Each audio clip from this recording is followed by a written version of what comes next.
Introduction. It was as much for the positive stand Albert Camus took on the issues of the day as for his creative writing, or rather it was for the combination of the two that he was awarded the Nobel Prize in 1957 at the early age of 43. Because, in everything he wrote, he spoke to us of our problems and in our language, without raising his voice or indulging in oratory, he illuminated, as the Nobel citation stated, the problems of the human conscience in our time. Over and above intellectual or political leadership, he provided the moral guidance the post-war generation needed. By remaining flagrantly independent, he could speak out both against the Russian slave labor camps and against U.S. support of Franco's Spain. By overcoming the immature nihilism and despair that he saw as poisoning our century, he emerged as the staunch defender of our positive moral values and of those silent men who, throughout the world, endure the life that has been made for them. Indeed, one of the things that endeared Camus to all of us is that he spoke for all. As he said in the brilliant credo he voiced in the Stockholm Town Hall upon accepting the most universally distinguished award, the writer's function is not without arduous duties. By definition, he cannot serve today those who make history, he must serve those who are subject to it. Whether we fight in the regular army or wage war as civilians in the shadows of some maquis, whether we succumb to famine or slink into exile, whether we are crushed by dictators or put to death by due process of law, are we not all subject to history? In France, Camus made his mark as a journalist and polemicist at about the same time that he asserted himself as one of that country's leading novelists. But in 1943-4 his readers didn't yet know that the author of the anonymous editorials they were clipping from the clandestine newspaper Combat as the most vigorous expression of their own feelings and the author of L'Étranger were one and the same person.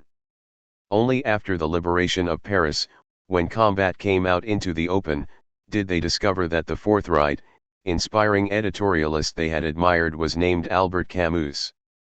Little by little, his compatriots learned that this young Algerian Frenchman had begun life as a journalist, that, after having incurred the government's wrath for his most revelatory reportage on the sorry condition of the Kabyle tribes of Algeria, he had come over to occupied France and helped to found what was both an intelligence network and an underground newspaper. And, as admiration for his first two novels, The Stranger and The Plague, grew in all countries, Camus continued to write essays dealing with the major problems, social and political, that haunted him and his generation. In 1950 he brought out a collected volume of those articles under the title Actuels, a second volume followed in 1953 and a third in 1958, soon after the Nobel Prize. In the last year of his life, Albert Camus chose from the 3 volumes of Actuels the 23 essays he considered most worthy of preservation in English. They deal with the perennially current issues that periodically tore him from his creative writing to speak out, as he said, in the service of truth and the service of freedom, war and resistance in a Europe dominated by prisons, executions, and exile, the tragedies of Algeria and of Hungary, the horror of the death penalty, and the writer's commitment. The very title Actuels, which unfortunately could not be carried over into English, is typical of the man, concise without being precise, elusive without being descriptive, and modest. Indeed, this mere adjective in the feminine plural meaning current, prevailing, or of present interest almost requires a gloss in the original. What noun did Camus suppress for greater ambiguity? Pensées, reflections, vues. To some readers these essays will introduce an utterly new Camus, what one might be tempted to call the Camus actual. But he wrote them concurrently with his novels and plays, and in them explored the same themes he touched upon in his creative work. An essential part of the man and the writer, these occasional articles and speeches reveal more clearly the position of one of the most lucid spirits of our time, one who was both committed and aloof, or, as he himself implied in his moral tale, the artist at work, at once solitary and solitary. And Camus would never have allowed anyone to consider these essays as incidental to, or less important than, his plays and novels, for he recognized them as a significant part of that opera omnia with which he now too soon, alas, must face posterity. Justin O'Brien. A man does not show his greatness by being at one extremity. but rather by touching both at once. Pascal. Preface for the Italian edition. The letters to a German friend one were published in France after the liberation in a limited edition and have never been reprinted. I have always been opposed to their circulation abroad for the reasons that I shall give. This is the first time they have appeared outside of France, and I should not have made up my mind to this had it not been for my long-standing desire to contribute, insofar as I can, to removing the stupid frontiers separating our two territories. But I cannot let these pages be reprinted without saying what they are. They were written and published clandestinely during the occupation. They had a purpose, which was to throw some light on the blind battle we were then waging and thereby to make our battle more effective. They are topical writings and hence they may appear unjust. Indeed, if one were to write about defeated Germany, a rather different tone would be called for. But I should simply like to forestall a misunderstanding. When the author of these letters says you, he means not you Germans but you Nazis. When he says we, this signifies not always we Frenchmen but sometimes we free Europeans. I am contrasting two attitudes, not two nations, even if, at a certain moment in history, these two nations personified two enemy attitudes. To repeat a remark that is not mine, I love my country too much to be a nationalist. And I know that neither France nor Italy would lose anything, quite the contrary, if they both had broader horizons. But we are still wide of the mark, and Europe is still torn. This is why I should be ashamed today if I implied that a French writer could be the enemy of a single nation.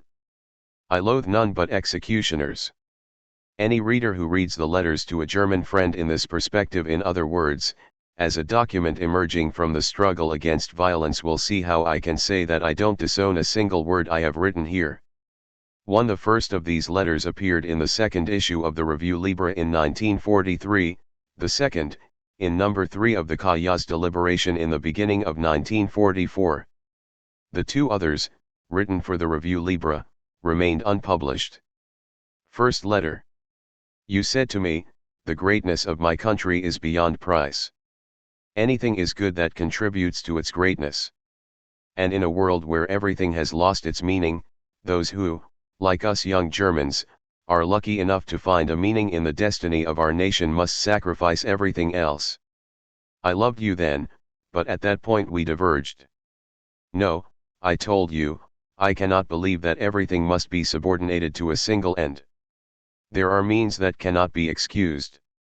And I should like to be able to love my country and still love justice. I don't want just any greatness for it, particularly a greatness born of blood and falsehood. I want to keep it alive by keeping justice alive. You retorted, well, you don't love your country.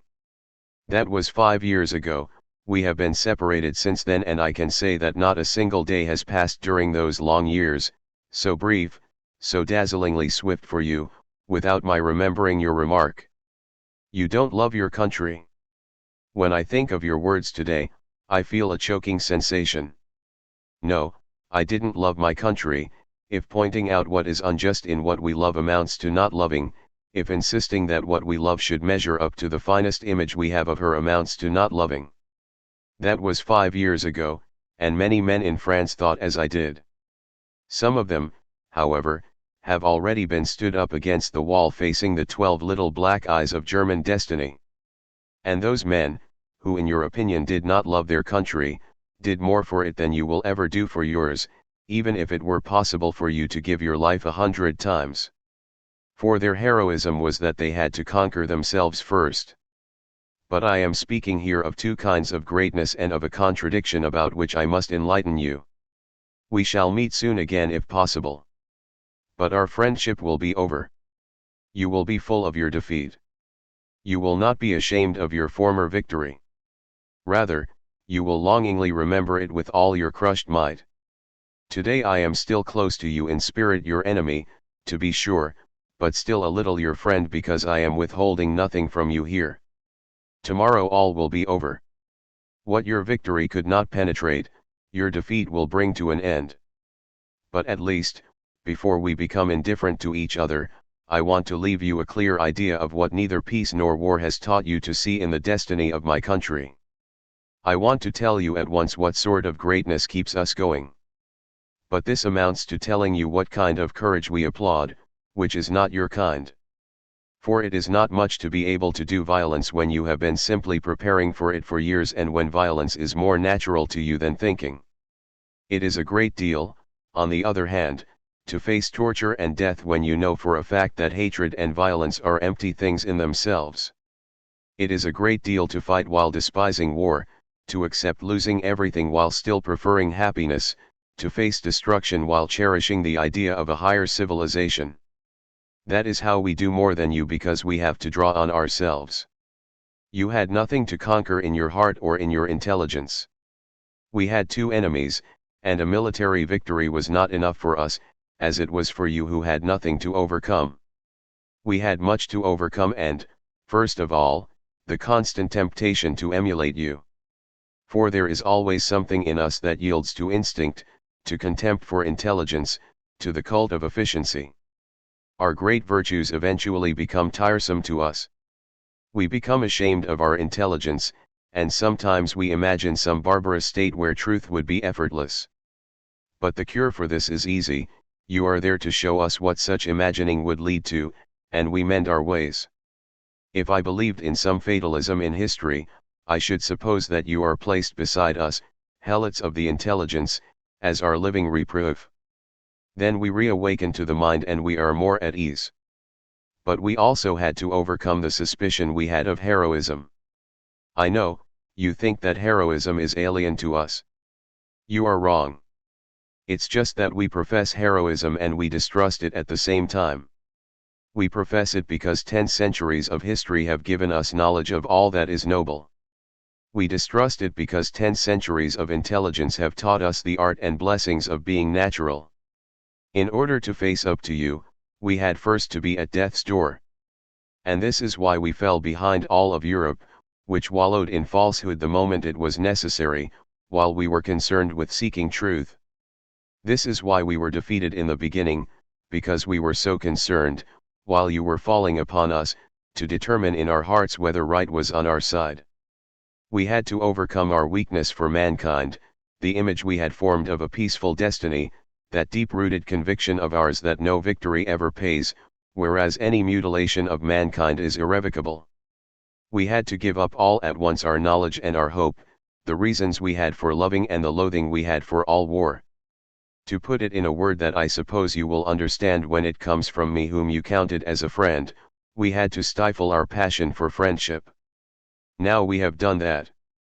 We had to make a long detour, and we are far behind. It is a detour that regard for truth imposes on intelligence, that regard for friendship imposes on the heart. It is a detour that safeguarded justice and put truth on the side of those who questioned themselves. And, without a doubt, we paid very dearly for it. We paid for it with humiliations and silences, with bitter experiences, with prison sentences, with executions at dawn, with desertions and separations, with daily pangs of hunger, with emaciated children, and, above all, with humiliation of our human dignity. But that was natural. It took us all that time to find out if we had the right to kill men, if we were allowed to add to the frightful misery of this world. And because of that time lost and recaptured, our defeat accepted and surmounted, those scruples paid for with blood, we French have the right to think today that we entered this war with hands clean as victims and the condemned are, and that we are going to come out of it with hands clean, but clean this time with a great victory won against injustice and against ourselves. For we shall be victorious, you may be sure. But we shall be victorious thanks to that very defeat, to that long, slow progress during which we found our justification, to that suffering which, in all its injustice, taught us a lesson. It taught us the secret of any victory, and if we don't lose the secret, we shall know final victory. It taught us that, contrary to what we sometimes used to think, the spirit is of no avail against the sword, but that the spirit together with the sword will always win out over the sword alone. That is why we have now accepted the sword, after making sure that the spirit was on our side. We had first to see people die and to run the risk of dying ourselves. We had to see a French workman walking toward the guillotine at dawn down the prison corridors and exhorting his comrades from cell to show their courage. Finally, to possess ourselves of the spirit, we had to endure torture of our flesh. One really possesses only what one has paid for. We have paid dearly, and we have not finished paying. But we have our certainties, our justifications, our justice. Your defeat is inevitable. I have never believed in the power of truth in itself. But it is at least worth knowing that when expressed forcefully, truth wins out over falsehood. This is the difficult equilibrium we have reached. This is the distinction that gives us strength as we fight today. And I am tempted to tell you that it so happens that we are fighting for fine distinctions, but the kind of distinctions that are as important as man himself. We are fighting for the distinction between sacrifice and mysticism, between energy and violence, between strength and cruelty, for that even finer distinction between the true and the false, between the man of the future and the cowardly gods you revere. This is what I wanted to tell you, not above the fray but in the thick of the fray. This is what I wanted to answer to your remark, you don't love your country, which is still haunting me. But I want to be clear with you. I believe that France lost her power and her sway for a long time to come, and that for a long time she will need a desperate patience, a vigilant revolt to recover the element of prestige necessary for any culture. But I believe she has lost all that for reasons that are pure. And this is why I have not lost hope. This is the whole meaning of my letter. The man whom you pitied 5 years ago for being so reticent about his country is the same man who wants to say to you today, and to all those of our age in Europe and throughout the world, I belong to an admirable and persevering nation which, admitting her errors and weaknesses, has not lost the idea that constitutes her whole greatness. Her people are always trying, and her leaders are sometimes trying to express that idea even more clearly. I belong to a nation which for the past 4 years has begun to relieve the course of her entire history, and which is calmly and surely preparing out of the ruins to make another history and to take her chance in a game where she holds no trumps. This country is worthy of the difficult and demanding love that is mine. And I believe she is decidedly worth fighting for, since she is worthy of a higher love. And I say that your nation, on the other hand, has received from its sons only the love it deserved, which was blind. A nation is not justified by such love. That will be your undoing. And you who were already conquered in your greatest victories, what will you be in the approaching defeat? July 1943. Second letter. I have already written you once, and I did so with a tone of certainty. After 5 years of separation, I told you why we were the stronger: because of the detour that took us out of our way to seek our justification, because of the delay occasioned by worry about our rights, because of the crazy insistence of ours on reconciling everything that we loved. But it is worth repeating. As I have already told you, we paid dearly for that detour. Rather than running the risk of injustice, we preferred disorder. But at the same time, that very detour constitutes our strength today, and as a result we are within sight of victory. Yes, I have already told you all that, and in a tone of certainty, as fast as I could write and without erasing a word. But I have had time to think about it. Night is a time for meditation. For 3 years you have brought night to our towns and to our hearts. For 3 years we have been developing in the dark the thought which now emerges fully armed to face you. Now I can speak to you of the intelligence. For the certainty we now feel is the certainty in which we see clearly and everything stands out sharp and clear, in which the intelligence gives its blessing to courage. And you who used to speak flippantly of the intelligence are greatly surprised, I suppose, to see it return from the shadow of death and suddenly decide to play its role in history. This is where I want to turn back toward you. As I shall tell you later on, the mere fact that the heart is certain does not make us any the more cheerful. This alone gives a meaning to everything I am writing you. But first I want to square everything again with you, with your memory and our friendship. While I still can do so, I want to do for our friendship the only thing one can do for a friendship about to end. I want to make it explicit. I have already answered the remark, you don't love your country, that you used to hurl at me and that I still remember vividly. Today I merely want to answer your impatient smile whenever you heard the word intelligence. In all her intelligences, you told me, France repudiates herself. Some of your intellectuals prefer despair to their country, others, the pursuit of an improbable truth. We put Germany before truth and beyond despair. Apparently that was true. But, as I have already told you, if at times we seem to prefer justice to our country, this is because we simply wanted to love our country in justice, as we wanted to love her in truth and in hope. This is what separated us from you. We made demands. You were satisfied to serve the power of your nation, and we dreamed of giving ours her truth. It was enough for you to serve the politics of reality, whereas, in our wildest aberrations, we still had a vague conception of the politics of honor, which we recognize today. When I say we, I am not speaking of our rulers. But a ruler hardly matters. At this point I see you smile as of old. You always distrusted words. So did I, but I used to distrust myself even more. You used to try to urge me along the path you yourself had taken, where intelligence is ashamed of intelligence. Even then I couldn't follow you. But today my answers would be more assured. What is truth, you used to ask? To be sure, but at least we know what falsehood is. That is just what you have taught us. What is spirit? We know its contrary, which is murder. What is man? There I stop you, for we know. Man is that force which ultimately cancels all tyrants and gods. He is the force of evidence. Human evidence is what we must preserve, and our certainty at present comes from the fact that its fate and our country's fate are linked together. If nothing had any meaning, you would be right. But there is something that still has a meaning. It would be impossible for me to repeat to you too often that this is where we part company.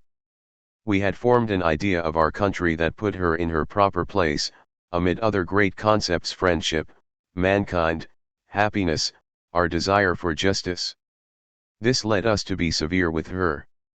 But, in the long run, we were the ones who were right. We didn't bring her any slaves, and we debased nothing for her sake. We waited patiently until we saw clearly, and, in poverty and suffering, we had the joy of fighting at the same time for all we loved. You, on the other hand, are fighting against everything in man that does not belong to the mother country. Your sacrifices are inconsequential because your hierarchy is not the right one and because your values have no place. The heart is not all you betray. The intelligence takes its revenge. You have not paid the price it asks, not made the heavy contribution intelligence must pay to lucidity. From the depths of defeat, I can tell you that that is your downfall. Let me tell you the story. Before dawn, from a prison I know, somewhere in France, a truck driven by armed soldiers is taking 11 Frenchmen to the cemetery where you are to shoot them. Out of the 11, 5 or 6 have really done something, a tract, a few meetings, something that showed their refusal to submit. The 5 or 6, sitting motionless inside the truck, are filled with fear, but, if I may say so, it is an ordinary fear, the kind that grips every man facing the unknown, a fear that is not incompatible with courage. The others have done nothing. This hour is harder for them because they are dying by mistake or as victims of a kind of indifference. Among them is a child of 16. You know the faces of our adolescents, I don't want to talk about them. The boy is dominated by fear, he gives into it shamelessly. Don't smile scornfully, his teeth are chattering. But you have placed beside him a chaplain, whose task is to alleviate somewhat the agonizing hour of waiting. I believe I can say that for men who are about to be killed a conversation about a future life is of no avail. It is too hard to believe that the lime pit is not the end of all. The prisoners in the truck are silent. The chaplain turns toward the child huddled in his corner. He will understand better. The child answers, clings to the chaplain's voice, and hope returns. In the mutest of horrors sometimes it is enough for a man to speak, perhaps he is going to fix everything. I haven't done anything, says the child. Yes, says the chaplain, but that's not the question now. You must get ready to die properly.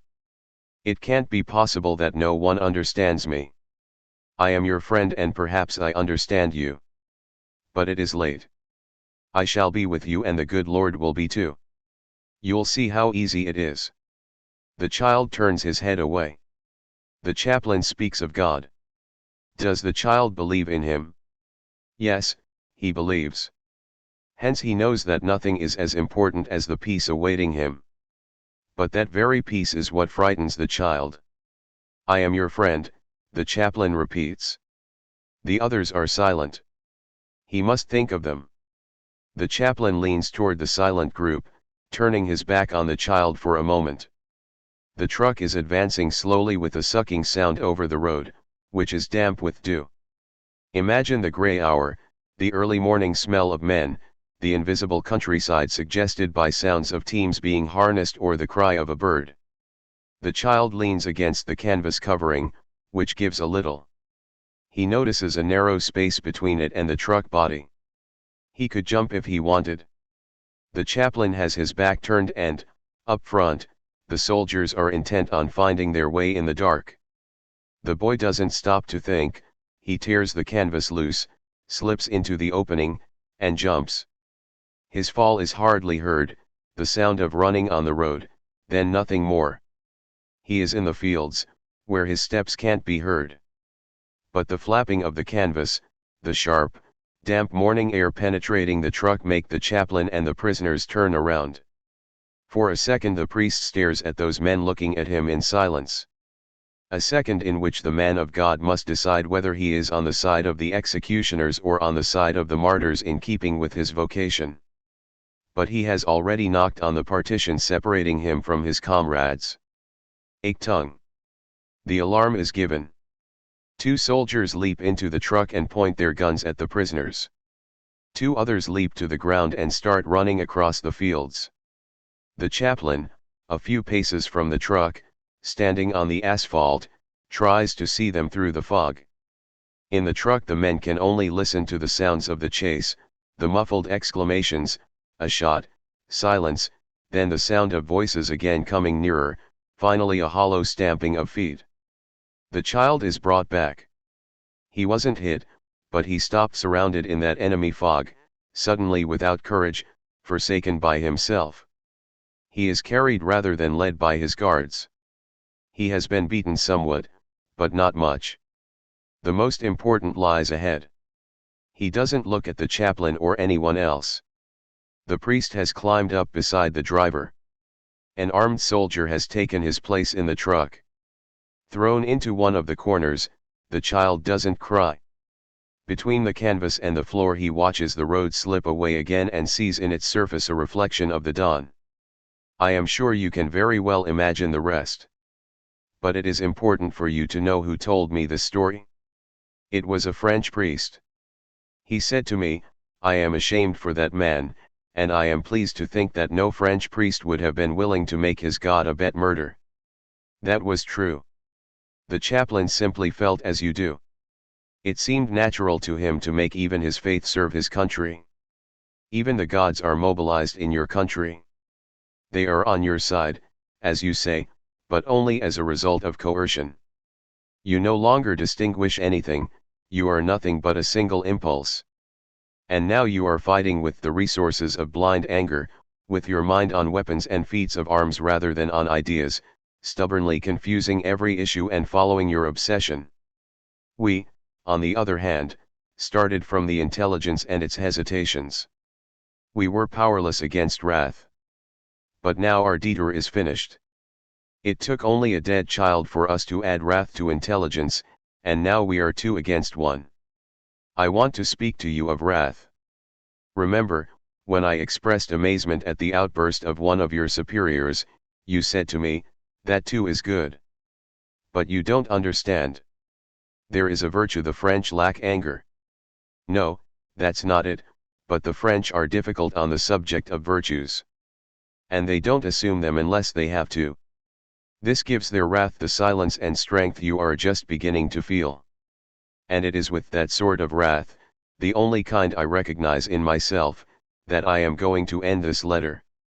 For, as I told you, certainty is not gaiety of heart. We know what we lost on that long detour, we know the price we are paying for the bitter joy of fighting in agreement with ourselves. And because we have a keen sense of the irreparable, there is as much bitterness as confidence in our struggle. The war didn't satisfy us. We had not yet assembled our reasons for fighting. It is civil war, the obstinate, collective struggle, the unrecorded sacrifice that our people chose. This war is the one they chose for themselves instead of accepting it from idiotic or cowardly governments, a war in which they recognize themselves and are fighting for a certain idea they have formed of themselves. But this luxury they permitted themselves costs them a dreadful price. In this regard, too, my people deserve more credit than yours. For the best of their sons are the ones who are falling, that is my cruelest thought. In the derision of war there is the benefit of derision. Death strikes everywhere and at random. In the war we are fighting, courage steps up and volunteers, and every day you are shooting down our purest spirits. For your ingenuousness is not without foresight. You have never known what to select, but you know what to destroy. And we, who call ourselves defenders of the spirit, know nevertheless that the spirit can die when the force crushing it is great enough. But we have faith in another force. In raining bullets on those silent faces, already turned away from this world, you think you are disfiguring the face of our truth. But you are forgetting the obstinacy that makes France fight against time. That hopeless hope is what sustains us in difficult moments. Our comrades will be more patient than the executioners and more numerous than the bullets. As you see, the French are capable of wrath. December 1943. Third letter. Until now I have been talking to you of my country and you must have thought in the beginning that my tone had changed. In reality, this was not so. It is merely that we didn't give the same meaning to the same words, we no longer speak the same language. Words always take on the color of the deeds or the sacrifices they evoke. And in your country the word fatherland assumes blind and bloody overtones that make it forever alien to me, whereas we have put into the same word the flame of an intelligence that makes courage more difficult and gives man complete fulfillment. You have finally understood that my tone has really never changed. The one I used with you before 1939 is the one I am using today. You will probably be more convinced by the confession I am going to make to you. During all the time when we were obstinately and silently serving our country, we never lost sight of an idea and a hope, forever present in us the idea and the hope of Europe. To be sure, we haven't mentioned Europe for 5 years. But this is because you talked too much of it. And there too we were not speaking the same language, our Europe is not yours. But before telling you what ours is, I want to insist that among the reasons we have for fighting you, they are the same we have for defeating you. There is perhaps none more fundamental than our awareness of having been, not only mutilated in our country, wounded in our very flesh, but also divested of our most beautiful images, for you gave the world a hateful and ridiculous version of them. The most painful thing to bear is seeing a mockery made of what one loves. And that idea of Europe that you took from the best among us and distorted has consequently become hard for us to keep alive in all its original force. Hence there is an adjective we have given up writing since you called the army of slavery European, but this is only to preserve jealously the pure meaning it still has for us, which I want to tell you. You speak of Europe, but the difference is that for you Europe is a property, whereas we feel that we belong to it. You never spoke this way until you lost Africa. That is not the right kind of love.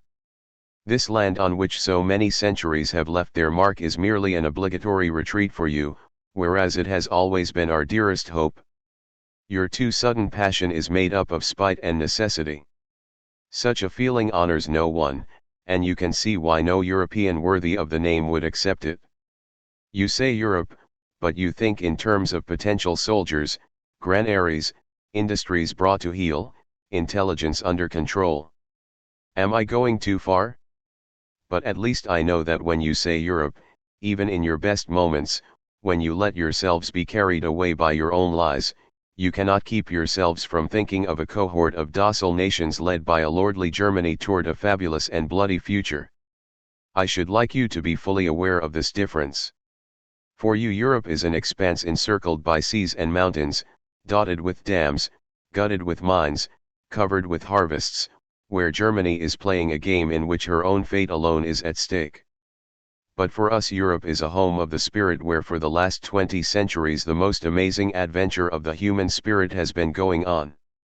It is the privileged arena in which Western man's struggle against the world, against the gods, against himself is today reaching its climax.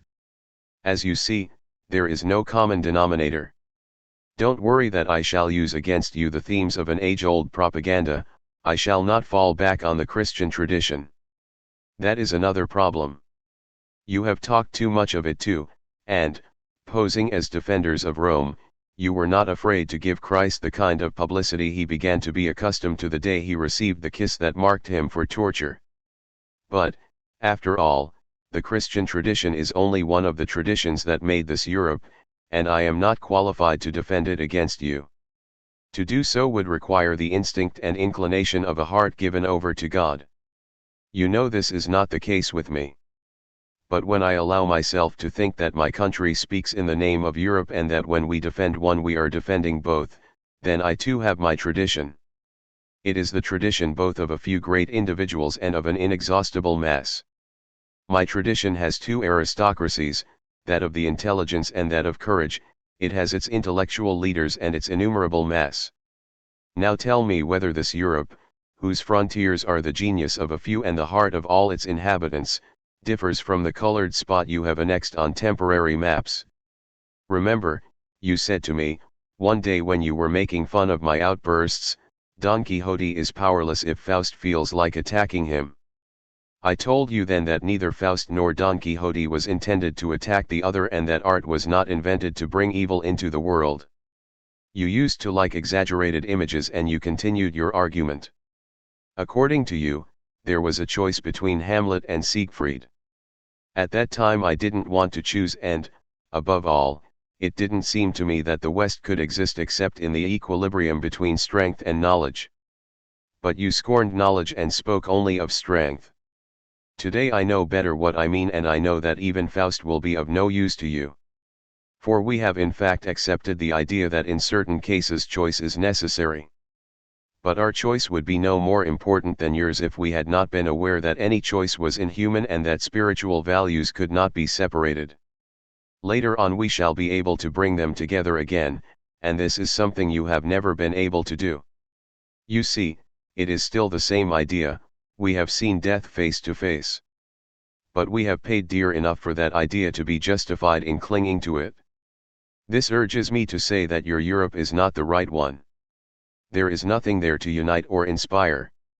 Ours is a joint adventure that we shall continue to pursue, despite you, with the inspiration of intelligence.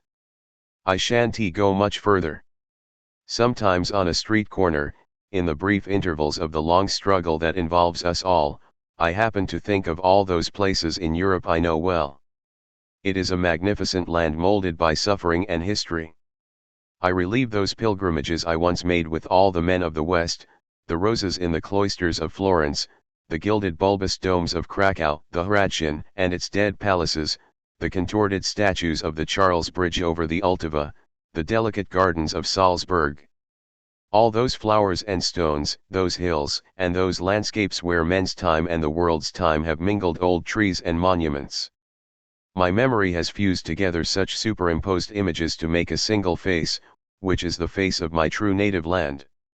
And then I feel a pang when I think that, for years now, your shadow has been cast over that vital, tortured face. Yet some of those places are ones that you and I saw together.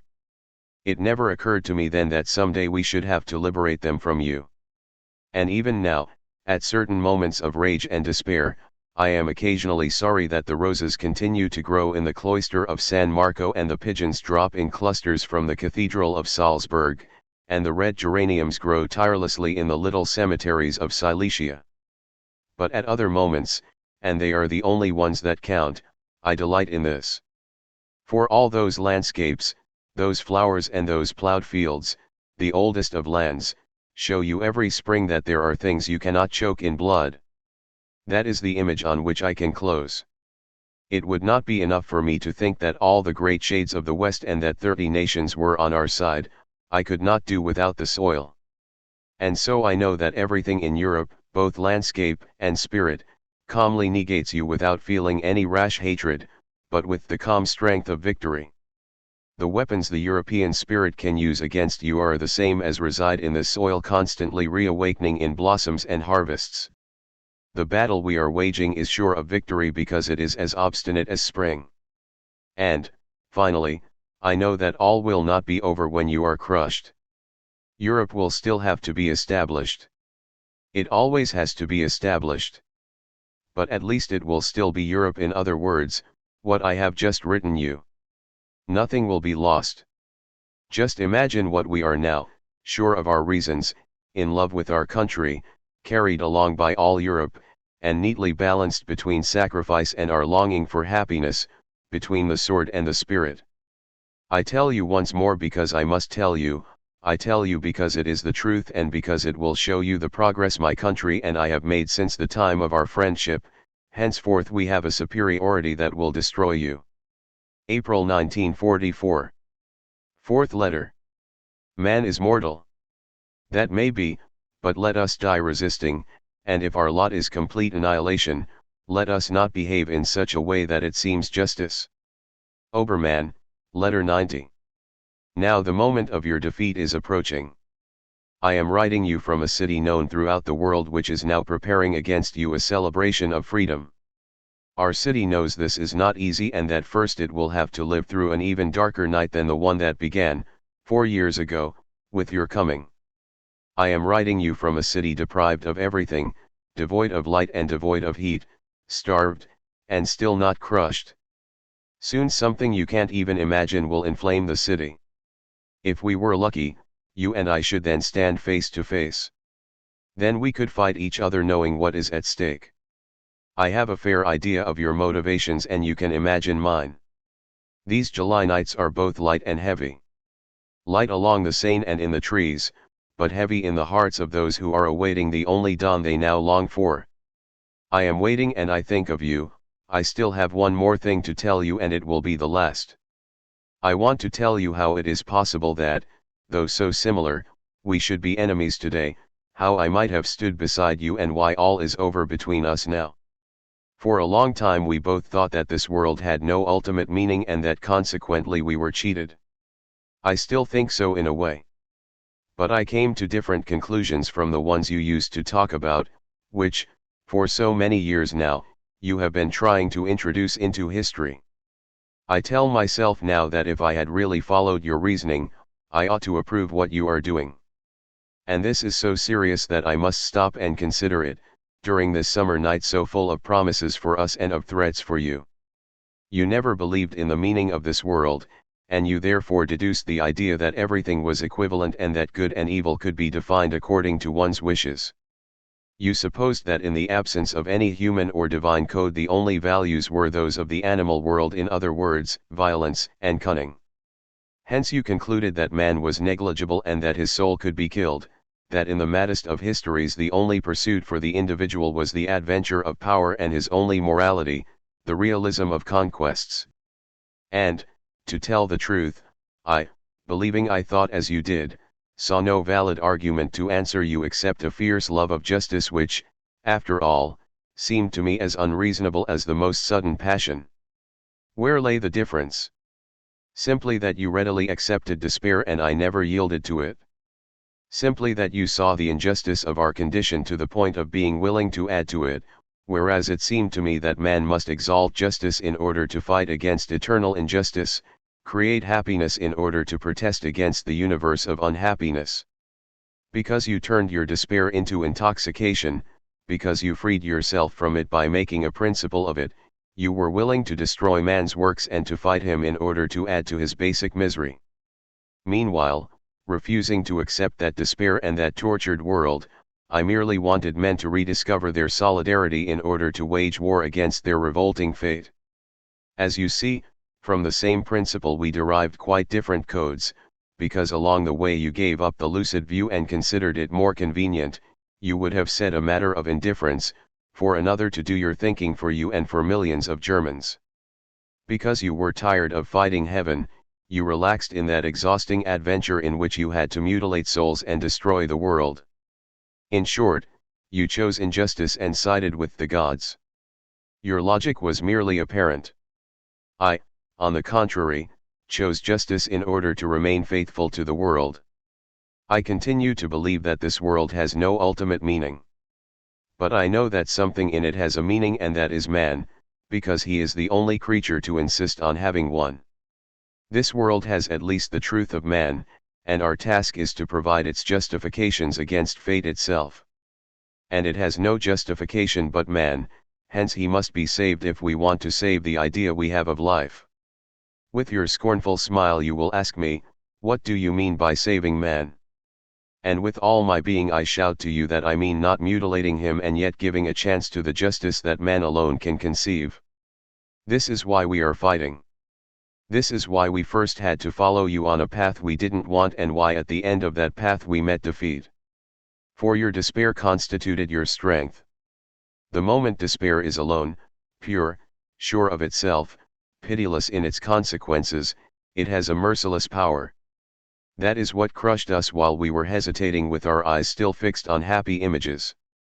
We thought that happiness was the greatest of conquests, a victory over the fate imposed upon us.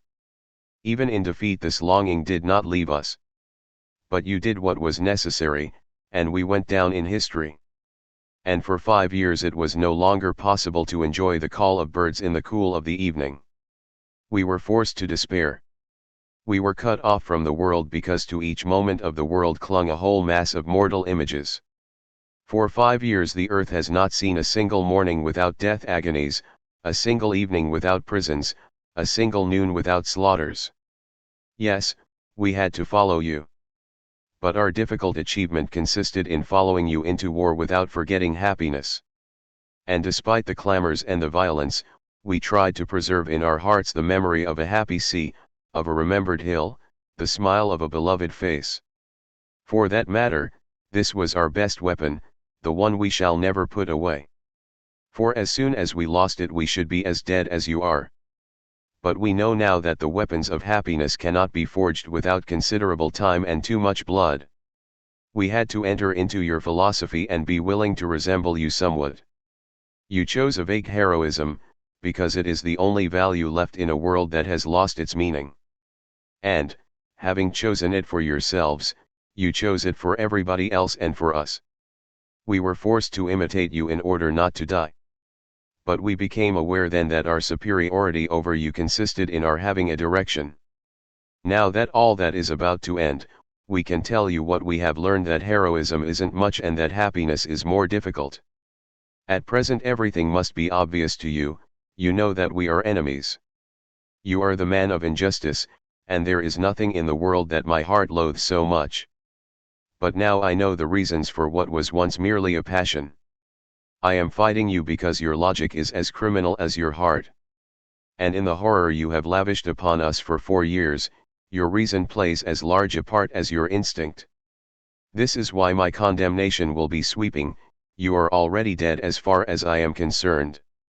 But at the very moment when I am judging your horrible behavior, I shall remember that you and we started out from the same solitude, that you and we, with all Europe, are caught in the same tragedy of the intelligence.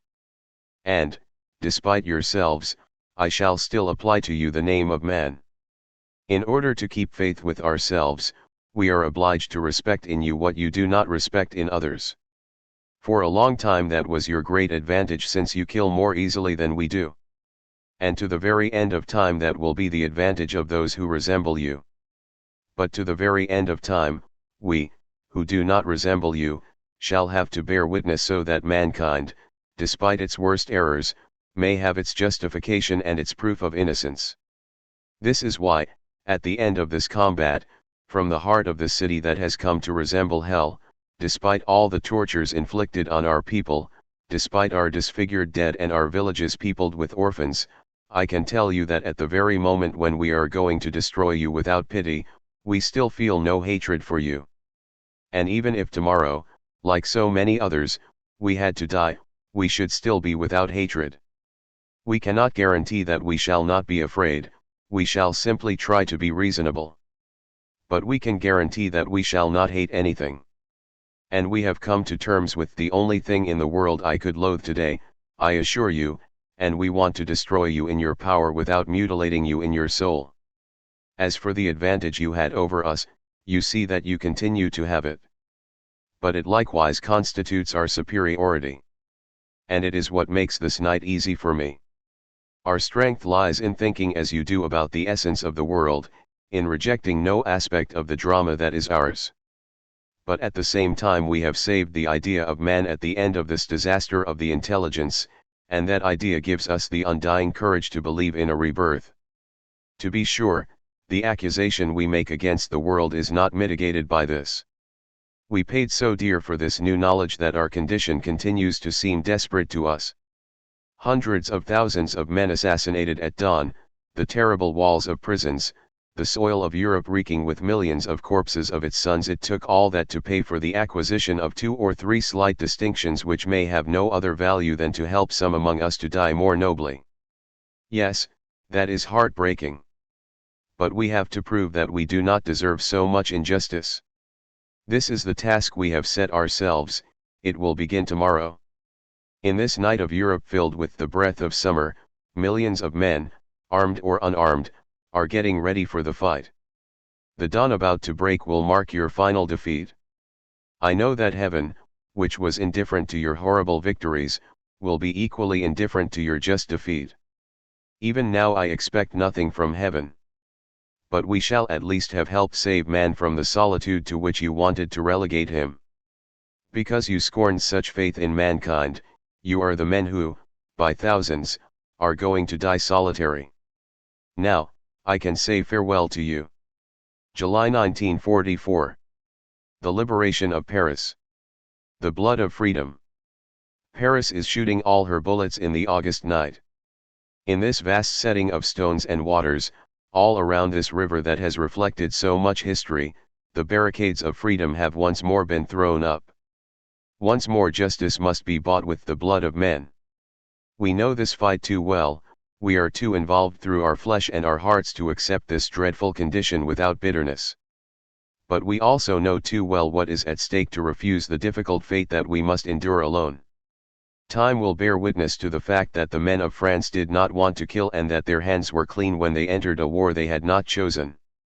Their reasons must then have been overwhelming for them suddenly to seize their guns and shoot steadily, in the night, at those soldiers who for 2 years thought the war was easy. Yes, their reasons are overwhelming. They are as big as hope and as deep as revolt. They are the reasons of the future for a country that others tried so long to limit to the gloomy rumination of her past. Paris is fighting today so that France may speak up tomorrow. The people are under arms tonight because they hope for justice for tomorrow. Some go about saying that it is not worthwhile and that with a little patience Paris will be liberated without effort. But this is because they vaguely sense that this insurrection threatens many things that would continue to stand if all took place otherwise. Indeed, this must be increasingly obvious. No one can think that a freedom torn from such convulsions will have the calm, tame aspect that some enjoy imagining. This dreadful travail will give birth to a revolution.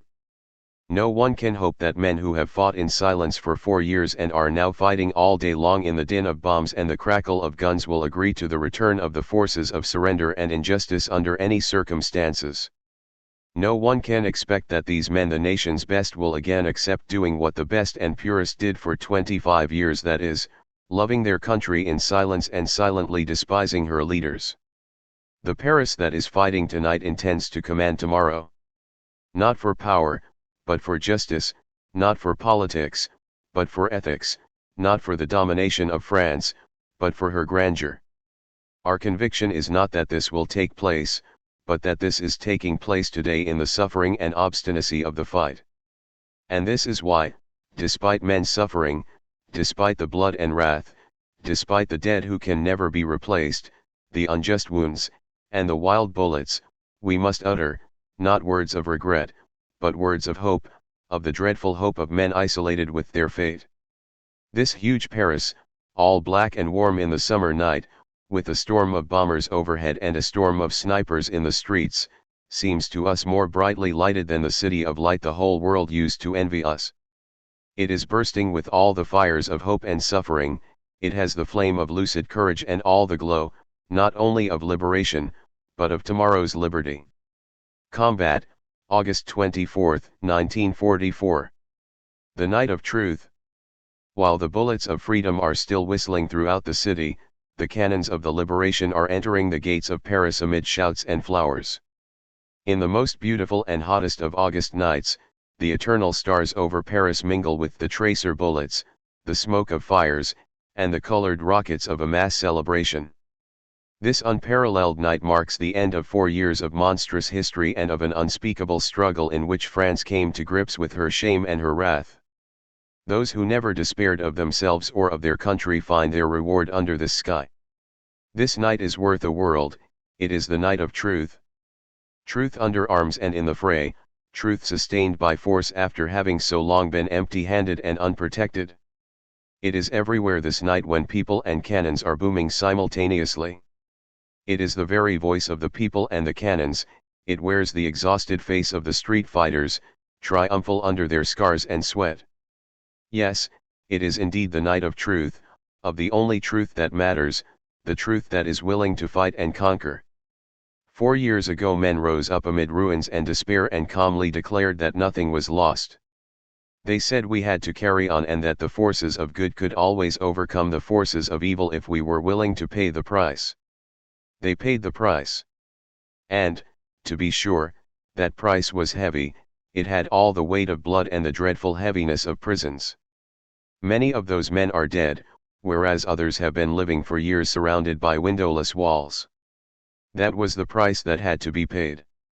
But those same men, if they could, would not blame us for this terrible and marvelous joy that sweeps us off our feet like a high tide. For our joy has not broken faith with them. On the contrary, it justifies them and declares that they were right. United in the same suffering for 4 years, we still are united in the same intoxication, we have won our solidarity. And we are suddenly astonished to see during this dazzling night that for 4 years we have never been alone. We have lived the years of fraternity. Harsh combats still await us. But peace will return to this torn earth and to hearts tortured by hopes and memories.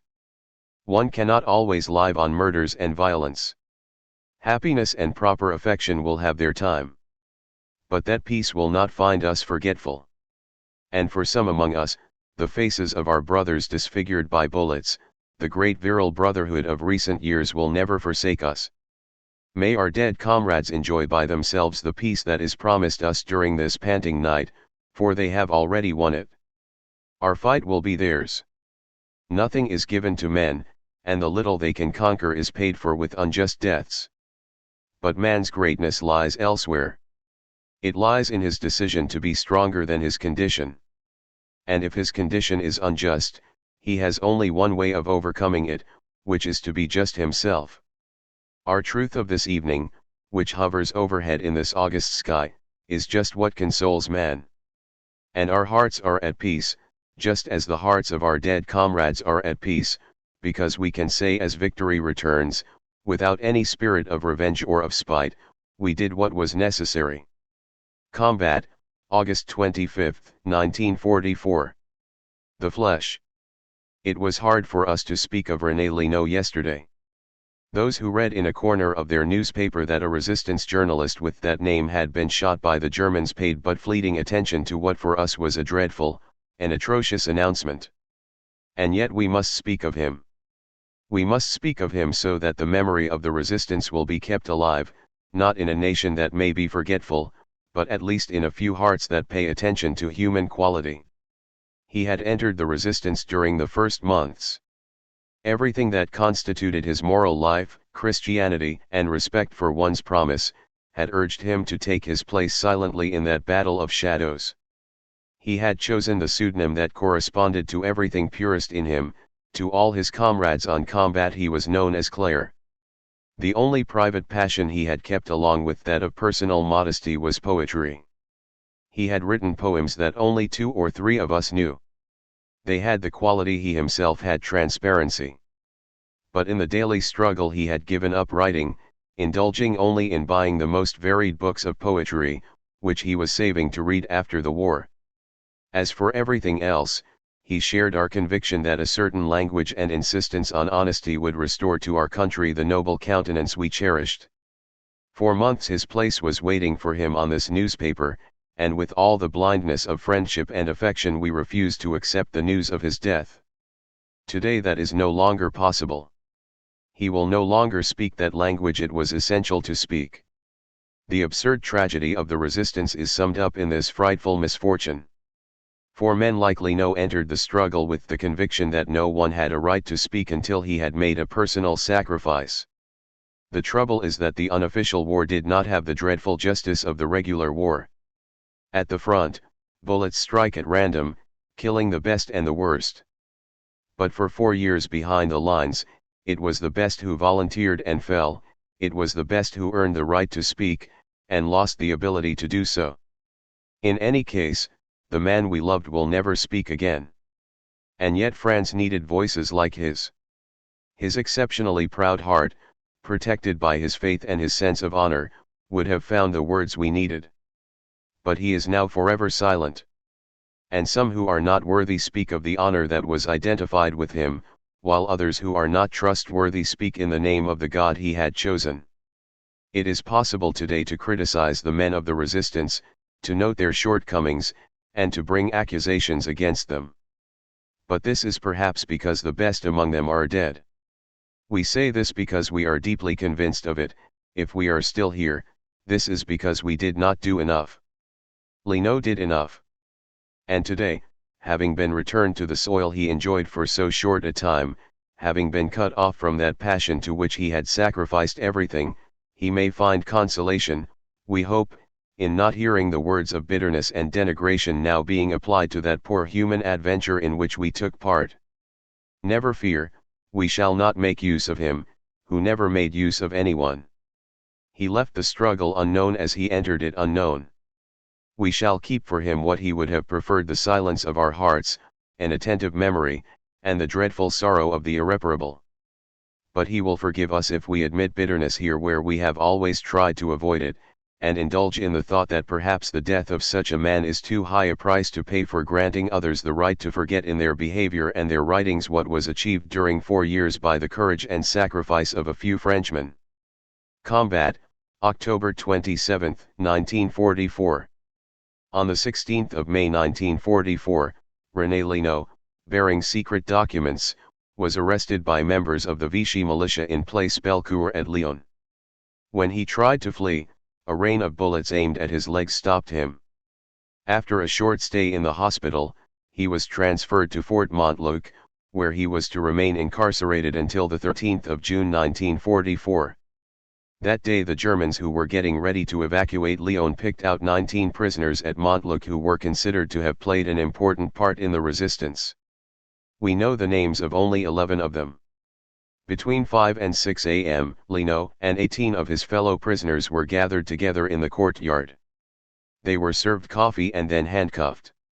One by one, they climbed into a truck, which took them to the Gestapo headquarters in Place Bellecour.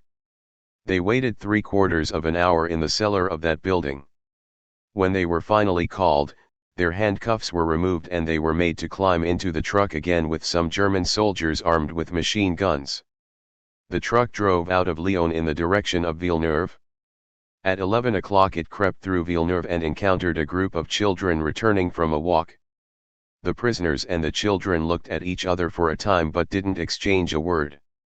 Just beyond Villeneuve, opposite a grove of poplars, the truck stopped. The soldiers leaped to the ground and commanded the men to get out and go toward the woods. A first group of 6 left the truck and started toward the trees.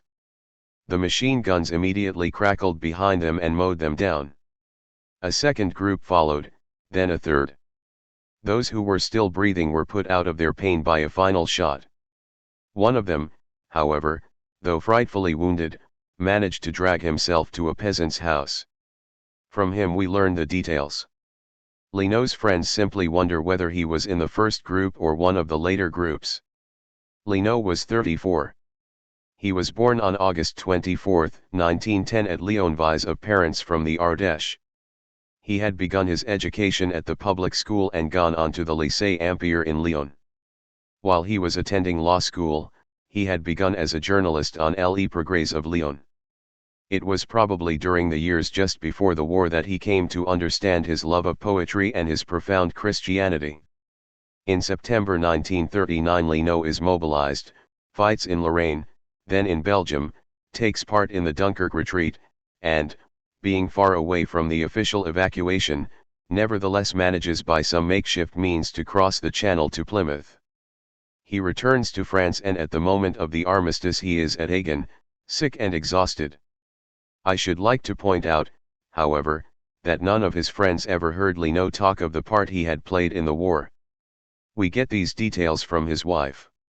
Early in 1942 Leno made contact with resistance groups and was eventually to become local leader of the combat movement in Lyon under the pseudonym of Claire. For all of us, Leno's death made an example of him. Yet before that we knew, just from the kind of attachment we felt for him, that his life, and we have just told the short, sharp story of that life, was exemplary. Living very quietly, absorbed by the love of his wife and his son, by the needs of the combat, he didn't have many friends. But I have never known a single person who, loving him, failed to love him without reservation. This is because he inspired confidence. Insofar as it is possible for a man, he gave himself completely to everything he did. He never bargained about anything, and this is why he was assassinated. As solid as the short, stocky oaks of his Ardèche, he was both physically and morally strapping.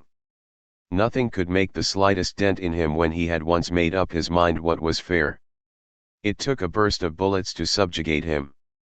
Up to now, I have spoken of Leno dryly and, so to speak, in a general way. But if it is true that I shall probably never again be able to speak freely of the man who was my friend, at least I can try to set down now a few more vivid images that I had already begun to put together. He was only slightly above average height, with thick, curly hair, a rough-hewn face with grey eyes, a mobile and rather full mouth, a broad nose, and a sharp jaw. He dressed carelessly, but the shape of his body tended to stretch his clothing and give it a certain elegance. In 1943, on my way through Lyon, I often stayed in his little room in Rue Vieux-Monet which his friends knew so well. Leno would do the honors rapidly, fussing about the bedside lamp and then, rising, would take cigarettes out of an earthenware pot and share them with me. "I smoke less than you," he would say, "and, besides, I prefer my pipe." He would take it out, in fact, and keep it in his mouth for a time. In my memory, those hours have remained as classic examples of friendship. Leno, who was going to sleep somewhere else, would stay until the curfew. All around us, the heavy silence of the occupation nights would settle down. That big, somber city of conspiracy that Lyon then was would gradually empty. But we would not speak of the conspiracy. As a matter of fact, Leno, unless he absolutely had to, never spoke of it. We would exchange news of our friends. Sometimes we spoke of literature. He loved the poets of the 16th century and especially the school of Lyon. His library, rare and precious, which surrounded us then, was made up almost exclusively of poetry. But the poems came from all times and all places. I did not have his competence. Yet I ventured to tell him the impatience I felt when faced with the short poem, the fleeting notation cultivated by so many moderns. We saw eye to eye on that point, and it was then that he told me of his plan for a long poem in which he would try to set down what he had to say. Recovered fragments of that poem figure in his volume of poetry. But at that time Leno was not writing anything. He had decided that he would work afterward.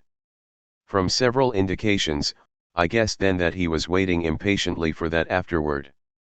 This man who had never sidestepped any duty was to be especially congratulated because it so happened that he felt the full weight of duty. Fatigue would seize him at certain moments and give him that set look that would isolate him from the world for a time. He was too close to all he loved, his wife, his child, a certain way of life, not to dream of a future in which his love would not be endangered and in which he himself could be what he really was. "What will you do when it's all over?" he would ask me. But then, as now, I had no imagination and my replies were not clear. For Lino, everything was simple. He would resume his life at the point where he had left off, for he found it to his liking. Then, he had a child to raise. And though he rarely became animated, the name of his son was enough to make his eyes shine. At other times we had less serious conversations. I used to like to see him laugh. He did so rarely, now that I stopped to think about it, but then he would do so heartily, leaning back on his chair. The next moment he would be standing in a position in which I see him often, his feet apart, rolling his sleeves high above the elbows, and raising his vigorous arms to try to discipline his always tousled hair. We would talk of boxing, of swimming, and of camping. He loved the physical life, muscular effort, the fraternal earth, and all that in silence, just as he used to eat, with a lively, uncommunicative appetite. As midnight approached, he would empty his pipe, lay out more cigarettes that he urged me to smoke during the night, and, his coat over his arm, would set forth energetically. I could still hear him on the stairs as I looked around me at what belonged to him. I also had meetings with him at Saint Etienne. Between trains, we would spend a few hours in that hopeless town. I recall very vividly the first of those meetings, in September 1943, because everything about it was a disappointment. I had warned Lino that nothing could be accomplished at Saint Etienne, where I used to stop off frequently, then that I was no good for anything in a city where I never felt anything but the most unreasonable torpor. In my opinion, if hell existed, it would have to look like those interminable grey streets where everyone was wearing black. Lino assured me that I was exaggerating, and we made an appointment so that he could meet one of my friends whom he wanted to know. The friend was an energetic and irreverent Dominican who claimed to loathe the Christian Democrats and dreamed of a Nietzschean Christianity. Lino, who could not feel drawn to the cautious forms of Christianity, felt interested in that soldier monk. Together with the priest, I was to wait for him at the Saint Etienne station buffet. Unfortunately, the priest, obliged to take a train early in the afternoon, had to lunch very early. Lino arrived finally during the dessert, but, suffering from a very obvious chest cold, he was hardly capable of talking coherently. 5 minutes later my white-robed friend had to dash toward the platform. And Lino and I, whose trains did not leave until late in the afternoon, began to wander in hell, drugged with heat and boredom, pausing at regular intervals in front of a lemonade sweetened with saccharin in deserted cafes full of flies. Meanwhile he was stuffing himself with aspirin. Around 4 o'clock we were finally able to talk a little. A bit later I took him to his train, and he was already on the steps of the car when we both broke out laughing. "You see," I said to him, "it's impossible to accomplish anything here." He laughed heartily and, as the train started up, he continued to laugh as he waved in my direction. Of all the images I have of him, this one is especially dear to me. Another day, in Place Bellecour, among playing children and the few pigeons that had escaped the inhabitants' hunger, Lino and I were talking of morality and were of the opinion that, if I dare say so, something should be done about it. That was the occasion when I had a chance to measure what particularly distinguished him, the force and quality of his silence, for we then spent more than half an hour side by side, apparently absorbed in watching the passers-by but completely absorbed in pursuing a common thought. The last time I saw him was in Paris in the spring of 1944. We were never closer to each other than during that last meeting. We had met in a restaurant in Rue Saint-Benoît, and afterward, walking along the quays in beautiful weather, we had spoken at length of the future. We were in such deep agreement that for the first time I felt an absolute confidence in the future of our country. I cannot set down here our conversation, although I have it all clearly in mind, and several of his letters still remind me that our words were as important to him as they were to me. We had decided then to work together after the liberation. Lino was to settle in Paris and work for the same cause. But now he no longer belongs to anyone, and I shall take care not to give the impression that at present he would naturally be working with me. He left me that day at about 4 p.m. on the Pont du Carrousel. I am ashamed to say that I don't recall his last words. And I hadn't the slightest premonition as to his death.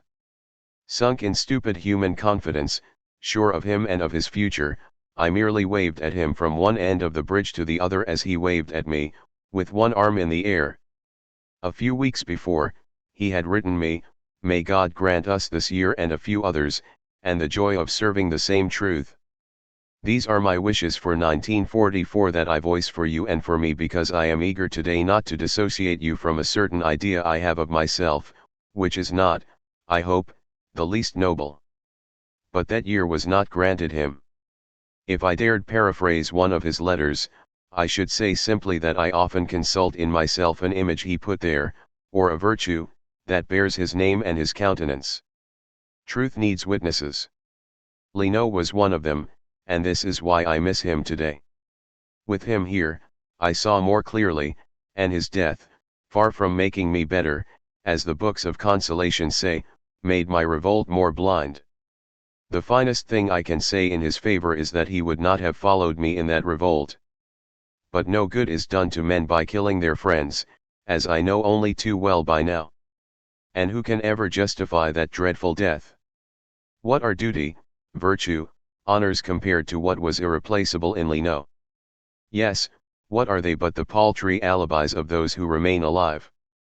We were cheated of a man 3 years ago, and since then we have had a heavy heart, that is all I can say. For us who loved him, and for all those who, without knowing him, deserved to love him, this is a dead loss. Introduction to Poésies Posthumes. By René Lino, 1947. Pessimism and Tyranny. Pessimism and Courage. For some time now, articles have been appearing about works that are supposed to be pessimistic and consequently to lead directly to the most cowardly of all forms of subservience. The reasoning is elementary. A pessimistic philosophy is by its essence a philosophy of discouragement, and those who don't believe that the world is good are therefore said to be willing to serve tyranny. The most effective of those articles, because it was the best, was the one by M. George Adam in Les Lettres Françaises. M. Georges Rabot in one of the recent issues of L'Aube makes the same accusation under the unacceptable title of Nazism Not Dead. I see only one way of answering such a campaign, which is to answer openly. Although the problem goes beyond me, although it is aimed at Malraux, Sartre, and a few others more important than I, it would seem to me sheer hypocrisy not to speak in my own name. Yet I shall not insist on the basis of the argument. The idea that a pessimistic philosophy is necessarily one of discouragement is a puerile idea, but one that needs too long a refutation. I shall speak only of the method of thinking that inspired those articles. Let me say at once that this method is reluctant to take facts into account. The writers who are the butt of the articles have proved, as best as they could, that, though they lacked philosophical optimism, man's duty, at least, was not alien to them. Hence an objective mind would be willing to say that a negative philosophy was not incompatible, in actual fact, with an ethics of freedom and courage. Such a mind would see here merely an opportunity to learn something about the human heart. That objective mind would be right. For the coexistence, in certain minds, of a philosophy of negation and a positive morality illustrates, in fact, the great problem that is painfully disturbing the whole epoch. In a word, it is a problem of civilization, and it is essential for us to know whether man, without the help either of the eternal or of rationalistic thought, can unaided create his own values. Such an undertaking goes infinitely beyond all of us. I say this because I believe it. France and Europe must now create a new civilization or else perish. But civilizations are not built by rapping people on the knuckles. They are built up by the confrontation of ideas, by the blood of the Spirit, by suffering and courage. It is not possible that concepts which have belonged to Europe for the past 100 years should be judged in the twinkling of an eye, in L'Aube, by an editorialist who, without hesitation, attributes to Nietzsche a lustful appetite and to Heidegger the idea that existence is useless. I do not have much liking for the two famous existential philosophy, and, to tell the truth, I think its conclusions false. But at least it represents a great adventure of the mind, and it is hard to see it subjected, by M. Rabot, to the judgment of the most short-sighted conformism. In reality, such concepts and such undertakings are not judged at this moment according to the rules of objectivity. They are judged not according to facts but according to a doctrine. Our communist comrades and our Christian comrades talk to us from the vantage point of doctrines we respect. Their doctrines are not ours, but it has never occurred to us to talk of them in the tone they have just used toward us and with the assurance they show. Let us pursue then, insofar as we can, our experience and our thought. M. Rabot blames us for having an audience. I believe that is an exaggeration. But this at least is true, the uneasiness that concerns us belongs to a whole epoch from which we do not want to dissociate ourselves. We want to think and live in our history. We believe that the truth of this age can be found only by living through the drama of it to the very end. If the epoch has suffered from nihilism, we cannot remain ignorant of nihilism and still achieve the moral code we need. No, everything is not summed up in negation and absurdity. We know this. But we must first posit negation and absurdity because they are what our generation has encountered and what we must take into account. The men who are indicted in these articles are loyally attempting both in their work and in their lives to solve this problem. Is it so hard to realize that one cannot settle in a few lines a question others are not sure of solving when they devote themselves to it altogether? Can't they be granted the patience that is granted to any sincere undertaking? Isn't it possible to address them more humbly? I shall end this protest here. I hope I have been restrained. But I should like my indignation to be felt. Objective criticism is the best of things, in my opinion, and I can't object when someone says that a work is bad or that a philosophy is not good for man's fate. It is only fair that writers should answer for their writings. That forces them to reflect, and we all have a dreadful need to reflect.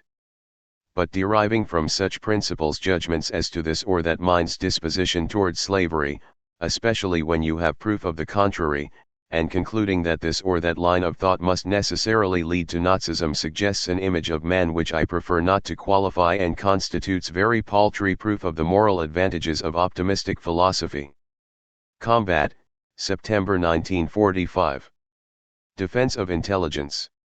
Speech given at the meeting organized by l'Amitié Française on March 15, 1945.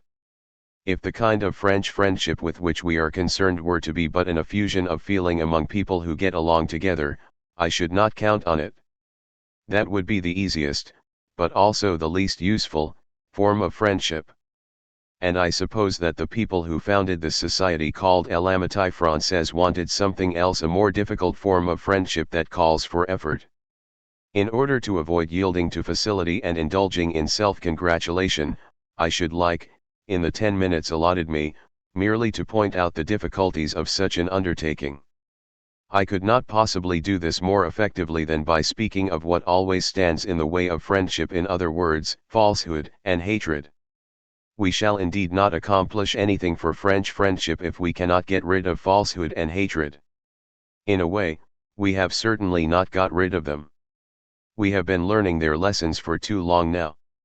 And perhaps the last and most long-lived victory of Hitlerism is to be found in the shameful scars made on the hearts of those who fought Hitlerism most vigorously. How could it be otherwise? For years now, this world has been subjected to an unparalleled outbreak of hatred. For 4 years we witnessed here at home the reasoned expression of that hatred. Men like you and me who in the morning patted children on the head would a few hours later become meticulous executioners. Such men became the bureaucrats of hatred and torture. For 4 years their administration functioned by creating villages of orphans, by shooting men's faces full of holes so that they would not be recognized, by jamming and stamping children's bodies into coffins too small for them, by torturing brothers in their sisters' presence, by shaping cowards as in a mold, and by destroying the proudest of souls. It seems that such stories are not believed abroad. But for 4 years, in our anguish, we could not avoid believing them. Every morning for 4 years each Frenchman received his ration of hatred and his slap in the face when he opened his newspaper. Necessarily, some of that has remained with us. We were left with hatred. We were left with the impulse that the other day in Dijon made a 14-year-old child fall upon a collaborator who had been lynched and disfigure his face. We were left with the rage that consumes our souls at the memory of certain images and certain faces. The executioner's hatred engendered the victim's hatred. And once the executioners had gone, the French were left with their hatred only partially spent. They still look at one another with a residue of anger. Well, this is what we must overcome first of all. Our poisoned hearts must be cured. And the most difficult battle to be won against the enemy in the future must be fought within ourselves, with an exceptional effort that will transform our appetite for hatred into a desire for justice. Not giving in to hatred, not making any concessions to violence, not allowing our passions to become blind, these are the things we can still do for friendship and against Hitlerism. Even today certain newspapers still indulge in violence and insult. But that is simply still giving in to the enemy. Instead, it is essential that we never let criticism descend to insult. We must grant that our opponent may be right and that in any case his reasons, even though bad, may be disinterested. It is essential, in short, that we remake our political mentality. What does this mean, if we stop to think about it? It means that we must save intelligence. A few years ago, when the Nazis had just seized power, Goering gave a fair idea of their philosophy by declaring, "When anyone talks to me of intelligence, I take out my revolver." And that philosophy was not limited to Germany. At the same time throughout civilized Europe the excesses of intelligence and the faults of the intellectual were being pointed out. Intellectuals themselves, by an interesting reaction, were not the last to join the attack. Everywhere philosophies of instinct were dominant and, along with them, the spurious romanticism that prefers feeling to understanding as if the two could be separated. Since then intelligence has regularly been blamed. The war came and then the defeat. Vichy taught us that the chief responsibility lay with the intelligence. Our peasants had read too much Proust. And everyone knows that Paris soir, Fernandel, and trade association banquets are signs of intelligence. It seems that the mediocrity of her leaders which was killing France had its source in books. Even now intelligence is ill-treated. This proves simply that the enemy is not yet conquered. If you merely make an effort to understand without preconceptions, if you merely talk of objectivity, you will be accused of sophistry and criticized for having pretensions. No, we can't have that. That is what must be reformed. For I know as well as anyone the excesses of intelligence, and I know as well as anyone that the intellectual is a dangerous animal ever ready to betray. But that is not the right kind of intelligence. We are speaking of the kind that is backed by courage, the kind that for 4 years paid whatever was necessary to have the right to respect. When that intelligence is snuffed out, the black night of dictatorship begins. This is why we must maintain it with all its duties and all its rights. At that price, and only at that price, will French friendship have a meaning. For friendship is a knowledge acquired by free men. And there is no freedom without intelligence or without mutual understanding. In conclusion, I shall speak directly to you students who are gathered here. I am not one to preach virtue to you. Too many Frenchmen confuse virtue with bloodlessness. If I had any right to do so, I should rather preach the passions to you. But I should like those who will represent French intelligence in the future to be resolved at least never to yield on 1 or 2 points. I should like them not to give in when they are told that intelligence is always unwelcome or that it is permissible to lie in order to succeed. I should like them not to give in to guile, to violence, or to inertia. Then perhaps a French friendship will be possible that will be more than idle talk. Then perhaps, in a nation that is free and passionately attached to truth, man will begin again to have that feeling for man, without which the world can never be but a vast solitude. The Unbeliever and Christians. Fragments of a statement made at the Dominican monastery of La Tour-Maubourg in 1948.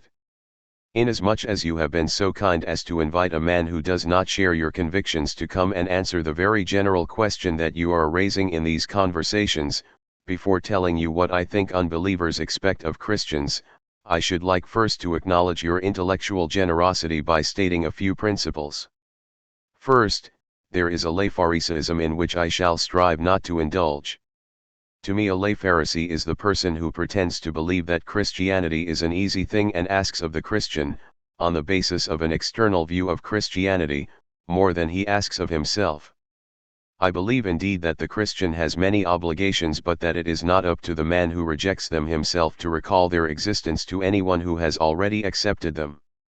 If there is anyone who can ask anything of the Christian, it is the Christian himself. The conclusion is that if I allowed myself at the end of this statement to demand of you certain duties, these could only be duties that it is essential to ask of any man today, whether he is or is not a Christian. Secondly, I wish to declare also that, not feeling that I possess any absolute truth or any message, I shall never start from the supposition that Christian truth is illusory, but merely from the fact that I could not accept it. As an illustration of this position, I am willing to confess this: 3 years ago a controversy made me argue against one among you, and not the least formidable.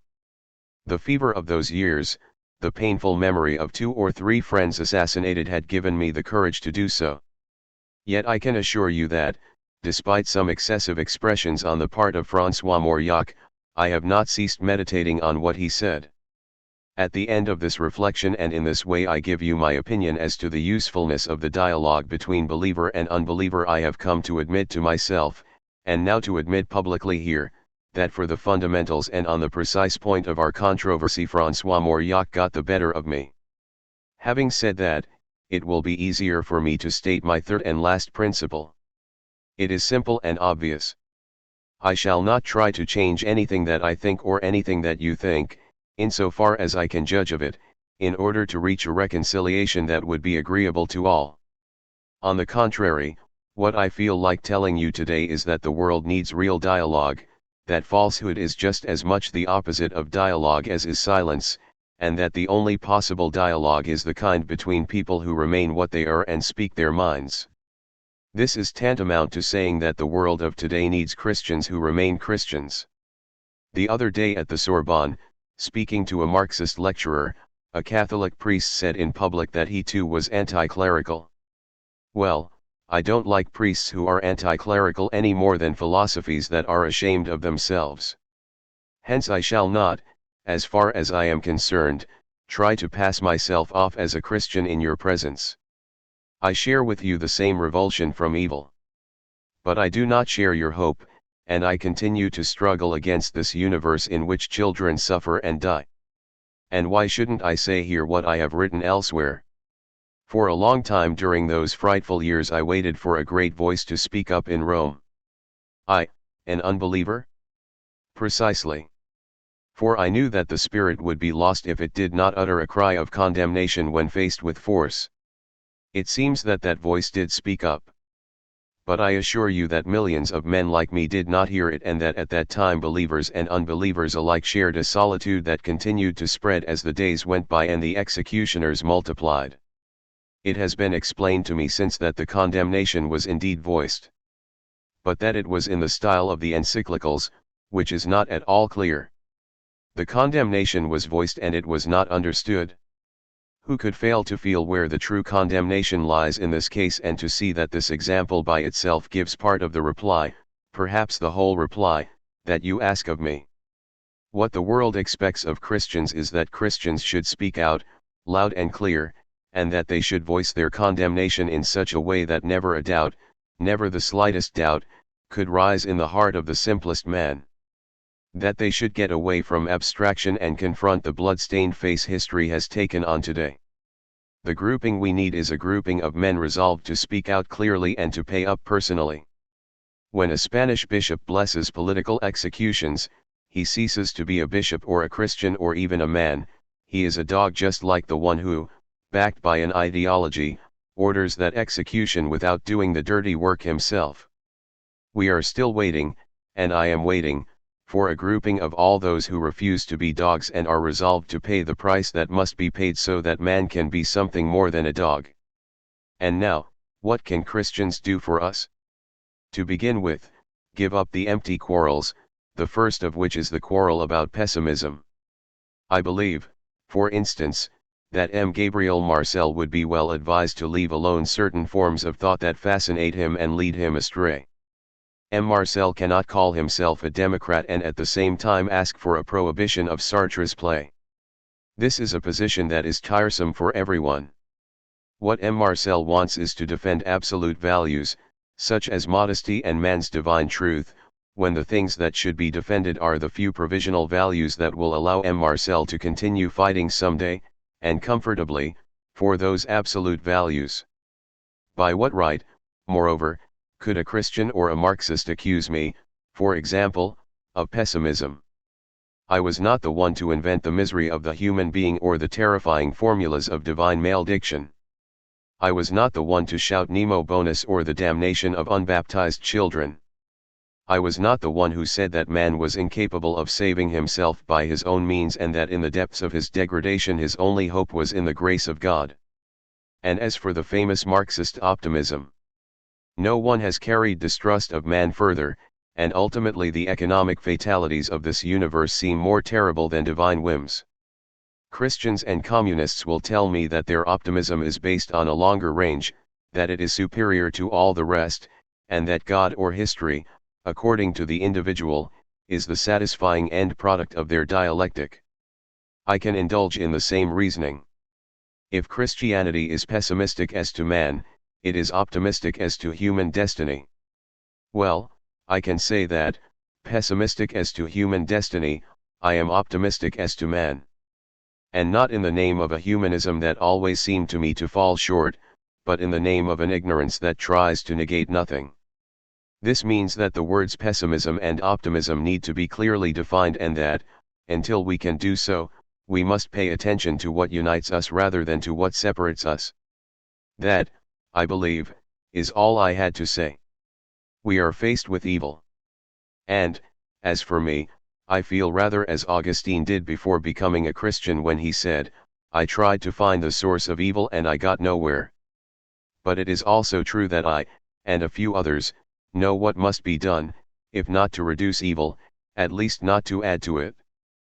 Perhaps we cannot prevent this world from being a world in which children are tortured. But we can reduce the number of tortured children. And if you don't help us, who else in the world can help us do this? Between the forces of terror and the forces of dialogue, a great unequal battle has begun. I have nothing but reasonable illusions as to the outcome of that battle.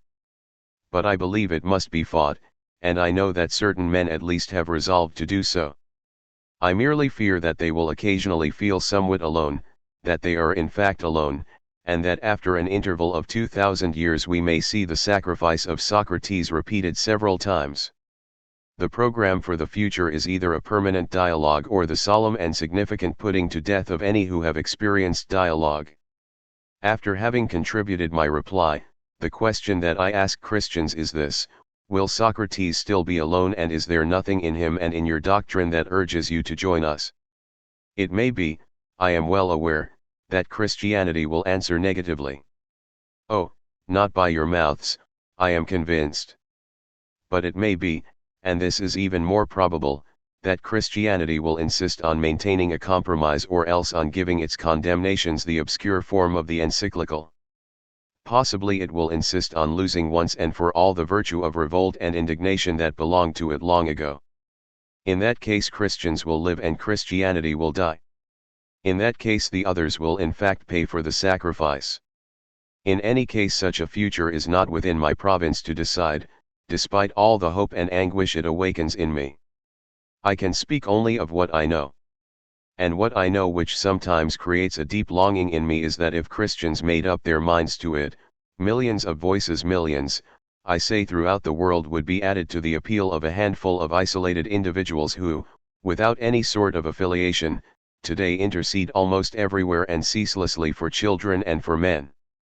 Why Spain? Reply to Gabriel Marcel.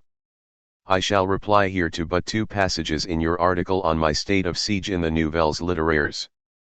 But I have no intention of replying to the criticisms that you or others made of the play as a dramatic work. When one indulges in publishing a book or staging a play, one has to accept the criticism it evokes. Whatever one may have to say, one must keep silent. Yet you went beyond the critic's prerogatives when you expressed surprise that a play about totalitarian tyranny would be laid in Spain, whereas you would have been more inclined to imagine it in Eastern Europe. And when you state that the setting shows a lack of courage and fairness, you are asking for a reply. To be sure, you are kind enough to think that I am not responsible for the choice. This can be interpreted to mean that everything is the fault of Baralt, already so besmirched with crimes. Unfortunately, the play takes place in Spain because I alone chose, after much thought, that it should take place there. Consequently, I must take upon myself your accusations of opportunism and unfairness. And, under the circumstances, you will not be surprised that I feel obliged to answer you. It is likely, moreover, that I should not defend myself against even these accusations. To whom can one justify oneself today, if you had not touched on a subject as serious as that of Spain? For there is certainly no need for me to say that I did not aim to flatter anyone by writing State of Siege. I wanted to attack a kind of political society that set itself up, or is setting itself up, on a totalitarian model, both on the right and on the left. No one in good faith can fail to see that my play defends the individual, the flesh in its noblest aspects, in short, human love against the abstractions and terrors of the totalitarian state, whether Russian, German, or Spanish. Everyday pundits reflect about the decadence of our society and look for its basic causes. Most likely such causes exist. But for the simpler among us, the evil of our times can be defined by its effects rather than by its causes. That evil is the state, whether a police state or a bureaucratic state. Its proliferation in all countries under cover of the most varied ideological pretexts, the revolting security granted it by mechanical and psychological means of repression, make of the state a mortal danger for everything that is best in each of us. From this point of view, contemporary political society, in any form, is despicable. This is just what I said, and this is why State of Siege represents a break that aims to spare nothing. Once this has been stated clearly, why Spain? May I confess that I am somewhat ashamed to ask the question for you. Why Guernica, Gabriel Marcel? Why that event which for the first time, in the face of a world still sunk in its comfort and its wretched morality, gave Hitler, Mussolini, and Franco a chance to show even children the meaning of totalitarian technique? Yes, why that event, which concerned us too. For the first time men of my age came face to face with injustice triumphing in history. At that time the blood of innocents flowed amid a chatter of Pharisees, which, alas, is still going on. Why Spain? Because there are some of us who will never wash their hands of that blood. Anti-communism, whatever reasons there may be for embracing it, and I know some good ones, will never gain acceptance among us if it forgets the injustice that is going on with the complicity of our governments. I have stated as vigorously as I could what I thought of the Russian concentration camps. But they will not make me forget Dachau, Buchenwald, and the nameless agony of millions, nor the dreadful repression that decimated the Spanish Republic. Yes, despite the commiseration of our political leaders, all this together must be denounced at one and the same time. And I cannot forgive that hideous plague in the west of Europe because it is also ravaging the east on a vaster scale. You write that, for the well-informed, Spain is not now the source of the news most likely to spread despair among men who respect human dignity. You are not well informed, Gabriel Marcel. Just yesterday 5 political opponents were condemned to death there. But you did everything you could to be ill-informed by developing the art of forgetting. You have forgotten that the first weapons of totalitarian war were bathed in Spanish blood. You have forgotten that in 1936 a rebellious general, in the name of Christ, raised up an army of Moors, hurled them against the legally constituted government of the Spanish Republic, won victory for an unjust cause after massacres that can never be expiated, and initiated a frightful repression that has lasted 10 years and is not yet over. Yes, indeed, why Spain? Because you, like so many others, do not remember. And also because, together with a small number of fellow Frenchmen, I am still occasionally not proud of my country. I do not know that France ever delivered up to the Russian government any anti-Stalinists who had taken refuge here. This will probably happen, for our leaders are ready for anything. In the case of Spain, however, the deed is already done. By virtue of the most disgraceful clause of the armistice, we handed over to Franco, on Hitler's orders, many Spanish Republicans, among them the great Luis Companys. And Companys was shot while that frightful deal was going on. By Vichy, to be sure, and not by us.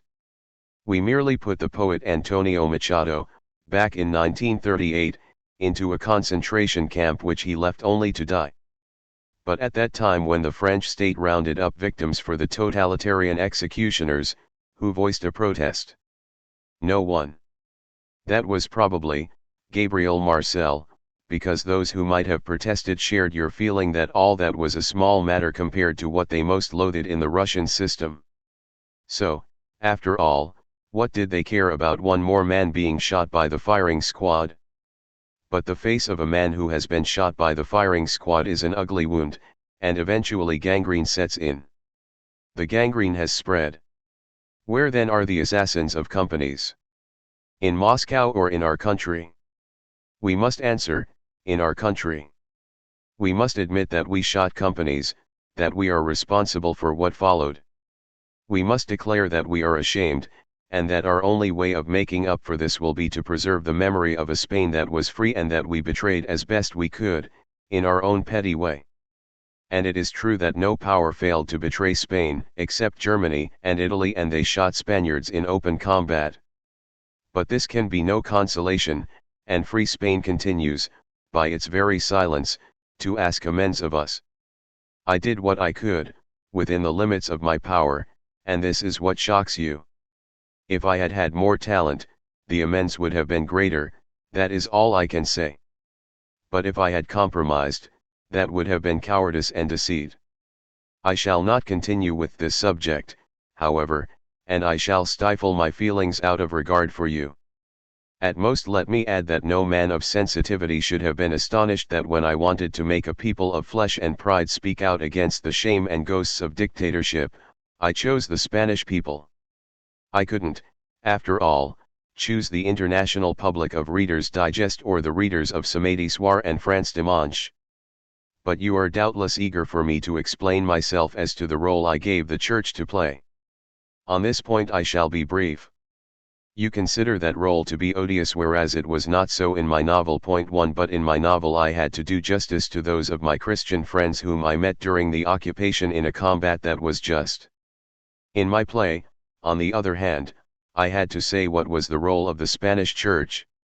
And if I made it odious, I did so because in the eyes of the world the role of the Spanish Church was odious. However unpleasant this truth may be for you, you can console yourself with the thought that the scene that bothers you lasts but a minute, whereas the one that still offends the conscience of Europe has been going on for 10 years.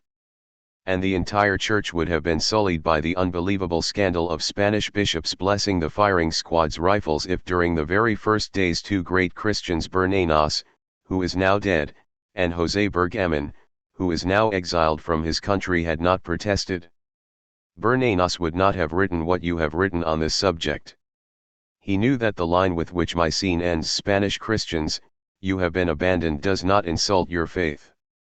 He knew that if I had said something else or kept silent, I should then have insulted truth. If I had to rewrite State of Siege, I should still set it in Spain, that is my conclusion. And, now and in the future, it would be obvious to everyone that the judgment pronounced in it transcends Spain and applies to all totalitarian societies.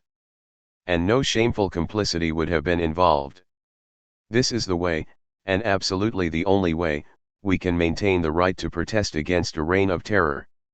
This is why I cannot share your opinion that we are in complete agreement in matters of politics. For you are willing to keep silent about one reign of terror in order the better to combat another one. There are some of us who do not want to keep silent about anything. It is our whole political society that nos eats us. Hence there will be no salvation until all those who are still worthwhile have repudiated it utterly in order to find, somewhere outside insoluble contradictions, the way to a complete renewal. In the meantime we must struggle. But with the knowledge that totalitarian tyranny is not based on the virtues of the totalitarians. It is based on the mistakes of the liberals. Talleyrand's remark is contemptible, for a mistake is not worse than a crime. But the mistake eventually justifies the crime and provides its alibi. Then the mistake drives its victims to despair, and that is why it must not be condoned. That is just what I cannot forgive contemporary political society. It is a mechanism for driving men to despair. It will probably seem to you that I am getting very excited about a small matter. Then let me, for once, speak in my own name. The world I live in is loathsome to me, but I feel one with the men who suffer in it. There are ambitions that are not mine, and I should not feel at ease if I had to make my way by relying on the paltry privileges granted to those who adapt themselves to this world. But it seems to me that there is another ambition that ought to belong to all writers, to bear witness and shout aloud, every time it is possible, insofar as our talent allows, for those who are enslaved as we are. That is the very ambition you questioned in your article, and I shall consistently refuse you the right to question it so long as the murder of a man angers you only when that man shares your ideas. Combat, December 1948. 1. The Plague. Defense of Freedom. Bread and Freedom. Speech given at the Labor Exchange of Saint-Étienne on May 10, 1953. If we add up the examples of breach of faith and extortion that have just been pointed out to us, we can foresee a time when, in a Europe of concentration camps, the only people at liberty will be prison guards who will then have to lock up one another. When only one remains, he will be called the Supreme Guard, and that will be the ideal society in which problems of opposition, the headache of all 20th century governments, will be settled once and for all. Of course, this is but a prophecy and, although governments and police forces throughout the world are striving, with great goodwill, to achieve such a happy situation, we have not yet gone that far. Among us, for instance, in Western Europe, freedom is officially approved. But such freedom makes me think of the poor female cousin in certain middle-class families. She has become a widow, she has lost her natural protector. So she has been taken in, given a room on the top floor, and is welcome in the kitchen. She is occasionally paraded publicly on Sunday, to prove that one is virtuous and not a dirty dog. But for everything else, and especially on state occasions, she is requested to keep her mouth shut. And even if some policeman idly takes liberties with her in dark corners, one doesn't make a fuss about it, for she has seen such things before, especially with the master of the house, and, after all, it's not worth getting in bad with the legal authorities. In the East, it must be admitted, they are more forthright. They have settled the business of the female cousin once and for all by locking her up in a closet with 2 solid bolts on the door. It seems that she will be taken out 50 years from now, more or less, when the ideal society is definitively established. Then there will be celebrations in her honor. But, in my opinion, she may then be somewhat moth-eaten, and I am very much afraid that it may be impossible to make use of her. When we stop to think that these two conceptions of freedom, the one in the closet and the other in the kitchen, have decided to force themselves on each other and are obliged in all that hullabaloo to reduce still further the female cousin's activity, it will be readily seen that our history is rather one of slavery than of freedom, and that the world we live in is the one that has just been described, which leaps out at us from the newspaper every morning to make of our days and our weeks a single day of revolt and disgust. The simplest, and hence most tempting, thing is to blame governments or some obscure powers for such naughty behavior. Besides, it is indeed true that they are guilty and that their guilt is so solidly established that we have lost sight of its beginnings. But they are not the only ones responsible. After all, if freedom had always had to rely on governments to encourage her growth, she would probably be still in her infancy or else definitively buried with the inscription "Another angel in heaven." The society of money and exploitation has never been charged, so far as I know, with assuring the triumph of freedom and justice. Police states have never been suspected of opening schools of law in the cellars where they interrogate their subjects. So, when they oppress and exploit, they are merely doing their job, and whoever blindly entrusts them with the care of freedom has no right to be surprised when she is immediately dishonored. If freedom is humiliated or in chains today, it is not because her enemies had recourse to treachery. It is simply because she has lost her natural protector. Yes, freedom is widowed, but it must be added because it is true, she is widowed of all of us. Freedom is the concern of the oppressed, and her natural protectors have always come from among the oppressed. In feudal Europe the communes maintained the ferments of freedom. Those who assured her fleeting triumph in 1789 were the inhabitants of towns and cities, and since the 19th century the workers' movements have assumed responsibility for the double honor of freedom and justice, without ever dreaming of saying that they were irreconcilable. Laborers, both manual and intellectual, are the ones who gave a body to freedom and helped her progress in the world until she has become the very basis of our thought, the air we cannot do without, that we breathe without even noticing it until the time comes when, deprived of it, we feel that we are dying. And if freedom is regressing today throughout such a large part of the world, this is probably because the devices for enslavement have never been so cynically chosen or so effective, but also because her real defenders, through fatigue, through despair, or through a false idea of strategy and efficiency, have turned away from her. Yes, the great event of the 20th century was the forsaking of the values of freedom by the revolutionary movement, the progressive retreat of socialism based on freedom before the attacks of a Caesarian and military socialism. Since that moment a certain hope has disappeared from the world and a solitude has begun for each and every free man. When, after Marx, the rumor began to spread and gain strength that freedom was a bourgeois hoax, a single word was misplaced in that definition, and we are still paying for that mistake through the convulsions of our time. For it should have been said merely that bourgeois freedom was a hoax and not all freedom. It should have been said simply that bourgeois freedom was not freedom or, in the best of cases, was not yet freedom. But that there were liberties to be won and never to be relinquished again. It is quite true that there is no possible freedom for the man tied to his lathe all day long who, when evening comes, crowds into a single room with his family. But this fact condemns a class, a society, and the slavery it assumes, not freedom itself, without which the poorest among us cannot get along. For even if society were suddenly transformed and became decent and comfortable for all, it would still be a barbarous state unless freedom triumphed. And because bourgeois society talks about freedom without practicing it, must the world of workers also give up practicing it and boast merely of not talking about it? Yet the confusion took place, and in the revolutionary movement freedom was gradually condemned because bourgeois society used it as a hoax. From a justifiable and healthy distrust of the way that bourgeois society prostituted freedom, people came to distrust freedom itself. At best, it was postponed to the end of time, with the request that meanwhile it be not talked about. The contention was that we needed justice first and that we would come to freedom later on, as if slaves could ever hope to achieve justice. And forceful intellectuals announced to the worker that bread alone interested him rather than freedom, as if the worker didn't know that his bread depends in part on his freedom.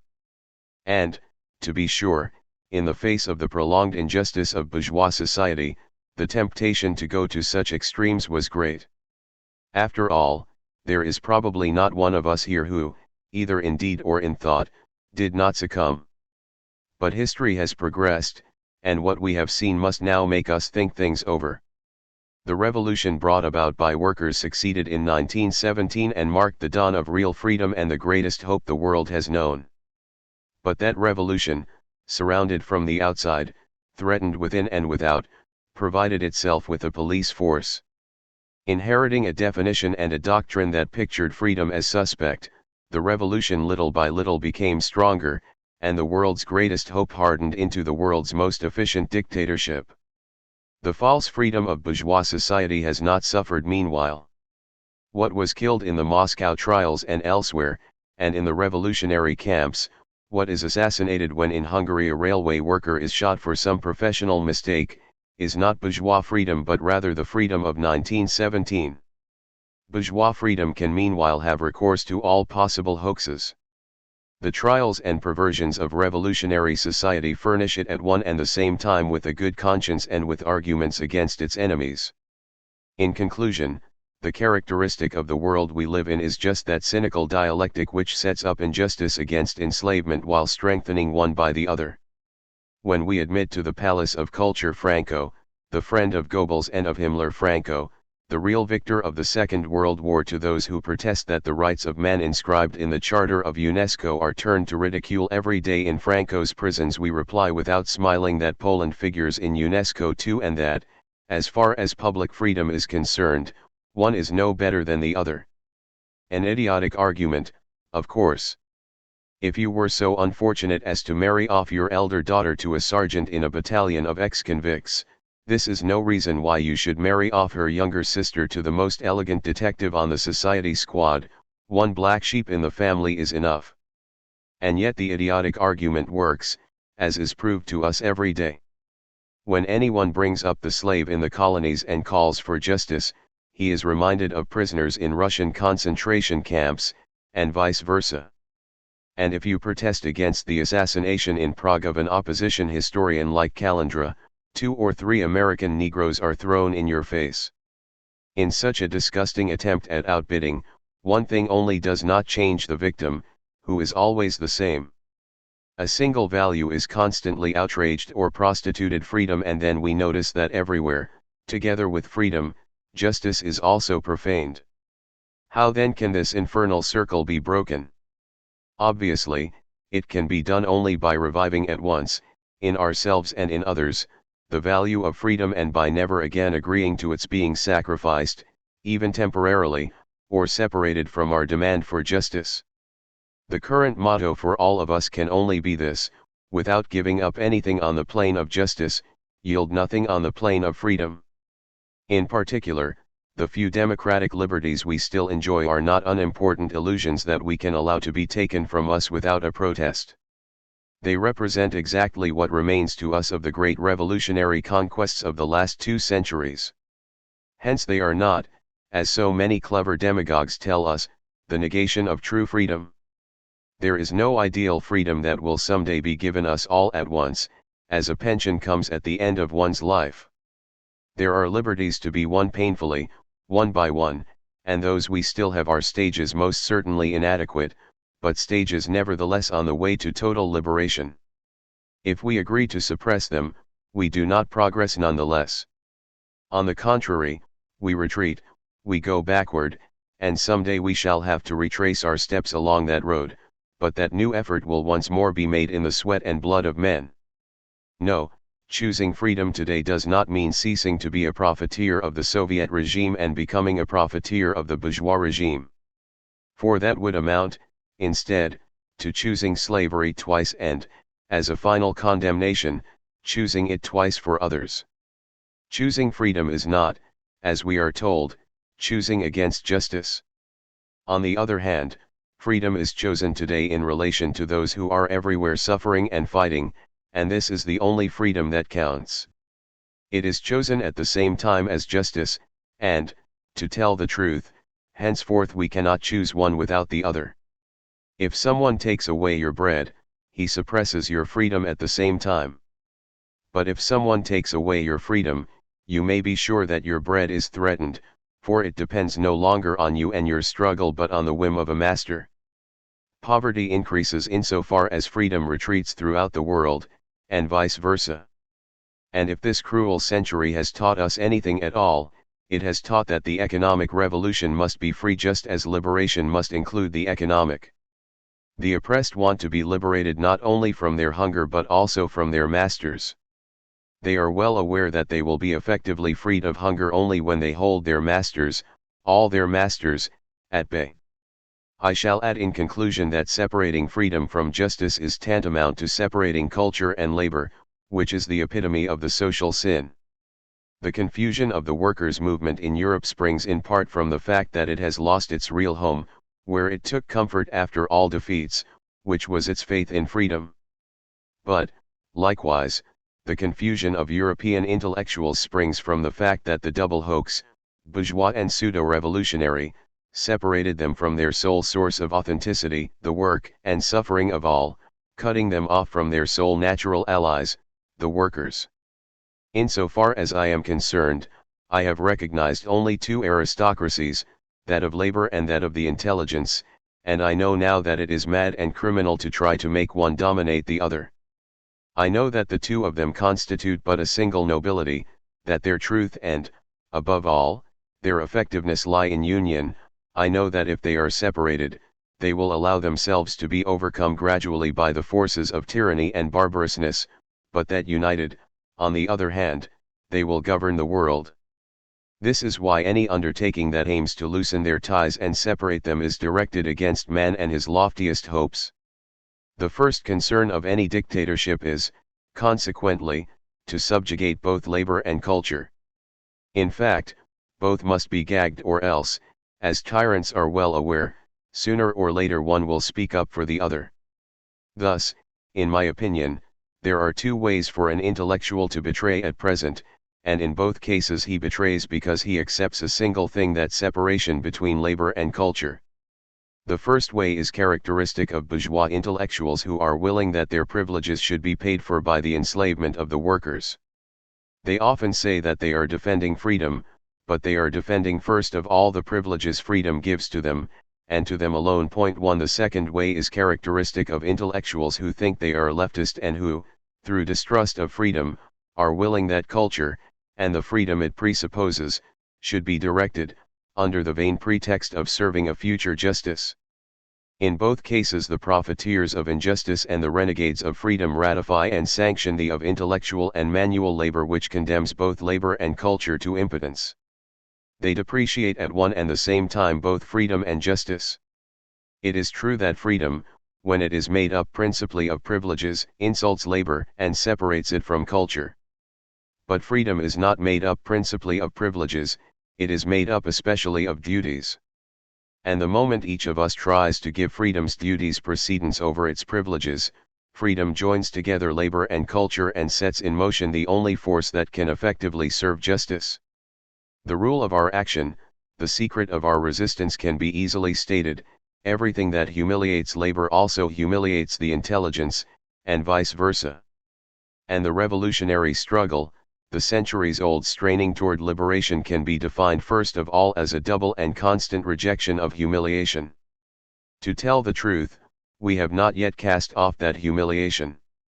But the wheel turns, history changes, and a time is coming, I am sure, when we shall cease to be alone.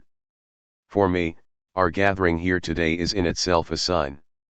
The fact that members of unions gather together and crowd around our freedoms to defend them is indeed reason enough for all to come here from all directions to illustrate their union and their hope. The way ahead of us is long. Yet if war does not come and mingle everything in its hideous confusion, we shall have time at last to give a form to the justice and freedom we need. But to achieve that we must henceforth categorically refuse, without anger but irrevocably, the lies with which we have been stuffed. No, freedom is not founded on concentration camps, or on the subjugated peoples of the colonies, or on the workers' poverty. No, the doves of peace do not perch on gallows.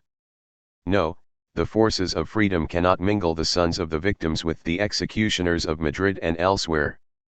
Of that, at least, we shall henceforth be sure, as we shall be sure that freedom is not a gift received from a state or a leader but a possession to be won every day by the effort of each and the union of all. One and, besides, most of the time they do not even defend freedom the moment there is any risk in doing so. Homage to an Exile. Speech delivered December 7, 1955 at a banquet in honor of President Eduardo Santos, editor of El Tiempo, driven out of Colombia by the dictatorship. Proudly we receive among us this evening an ambassador who is not like other ambassadors. Indeed, I have read that the government that had the sorry privilege of suppressing the greatest newspaper in South America had previously offered its editor, President Eduardo Santos, an ambassadorship to Paris. You refused that honor, Mr. President, not out of scorn for Paris, we are well aware, but out of love for Colombia, and probably because you know that governments often look upon foreign embassies as places of gilded expatriation for citizens who are in the way. You remained in Bogotá, as your conscience dictated, hence you were in the way, and you were censored without diplomatic respect and in the most cynical fashion possible.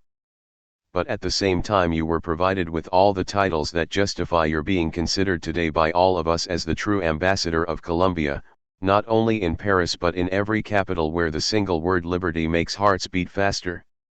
It is not so easy as people think to be a free man.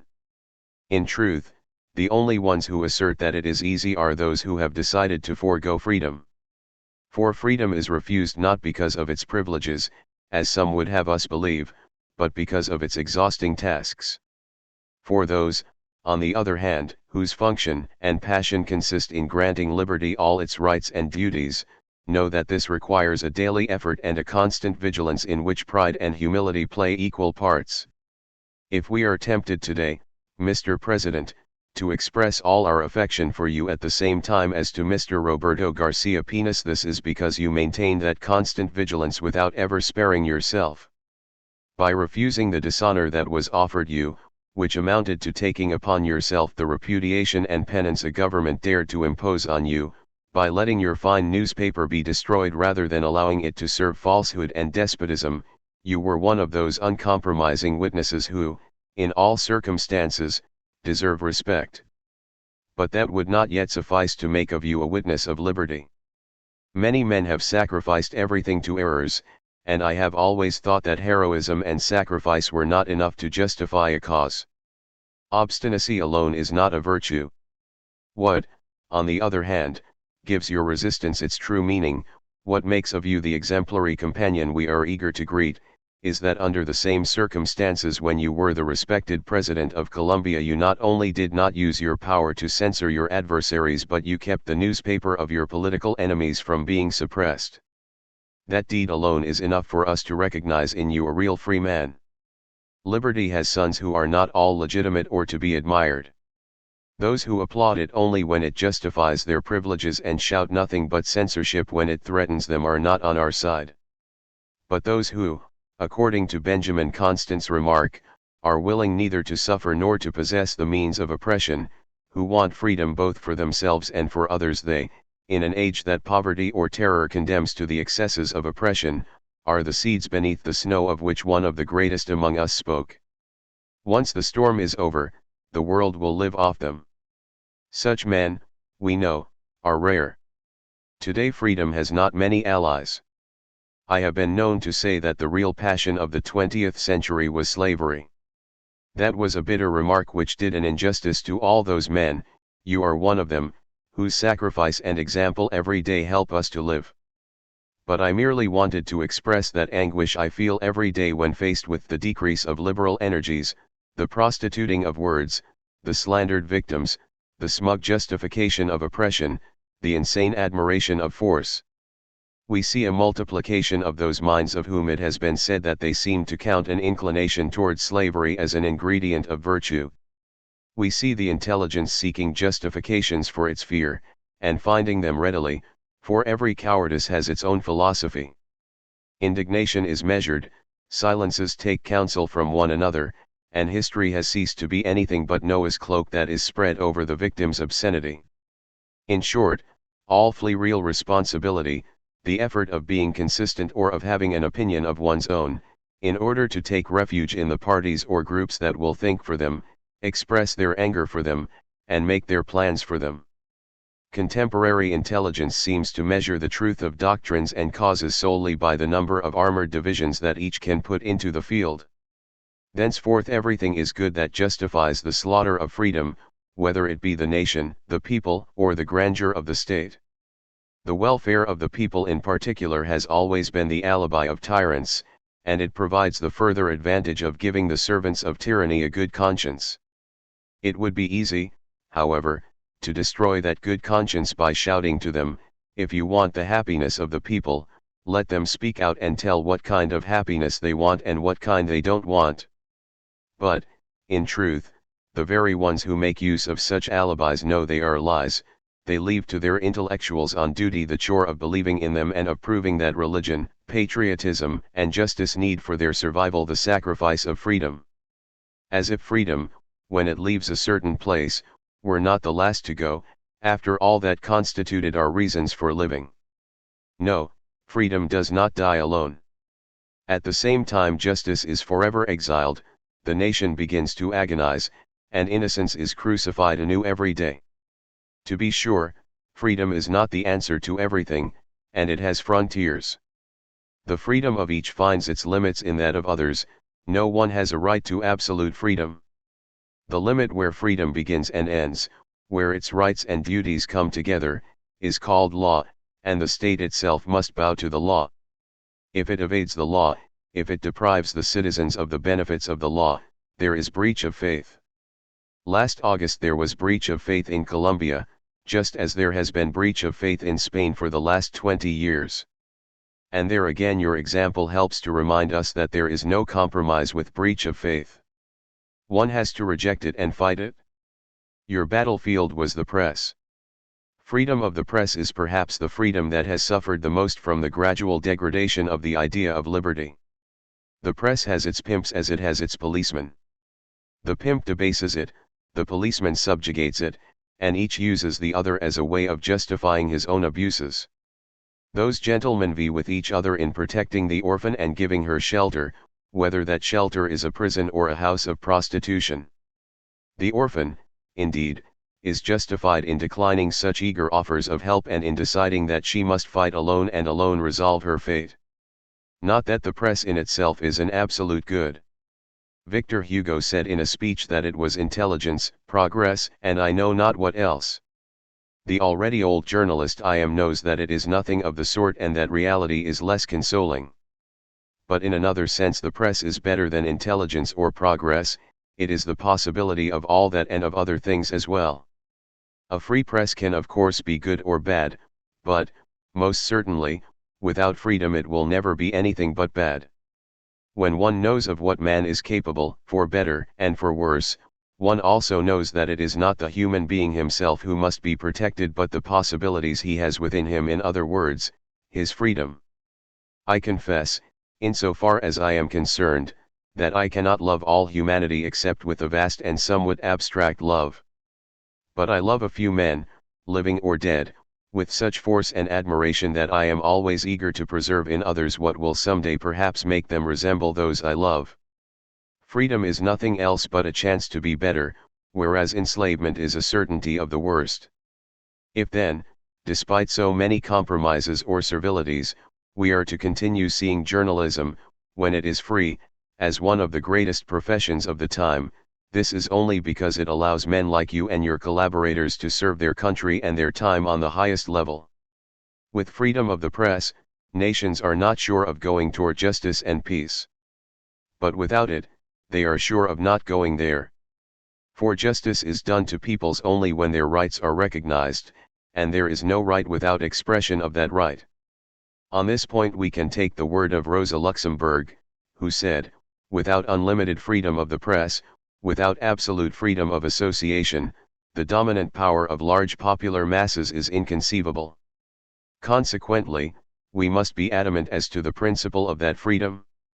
It is not merely the basis of cultural privileges, as people try hypocritically to convince us. It is also the basis for the rights of labor. Those who, the better to justify their tyrannies, set in opposition labor and culture will not make us forget that whatever subjects the intelligence and chains labor, and vice versa. When intelligence is gagged, the worker is soon subjugated, just as when the proletariat is enslaved the intellectual is soon reduced to silence or to lies. In short, whoever does violence to truth or to its expression eventually mutilates justice, even though he thinks he is serving it. From this point of view, we shall deny to the very end that a press is true because it is revolutionary. It will be revolutionary only if it is true, and never otherwise. So long as we keep in mind these facts, your resistance, Mr. President, will preserve its real meaning, and, far from being a solitary example, it will throw light on the long struggle that you will be helping us not to abandon. The Colombian government accused El Tiempo of being a superstate within the state, and you were right to refute that argument. But your government was right too, although in a way that it could not accept. For, by saying that, it paid homage to the power of the printed word. Censorship and oppression prove that the word is enough to make the tyrant tremble, but only if the word is backed up by sacrifice. For only the word fed by blood and heart can unite men, whereas the silence of tyrannies separates them. Tyrants indulge in monologues over millions of solitudes. If we reject oppression and falsehood, on the other hand, this is because we reject solitude. Every insubordinate person, when he rises up against oppression, reaffirms thereby the solidarity of all men. No, it is not you or a distant newspaper that you defended by resisting oppression, but the entire community that unites us over and above frontiers. Is it not true, moreover, that throughout the world your name has always been linked to the cause of freedom? How can we fail to recall here that you were and still are one of the most faithful friends of our Spain, of Republican Spain, today scattered throughout the world, betrayed by its allies and its friends, forgotten by all, humiliated Spain which stands erect solely by the force of its protest. The day when the other Spain, the Spain of churches and prisons, enters with its jailers and its censors into the organization of so-called free nations, I know that on that day you will stand with all of us, silently but with no spirit of revenge, beside free and suffering Spain. For such fidelity let me thank you in the name of my second country and in the name of all those who, gathered here, bespeak their gratitude and their friendship. We thank you for being among those few who, in a time of enslavement and fear, stand firm on their right. People are complaining almost everywhere that the sense of duty is disappearing. How could it be otherwise, since no one cares any more about his rights? Only he who is uncompromising as to his rights maintains the sense of duty.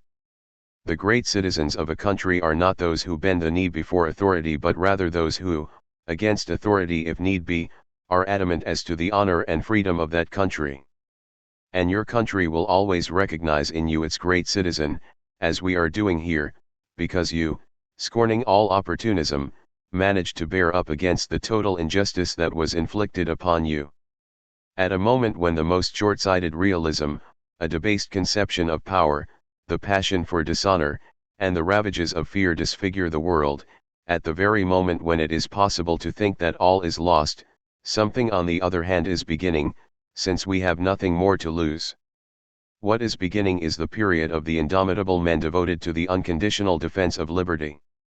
This is why your attitude serves as an example and a comfort to all those who, like me, have now broken with many of their traditional friends by rejecting any complicity, even temporary, even and above all tactical, with regimes or parties whether of the right or of the left that justify, however little, the suppression of a single one of our liberties.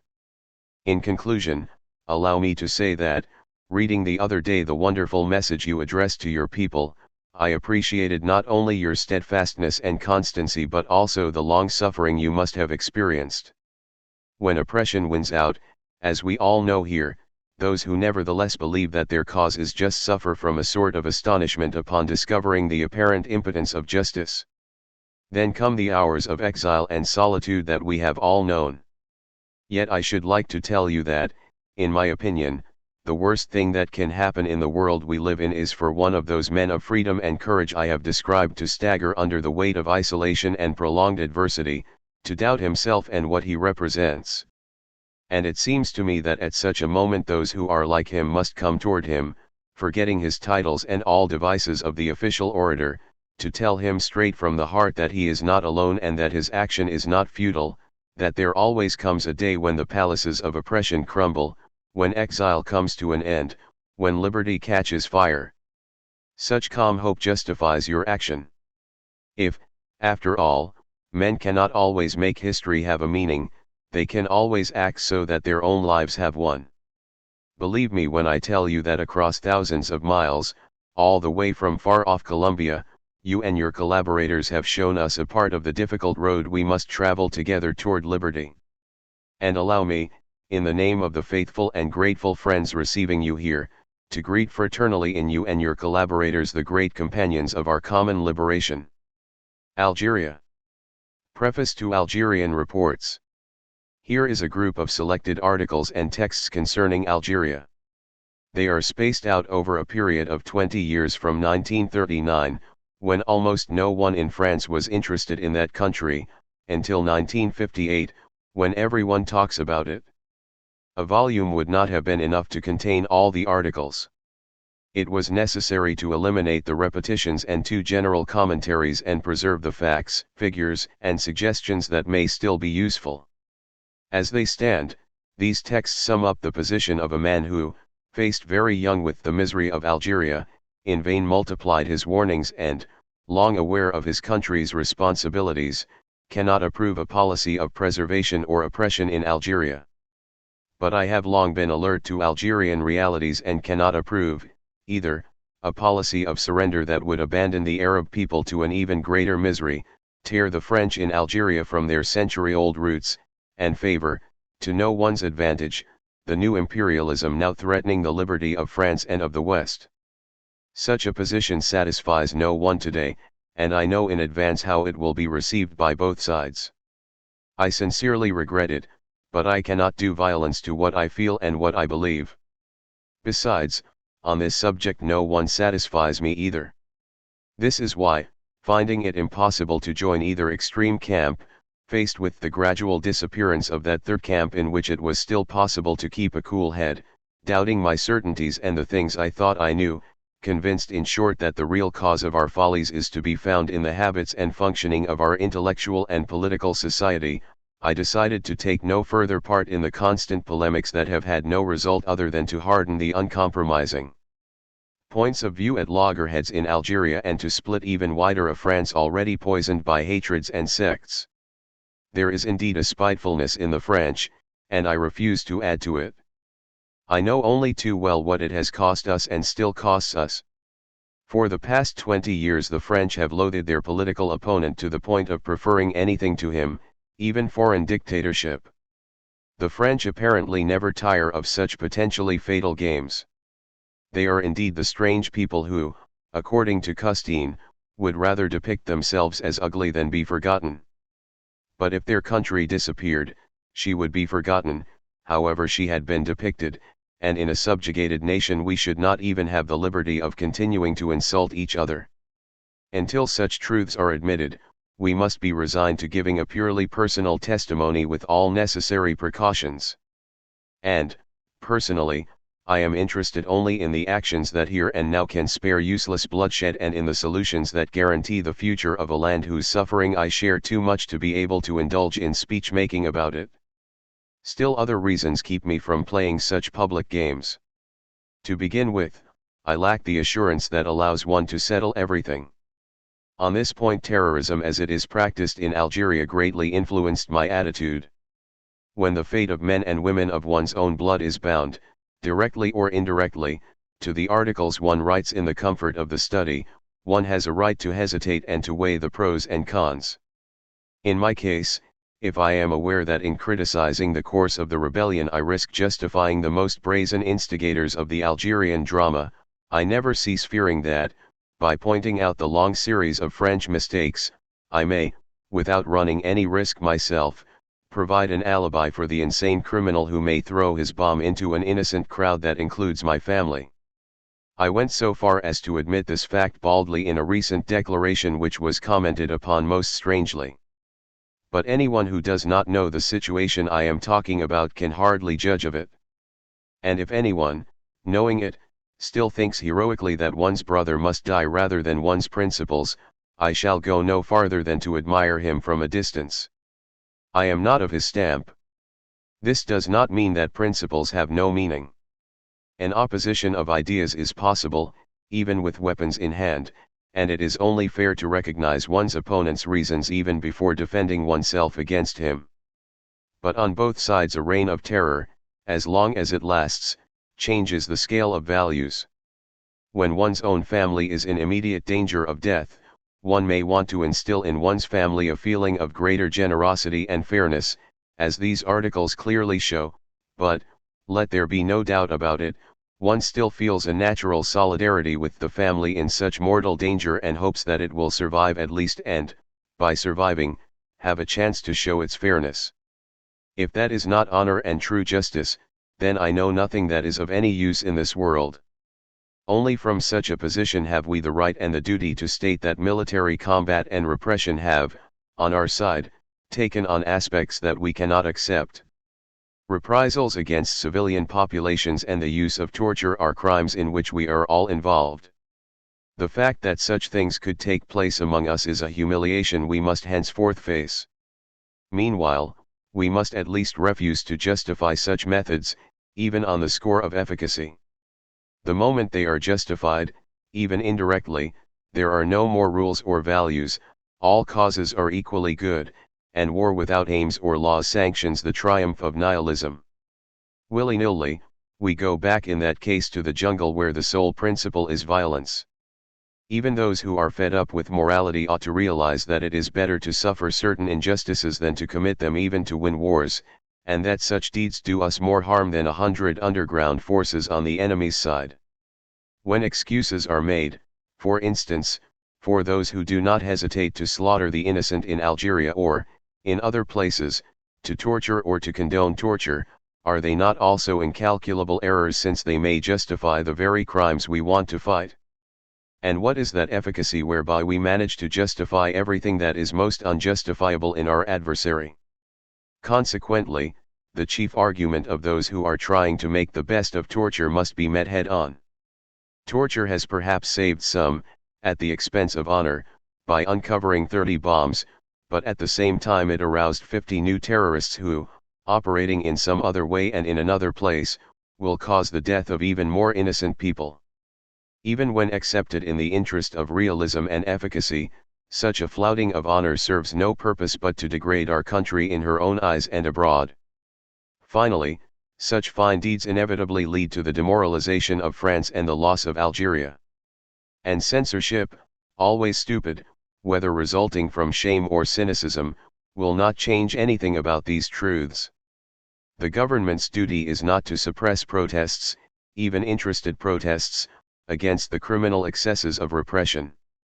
Its duty is rather to suppress the excesses and to condemn them publicly in order to keep each individual citizen from feeling personally responsible for the actions of a few and hence obliged to denounce or approve them. But, to be both useful and equitable, we must condemn with equal force and in no uncertain terms the terrorism applied by the FLN to French civilians and indeed, to an even greater degree, to Arab civilians. Such terrorism is a crime that can be neither excused nor allowed to develop. Under the form it has assumed, no revolutionary movement has ever accepted it, and the Russian terrorists of 1905, for instance, would have died, they proved this statement, rather than stoop to it. It would be impossible to transform an awareness of the injustices imposed on the Arab population into a systematic indulgence toward those who indiscriminately slaughter Arab and French civilians without regard for age or sex.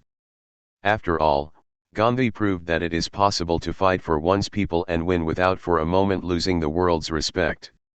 Whatever the cause being defended, it will always be dishonored by the blind slaughter of an innocent crowd when the killer knows in advance that he will strike down women and children. I have never failed to state, as can be seen in these reports, that these two condemnations could not be separated if we wanted to be effective. This is why it seemed to me both indecent and harmful to protest against tortures in the company of those who readily accepted Meluza or the mutilation of European children. Just as it seemed to me harmful and indecent to condemn terrorism in the company of those who are not bothered by torture. The truth, alas, is that a part of French opinion vaguely holds that the Arabs have in a way earned the right to slaughter and mutilate, while another part is willing to justify in a way all excesses. To justify himself, each relies on the other's crime. But that is a casuistry of blood, and it strikes me that an intellectual cannot become involved in it, unless he takes up arms himself.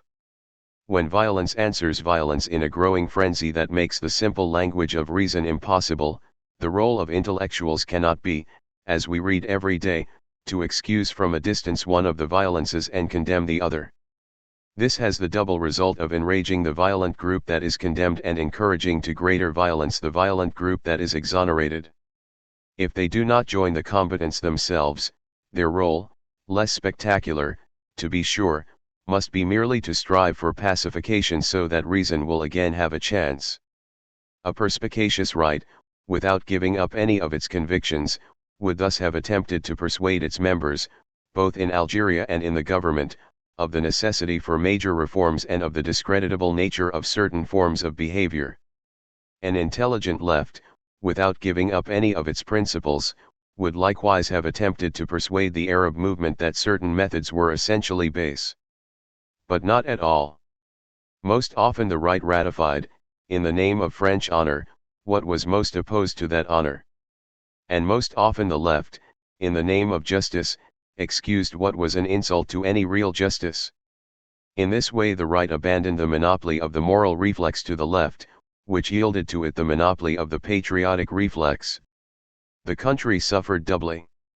We could have used moralists less joyfully resigned to their country's misfortune and patriots less ready to allow torturers to claim that they were acting in the name of France. It seems as if metropolitan France was unable to think of any policies other than those which consisted in saying to the French in Algeria, "Go ahead and die, that's what you deserve, or else kill them, that's what they deserve." That makes two different policies and a single abdication, for the question is not how to die separately but rather how to live together. If I annoy anyone by writing this, I ask him merely to think for a moment about the divergence between the ideological reflexes. Some want their country to identify itself wholly with justice, and they are right. But is it possible to be just and free in a dead or subjugated nation? And does not absolute purity for a nation coincide with historical death? Others want the very body of their country to be defended against the whole universe if need be, and they are not wrong. But is it possible to survive as a people without doing reasonable justice to other peoples? France is dying through inability to solve this dilemma. The first want the universal to the detriment of the particular. The others want the particular to the detriment of the universal. But the two go together. The way to human society passes through national society. National society can be preserved only by opening it up to a universal perspective. More precisely, if you want France alone to reign in Algeria over 8 million mutes, she will die. If you want Algeria to separate from France, both of them will perish in the same way.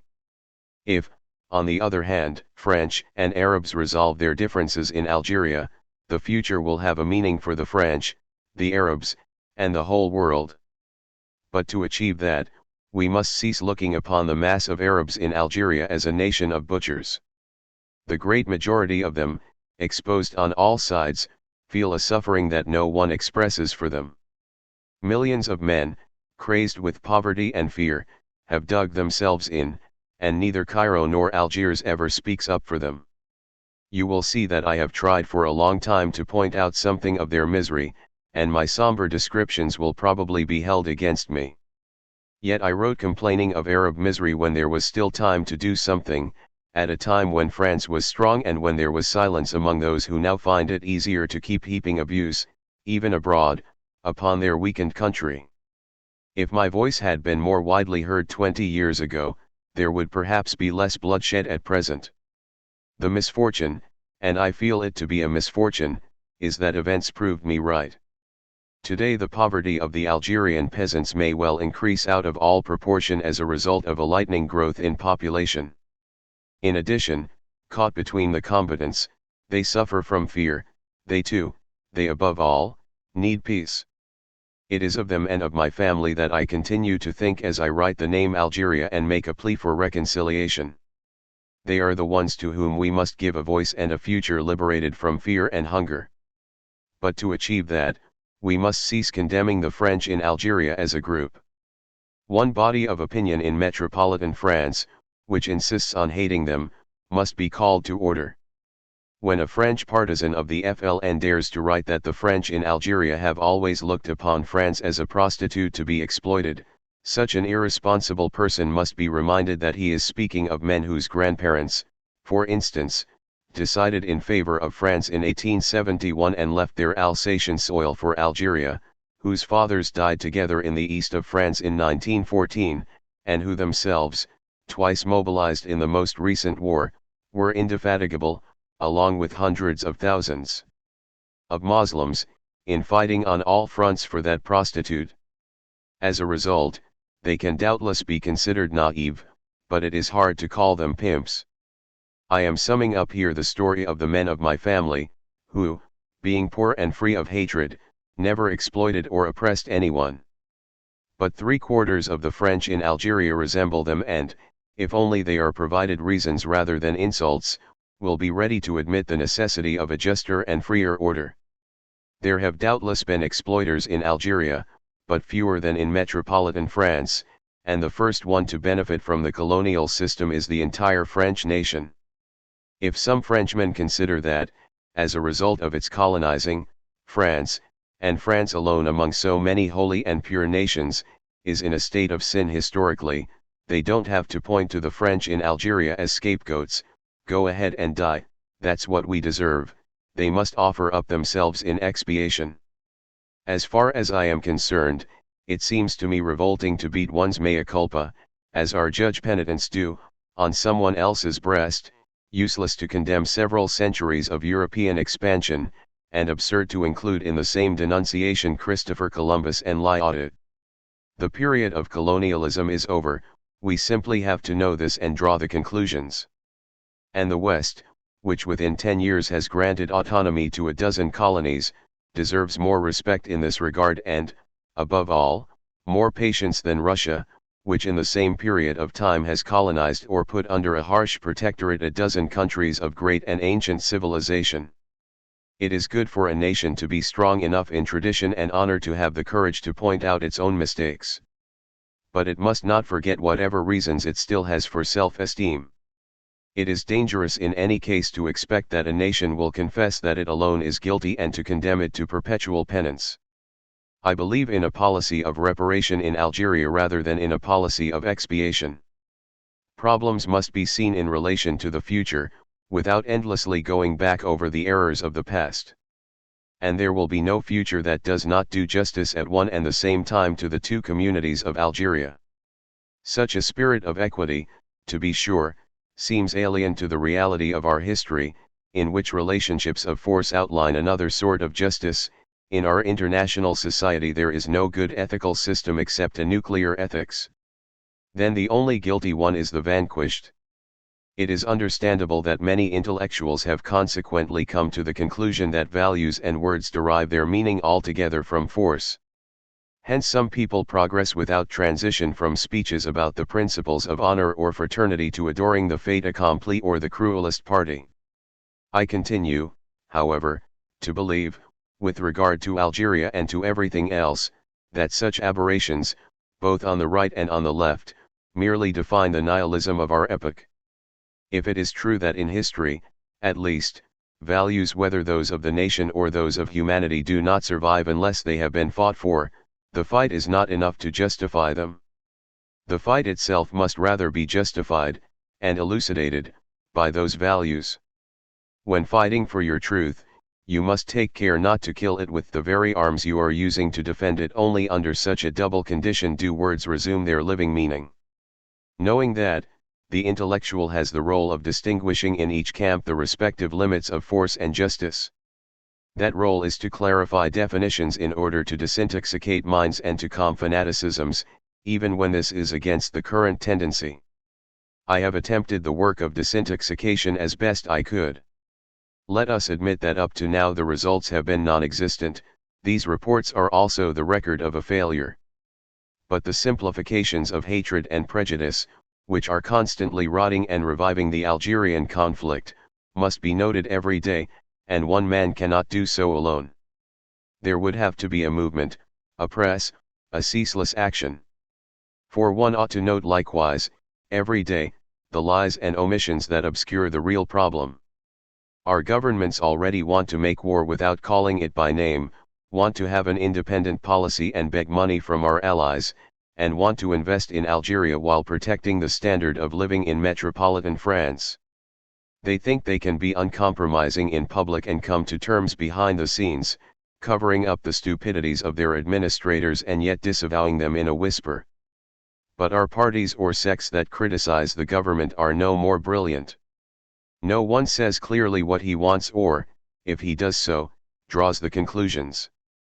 Those who advocate the military solution must know that it can only mean a reconquest by means of an all-out war which will involve, for example, the reconquest of Tunisia in opposition to the opinion, and perhaps the armed resistance, of a part of the world. That is a policy, to be sure, but it must be seen and presented as it is. Those who, in purposely vague terms, advocate negotiation with the FLN cannot fail to be aware, after the precise statements of the FLN, that this means the independence of Algeria under the direction of the most relentless military leaders of the insurrection, in other words, the eviction of 1,200,000 Europeans from Algeria and the humiliation of millions of Frenchmen, with all the risks that such a humiliation involves. That is a policy, to be sure, but we must see it for what it is and stop cloaking it in euphemisms. The constant polemics that would have to be carried on for this purpose would boomerang in a political society where the will to be lucid and intellectual independence are becoming rarer and rarer. All that is left of 100 articles written on the subject is the adversary's distortion of them.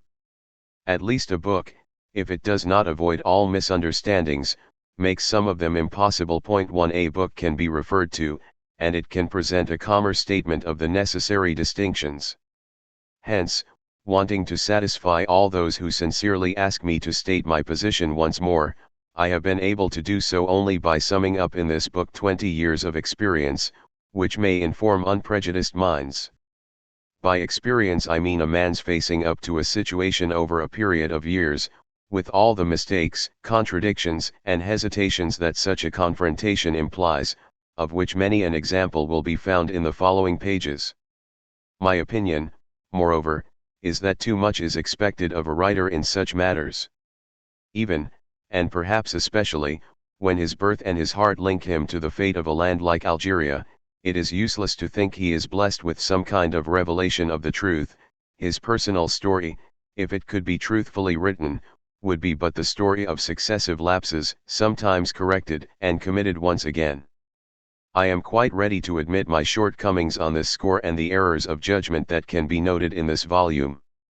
But, however much it may pain me to do so, I at least thought it possible to gather together the documents of this long record and to submit them to the reflection of those whose minds are not yet irrevocably made up. The relaxation of psychological strain that can be felt at present between French and Arabs in Algeria gives rise to the hope that the language of reason may again be heard.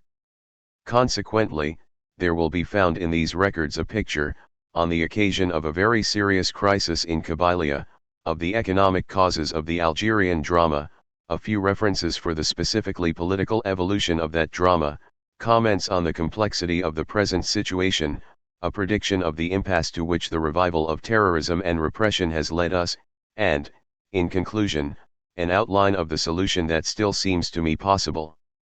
Recognizing the end of colonialism, my solution excludes dreams of reconquest or of maintaining the status quo, really mere reactions of weakness and humiliation. Such dreams only prepare for the definitive divorce and the double misfortune of France and Algeria. But my solution also excludes the dream of uprooting the French in Algeria, who, if they haven't the right to oppress anyone, do have the right not to be oppressed and to be their own masters in the land of their birth. There are other ways of re-establishing the necessary justice than substituting one injustice for another. In this regard I have tried to define my position clearly. An Algeria made up of federated settlements and linked to France seems to me preferable, without any possible comparison on the plane of simple justice, to an Algeria linked to an empire of Islam which would bring the Arab peoples only increased poverty and suffering and which would tear the Algerian-born French from their natural home. If the Algeria I hope for still has a chance of emerging, and, in my opinion, it has many chances, I want to help it with all my strength. On the other hand, I consider that I must not help even for a second in any way whatever the establishment of the other Algeria.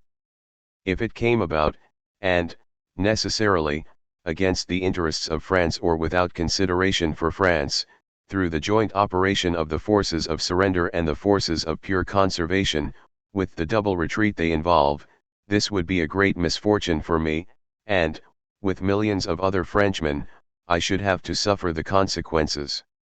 That, loyally stated, is what I think. I may be mistaken or unable to judge fairly of a drama that touches me too closely. But if the reasonable hopes we can still nourish today should fade away and we were faced with the serious ensuing events for which whether they do violence to our country or to humanity as a whole we shall all be responsible together, each of us must stand up and declare what he has done and what he has said. This is my declaration, to which I shall add nothing. March, April 1958. 1. The entire book entitled Actuels 3 was devoted to Camus's Algerian reports of the years 1939 to 58, from among which he selected for this volume the present preface and the 3 following essays. Translator's note. Letter to an Algerian militant. M. Aziz Camus, an Algerian socialist and former member of the Party of the Manifesto, had planned, after the rebellion broke out, to launch a newspaper, Algerian Community, which would rise above the double fanaticism now afflicting Algeria and help establish a really free community. This letter appeared in the newspaper's first issue on the 1st of October 1955. My dear Camus, I found your letters on returning from a vacation and am afraid that my approval may come very late. Yet I need to give it to you. Believe me when I tell you that Algeria is the cause of my suffering at present as others might say their chest is the cause of their suffering. And since the 20th of August I have been on the verge of despair.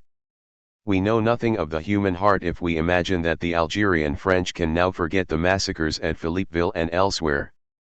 And it is another form of madness to imagine that repression can make the Arab masses feel confidence and esteem for France. Hence we are pitted against each other, condemned to inflicting the greatest possible pain on each other, inexpiably. The idea is intolerable to me and poisons each of my days. Nevertheless, you and I, who are so much alike having the same background, sharing the same hope, having felt like brothers for so long now, united in our love for our country know that we are not enemies and that we could live happily together on this soil that belongs to us. For it is ours, and I can no more imagine it without you and your brothers than you can probably separate it from me and those who resemble me. You have said it very well, better than I can say it, we are condemned to live together. The Algerian French and I thank you for having pointed out that they are not all bloodthirsty rich men have been in Algeria for more than a century, and there are more than 1 million of them. This alone is enough to distinguish the Algerian problem from the problems raised in Tunisia and Morocco, where the French settlement is relatively new and weak. The French fact cannot be eliminated in Algeria, and the dream of a sudden disappearance of France is childish. But there is no reason either why 9 million Arabs should live on their land like forgotten men. The dream that the Arab masses can be cancelled out, silenced and subjugated, is just as mad. The French are attached to the soil of Algeria by roots that are too old and too vigorous for us to think of tearing them up. But this gives the French no right, in my opinion, to destroy the roots of Arab culture and life. Throughout my life I have fought for sweeping and profound reforms, and you know that I paid for this with exile from my country. But people refused to believe because they cherished the dream of power that is supposedly eternal and forgot that history constantly progresses, and now those reforms are needed more than ever. Those which you point out represent an initial effort, and an indispensable one, to be made quickly, before its chance of success is drowned in French blood and Arab blood. But saying this today, as I know by experience, amounts to taking one stand in the no man's land between two armies and preaching amid the bullets that war is a deception and that bloodshed, if it sometimes makes history progress, makes it progress toward even greater barbarism and misery. If anyone dares to put his whole heart and all his suffering into such a cry, he will hear in reply nothing but laughter and a louder clash of arms. And yet we must cry it aloud, and, since you plan to do so, I cannot let you do such a mad and necessary thing without telling you that I stand beside you like a brother. Yes, the essential thing is to leave room, however limited it may be, for the exchange of views that is still possible. The essential thing is to bring about an easing of the situation, however slight and temporary it may be. And to achieve that, each of us must preach pacification to his people. The inexcusable massacring of French civilians leads to equally stupid destruction of the Arabs and their possessions. It is as if two insane people, crazed with wrath, had decided to turn into a fatal embrace the forced marriage from which they cannot free themselves. Forced to live together and incapable of uniting, they decide at least to die together. And because each of them by his excesses strengthens the motives and excesses of the other, the storm of death that has struck our country can only increase to the point of general destruction. In that ceaseless attempt to go one better, the fire is spreading, and tomorrow Algeria will be a land of ruins and dead which no force, no power in the world, will be capable of reviving in this century. We must put a stop to the attempt at outbidding each other. It is the duty of all of us, Arabs and Frenchmen, who refuse to let go each other's hands. We Frenchmen must struggle to keep repression from becoming general so that French law will continue to have a generous and obvious meaning in our country. We must struggle to remind our people of their mistakes and of the obligations of a great nation, which cannot, without losing its prestige, answer a racial massacre with a similar outburst. Finally, we must strive to hasten the necessary and decisive reforms that will once more launch the Franco-Arab community of Algeria on the road toward the future. You Arabs must spare no effort to show your people that, when they kill civilian populations, terrorism not only raises justifiable doubts as to the political maturity of men capable of such acts, but also strengthens the anti-Arab elements, reinforces their arguments, and silences French liberal opinion which might find and put through some solution leading to reconciliation.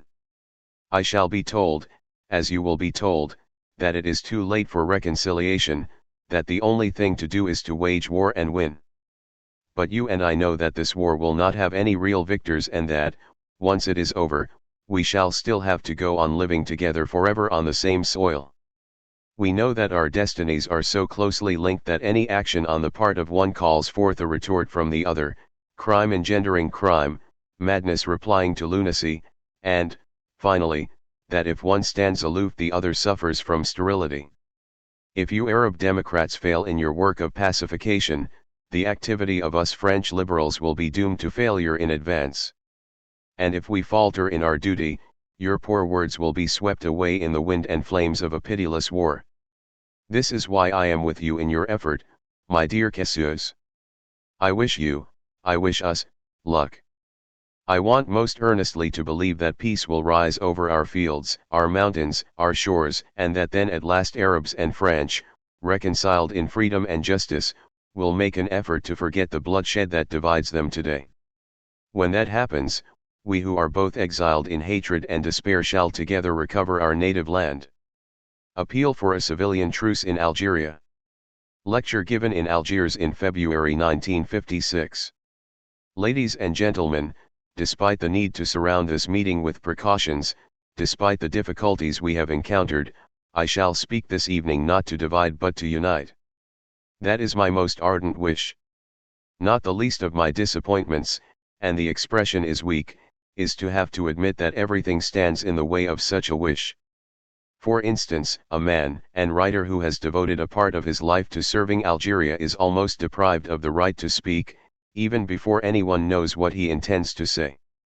But at the same time this emphasizes the urgency of the effort toward pacification that we must make. Consequently, this meeting had to take place to show at least that an exchange of views is still possible and to keep people from accepting the worst as a result of the general discouragement. My speaking of an exchange of views suggests that I did not come to deliver a formal lecture. To tell the truth, in the present circumstances I should not have the heart to do so. But it seemed to me possible, and I even considered it my duty, to come and echo among you a purely humanitarian appeal that might, at least on one point, silence the fury and unite most Algerians, both French and Arab, without their having to give up any of their convictions.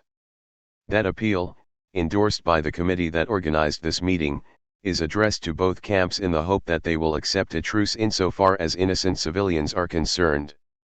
Hence I have only to justify such an enterprise in your eyes. I shall try to do so briefly. Let me insist at the outset that, owing to the force of circumstances, our appeal has nothing to do with politics. If it were otherwise, I should not be qualified to speak. I am not a political man, and my passions and inclinations do not lead me to public platforms. I step onto the podium only when forced to by the pressure of circumstances and by my conception of my function as a writer. As to the basis of the Algerian problem, I shall probably have, as events multiply and suspicions increase on both sides, more doubts than certainties to express. My only qualifications for taking a stand are that I have lived through the Algerian calamity as a personal tragedy and that I am incapable of rejoicing over any death whatever. For 20 years, with paltry means, I have done all I could to contribute to the understanding of our two peoples. To be sure, one can laugh at the expression of the preacher of reconciliation when history answers his preaching by showing him the two peoples he loved embraced in a death grip. He himself, in any case, is not inclined to laugh at it. Faced with such a failure, his only concern must be to spare his country any unnecessary suffering. I must add that the men who took the initiative of backing this appeal are not acting in any political capacity either. Among them are members of large religious families who were willing, in keeping with their lofty calling, to support a humanitarian duty. Others are men not singled out either by profession or by sensitivity as the kind who get involved in public affairs. For most of them, indeed, their profession or business, which served a purpose in the community, sufficed to fill their lives. They could have stood on the sidelines, like so many others, keeping score and from time to time sighing with a fine note of melancholy. But they thought that building, teaching, creating were functions of life and of generosity which could not be pursued in the realm of hatred and bloodshed. Such a decision, heavy with consequences and commitments, gives them no special rights except one, the right of asking that their suggestion be seriously considered. I must say finally that we don't want to get you to agree to anything politically. If we wanted to raise the problem on a political basis, we should run the risk of not getting the agreement we need. We may differ as to the necessary solutions and even as to the means of achieving them. To contrast positions that have been defined over and even distorted would, for the moment, merely add to the weight of insults and hatreds under which our country is stifling and struggling. But one thing at least unites all of us, and that is our love of our common soil, and our anguish.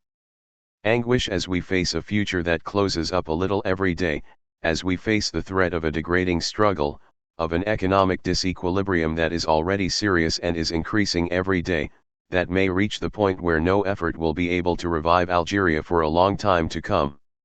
We want to address ourselves to that anguish, even I might say, especially among those who have already taken sides. For even among the most militant, in the thick of the fray, there is an element, I know, that will not indulge in murder and hatred, and that dreams of a happy Algeria. We are appealing to that element in each of you, French or Arab. We should like to say to those who are unwilling to see this great country break in two and go adrift that, without recalling again the mistakes of the past, anxious solely for the future, it is possible today, on a single definite point, to agree first and then to save human lives. In this way we may prepare a climate more favorable to a discussion that will at last be reasonable. The intentional modesty of this objective, and yet its importance, make it worthy, in my opinion, of your broadest agreement. What do we want? Simply to get the Arab movement and the French authorities, without having to make contact or to commit themselves to anything else, to declare simultaneously that for the duration of the fighting the civilian population will on every occasion be respected and protected? Why this measure? The first reason, on which I shall not insist much, is, as I said, one of simple humanity. Whatever the ancient and deep origins of the Algerian tragedy, one fact remains: no cause justifies the death of the innocent. Throughout history, men, unable to suppress war, have made an effort to limit its effects, and, however terrible and repulsive the latest world wars were, nevertheless organizations of aid and solidarity succeeded in piercing the darkness with the feeble ray of pity that keeps one from despairing utterly of mankind. Such a necessity seems even more urgent in a struggle that in many ways has the appearance of a fratricidal war that makes no distinction between men and women, between soldier and worker. From this point of view, even if our present initiative saved but one innocent life, it would be justified. But it is also justified for other reasons. However black it may seem, the future of Algeria is not yet altogether sealed. If each individual, Arab or French, made an effort to think over his adversary's motives, at least the basis of a fruitful discussion would be clear. But if the two Algerian populations, each accusing the other of having begun the quarrel, were to hurl themselves against each other in a sort of xenophobic madness, then any chance for understanding would be drowned in blood. It may be, and this is our greatest source of anguish, that we are heading towards such horrors.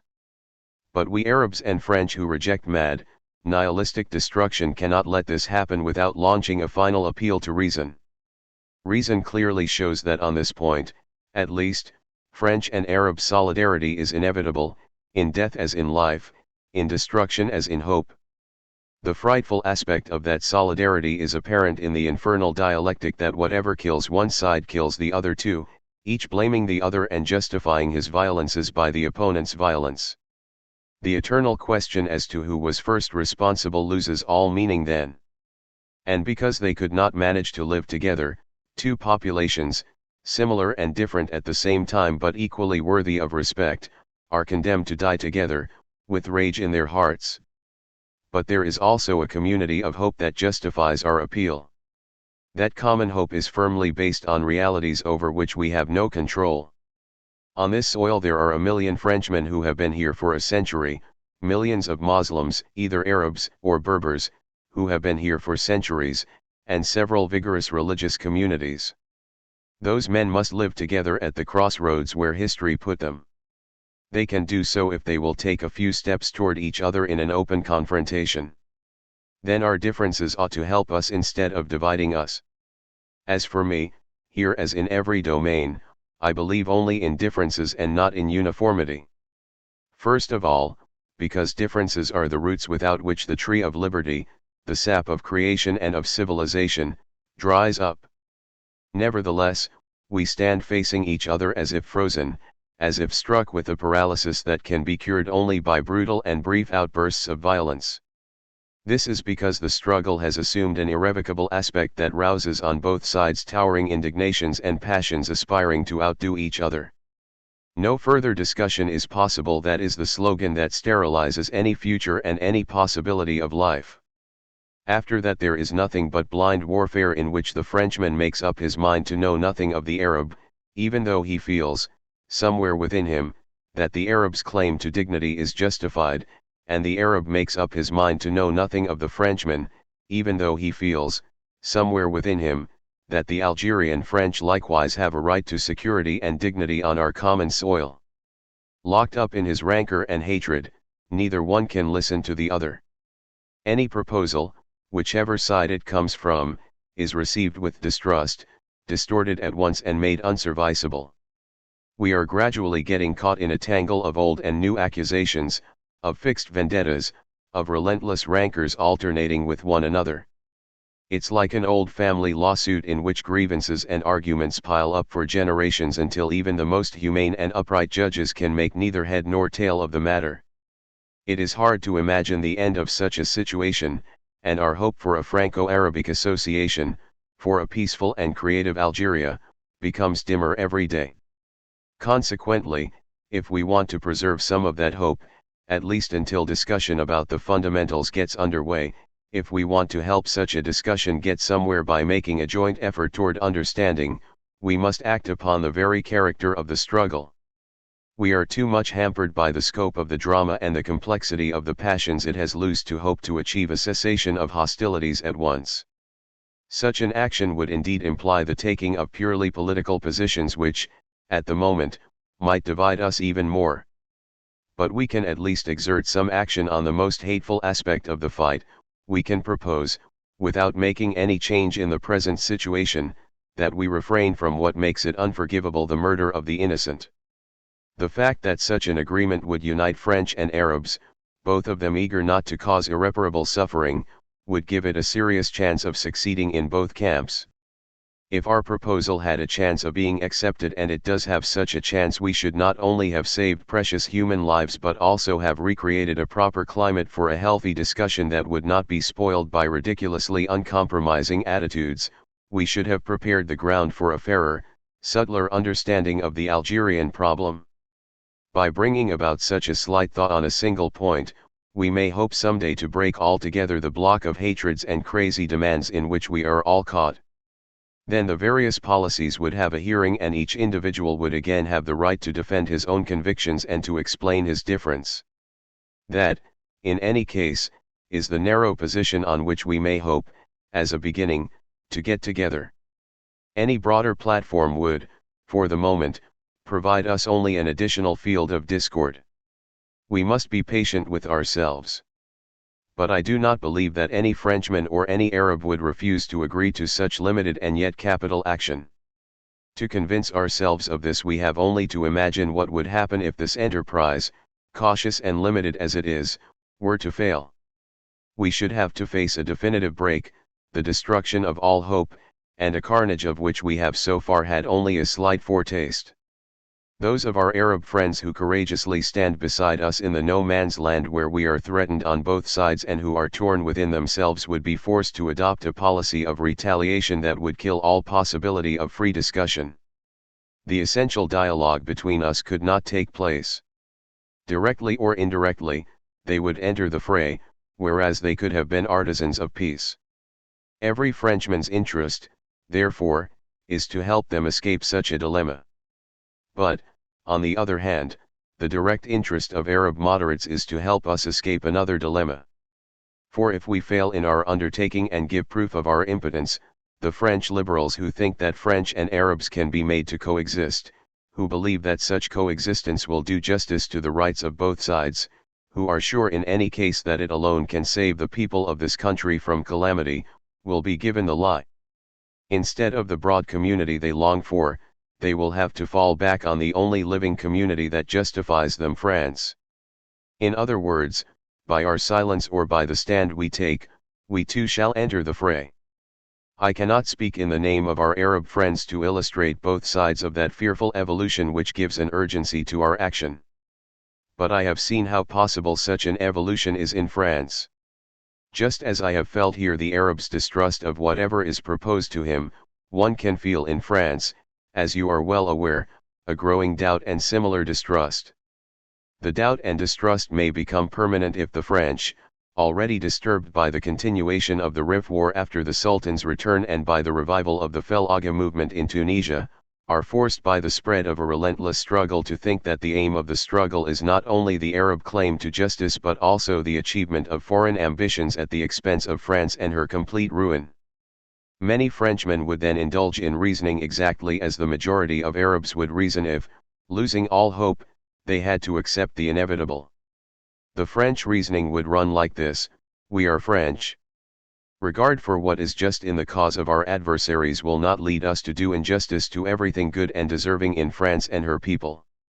We cannot be expected to applaud all forms of nationalism except French nationalism, to forgive all sins except those of France. In the extremity to which we have been driven, and since a choice is necessary, we cannot choose anything else but our own country. Thus, through the same reasoning operating in contrary directions, our two peoples would separate once and for all, and Algeria would become for a long time a mass of ruins, whereas a mere effort of reflection today could still change things and avoid catastrophe. This is the double danger that threatens us, the mortal risk with which we are faced. Either we shall succeed, on one point at least, in getting together to limit the havoc and shall in this way bring about a satisfactory outcome, or we shall fail to unite and to persuade, and our failure will influence the whole future. Our enterprise needs no other justification, the urgency is evident. This is why my appeal will be as emphatic as possible. If I had the power to give a voice to the solitude and anguish in each of us, that is the voice with which I should address you.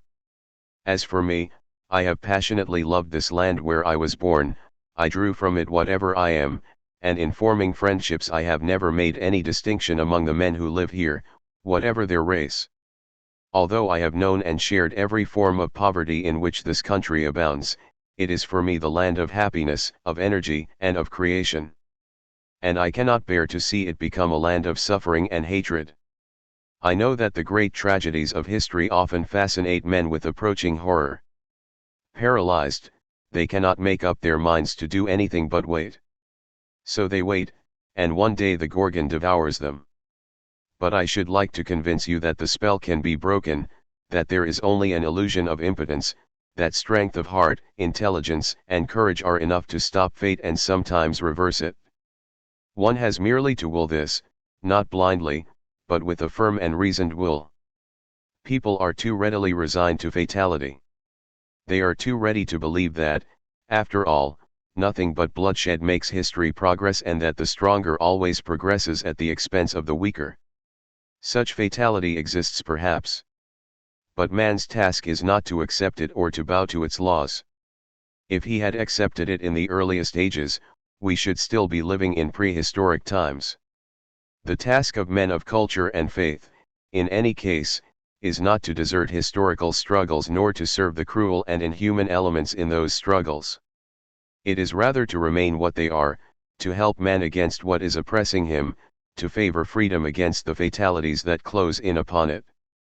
That is the condition under which history really progresses, innovates, in a word, creates.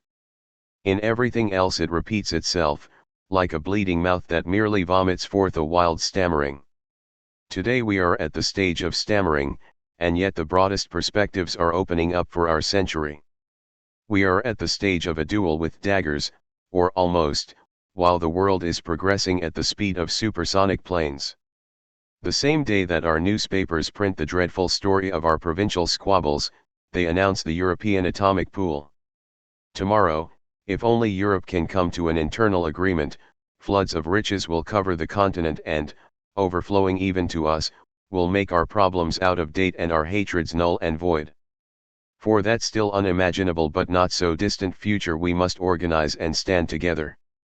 The absurd and heartbreaking aspect of the tragedy we are living through comes out in the fact that, in order someday to reach those worldwide perspectives, we must now gather together in paltry fashion to beg merely, without making any other claims yet, that on a single spot of the globe a handful of innocent victims be spared. But since that is our task, however obscure and ungrateful it may be, we must tackle it decisively in order to deserve living someday as free men, in other words, as men who refuse either to practice or to suffer terror. Algeria, 1958.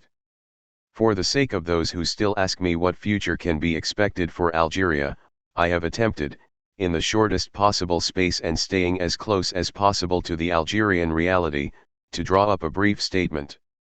If the Arab demands, as they are expressed today, were altogether legitimate, it is probable that Algeria would now be autonomous, with the approval of French opinion. If that opinion nonetheless accepts war and, even among communists or communist sympathizers, is limited to platonic protests, this is because, among other reasons, the Arab demands are equivocal. That ambiguity, and the confused reactions it arouses among our governments and throughout the country, explains the ambiguity of the French reaction, the omissions and the uncertainties the French use as an excuse. The first thing to do is to bring some clarity to those demands in order to try to frame clearly the reply that should be made. A. What is legitimate in the Arab demands? They are right, and every Frenchman knows this, to point out and reject. 1. Colonialism and its abuses, which are man-made. 2. The perennial lie of constantly proposed but never realized assimilation, a lie that has compromised every evolution since the establishment of colonialism. The faked elections of 1948 in particular both illustrated the lie and utterly discouraged the Arab people. Until that date the Arabs all wanted to be French.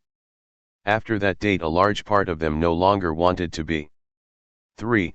The obvious injustice of the agrarian allocation and of the distribution of income, subproletariat, injustices that are, moreover, being irreparably aggravated by a rapid increase in population. 4.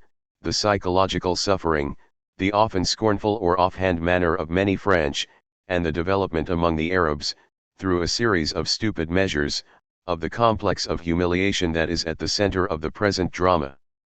The events of 1945 should have been a warning signal. The pitiless repression of the area around Constantine, on the contrary, emphasized the anti-French movement. The French authorities judged that such repression put an end to the rebellion. In fact, it gave the rebellion a starting signal. It is beyond doubt that the Arab demands on all these points, which in part summed up the historic condition of the Arabs of Algeria until 1948, are thoroughly legitimate. The injustice from which the Arab population has suffered is linked to colonialism itself, to its history and its administration. The French central power has never been in a position to make French law dominate in its colonies. It is beyond doubt, in short, that signal amends must be made to the Algerian people which will restore to them both dignity and justice. b. What is illegitimate in the Arab demands?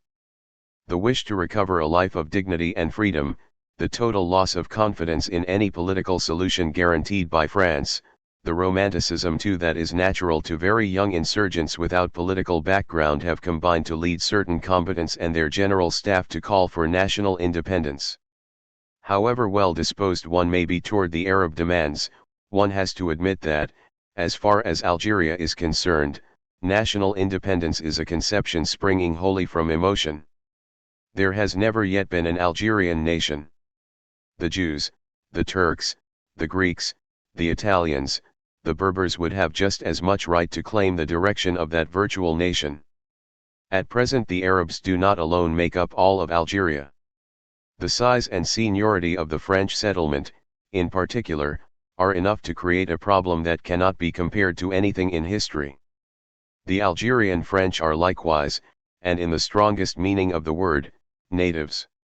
It must be added that a purely Arab Algeria could not achieve the economic independence without which political independence is but a deception.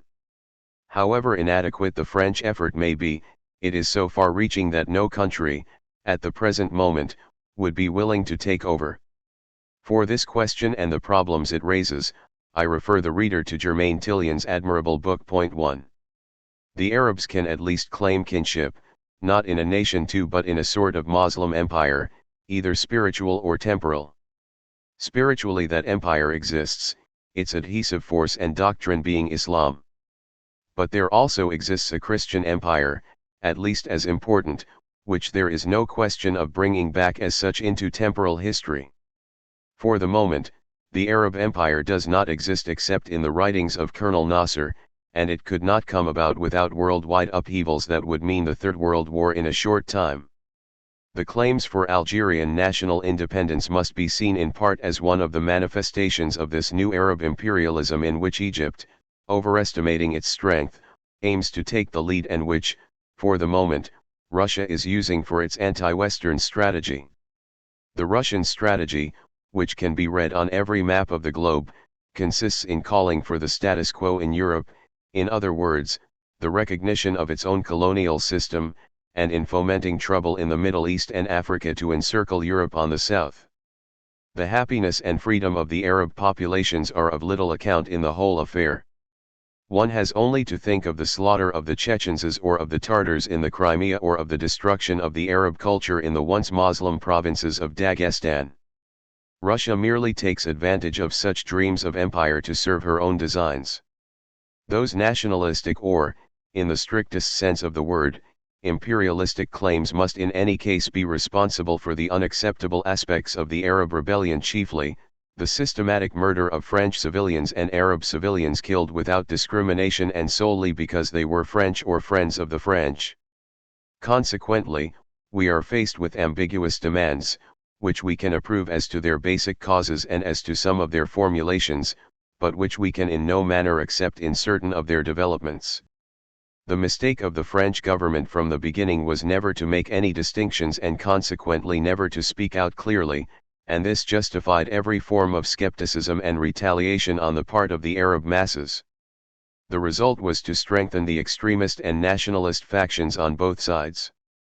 The only chance of getting somewhere with the problem, today as yesterday, is therefore to speak clearly. If the elements of the problem are 1. The amends that must be made to 8 million Arabs who have lived until now under a particular form of oppression. 2. The right of 1,200,000 autochthonous French people to exist, and to exist in their native land without ever again being subjected to the discretion of fanatical military leaders. 3. The strategic interests that condition the freedom of the West. Then the French government must make it clearly known. 1. That it is ready to grant complete justice to the Arabs of Algeria and to liberate them from the colonial system. 2. That it will give up none of the rights of the Algerian French. 3. That it is unwilling for such justice to mean a prelude to a sort of historical death for the French nation, and for the West the risk of an encircling that would lead to the Catarization of Europe and the isolation of America. Hence it is possible to imagine a solemn declaration addressed exclusively to the Arabs and their representatives. It is worth noticing that since the beginning of hostilities no French chief of state or any governor has spoken directly to the Arab population, proclaiming 1. That the era of colonialism is over, and that France, without blaming herself any more than other nations that grew up at the same time, admits her past and present mistakes and declares herself ready to make amends. 2. That she refuses, however, to yield to violence, especially the forms it assumes at present in Algeria, that she refuses, in particular, to serve the dream of the Arab Empire at her own expense, at the expense of the European population of Algeria, and, finally, at the expense of the peace of the world. 3. That she therefore proposes a regime of free association in which every Arab, on the basis of the L'Oreal Plan 3, will truly find the privileges of a free citizen. Of course, the difficulties begin here.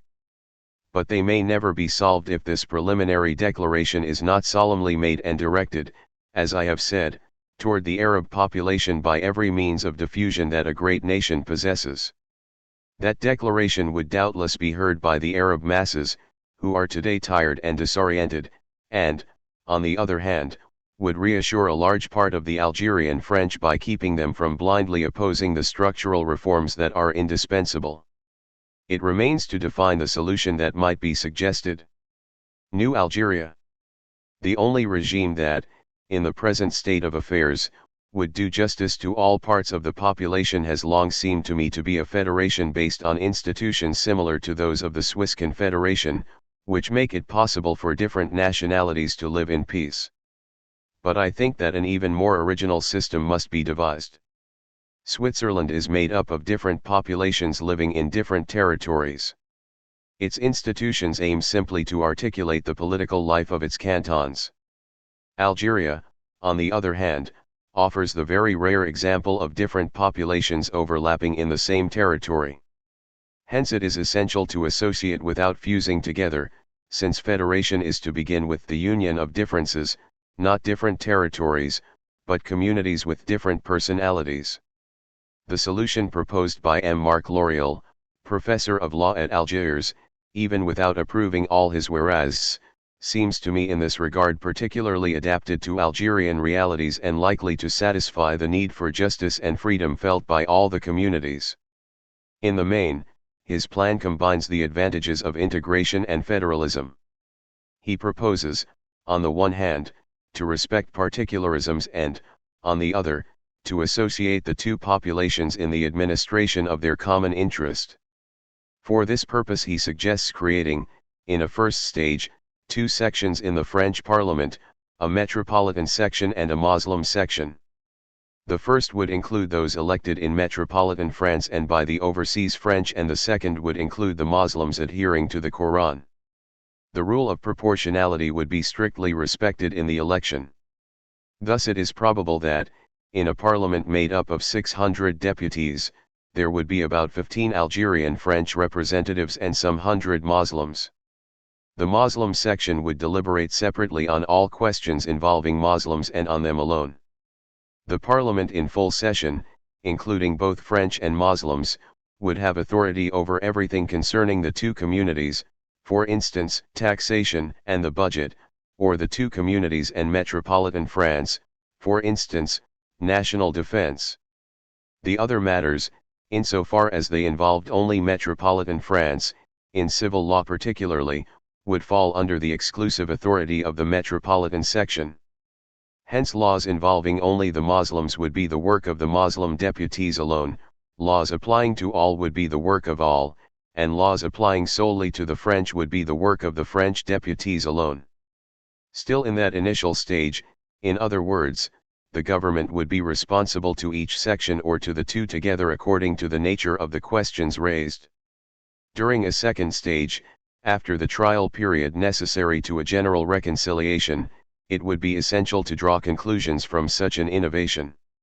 In fact, contrary to all our practices, contrary above all to the deep-rooted prejudices inherited from the French Revolution, we should thus have sanctioned within the Republic two equal but distinct categories of citizens.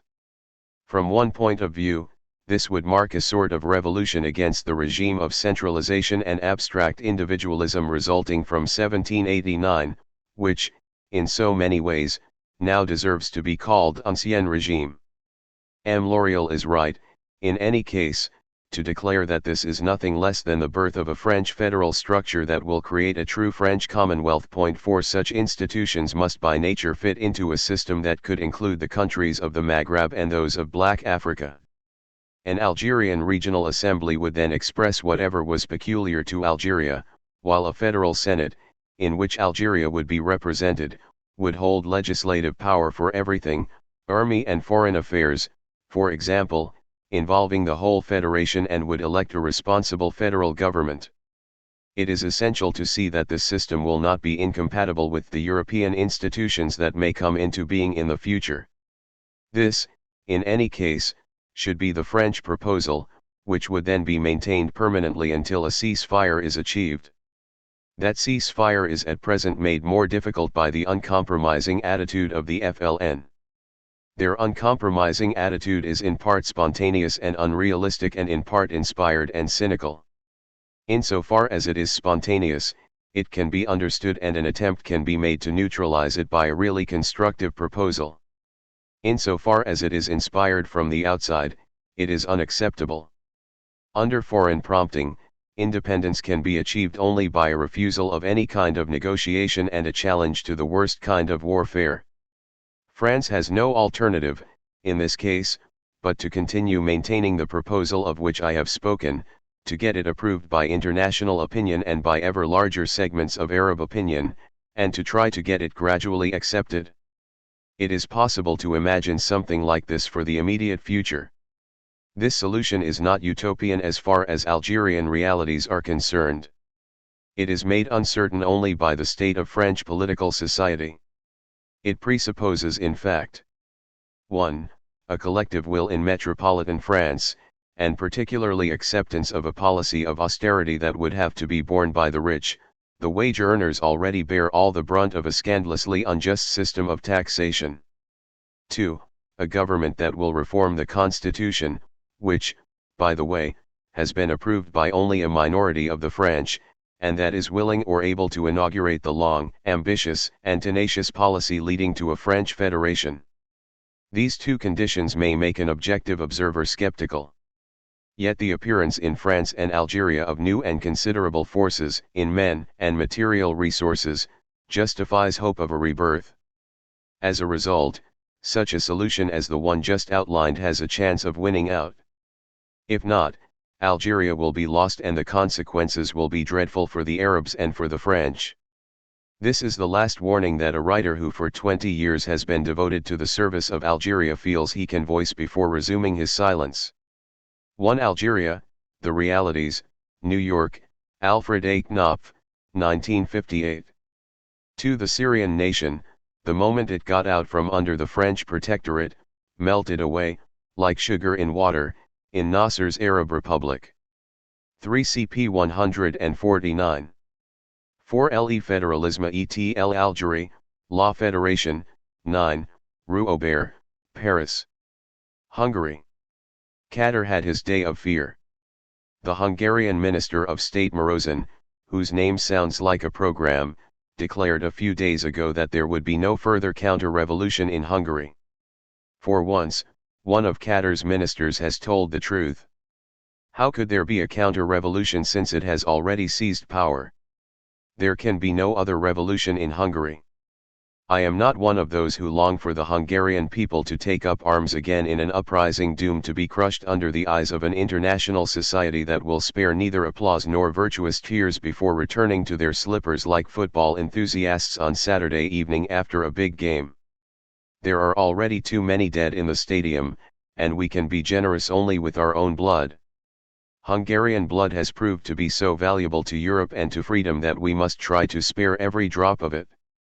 But I am not one to think there can be even a resigned or provisional compromise with a reign of terror that has as much right to be called socialist as the executioners of the Inquisition had to be called Christians. And, on this anniversary of liberty, I hope with all my strength that the mute resistance of the Hungarian people will continue, grow stronger, and, echoed by all the voices we can give it, get unanimous international opinion to boycott its oppressors. And if that opinion is too flabby or selfish to do justice to a martyred people, if our voices also are too weak, I hope that the Hungarian resistance will continue until the counter-revolutionary state collapses everywhere in the East under the weight of its lies and its contradictions. The bloody and monotonous rights. For it is indeed a counter-revolutionary state.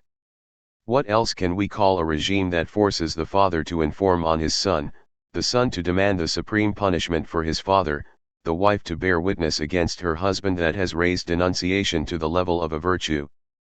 Foreign tanks, police, 20-year-old girls hanged, committees of workers decapitated and gagged, scaffolds, writers deported and imprisoned, the lying press, camps, censorship, judges arrested, criminals legislating, and the scaffold again. Is this socialism, the great celebration of liberty and justice? No, we have known, we still know this kind of thing. These are the bloody and monotonous rites of the totalitarian religion.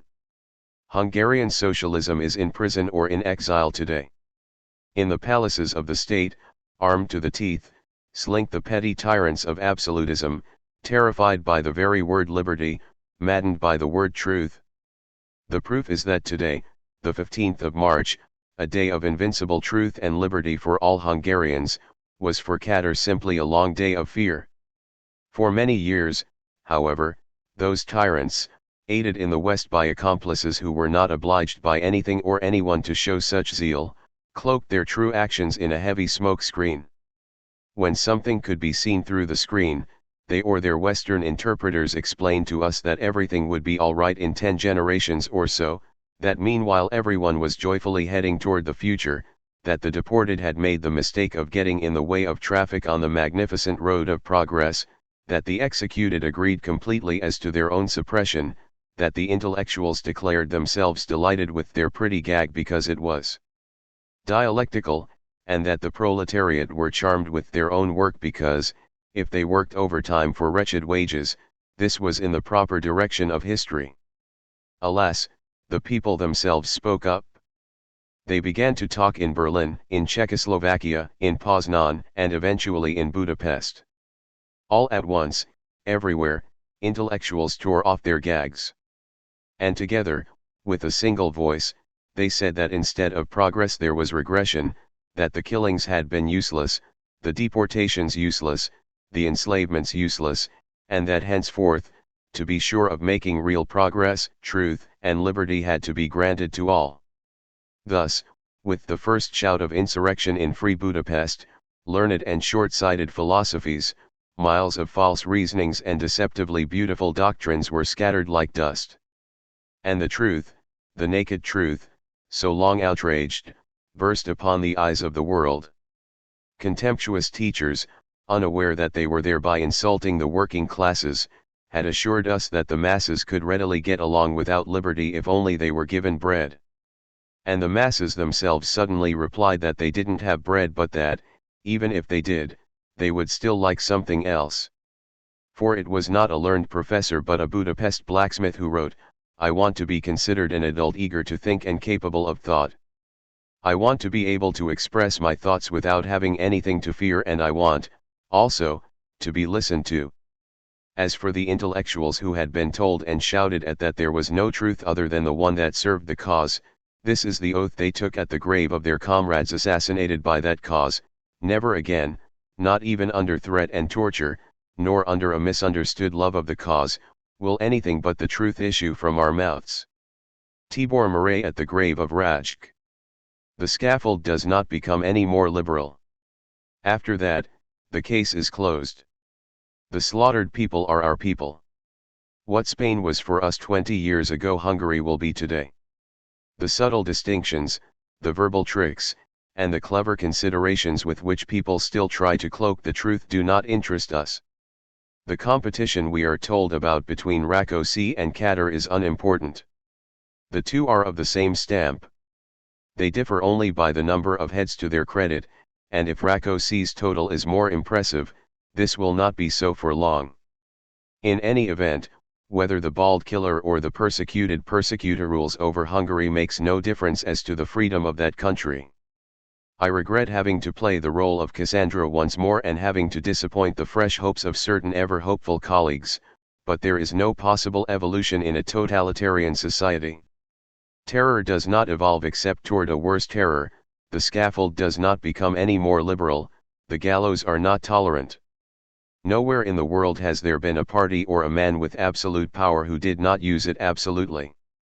The first thing to define totalitarian society, whether of the right or of the left, is the single party, and the single party has no reason to destroy itself. This is why the only society capable of evolution and liberalization, the only one that deserves both our critical and our active support, is the society that involves a plurality of parties as a part of its structure. It alone allows one to denounce, hence to correct, injustice and crime. It alone today allows one to denounce torture, disgraceful torture, as contemptible in Algiers as in Budapest. What Budapest was defending?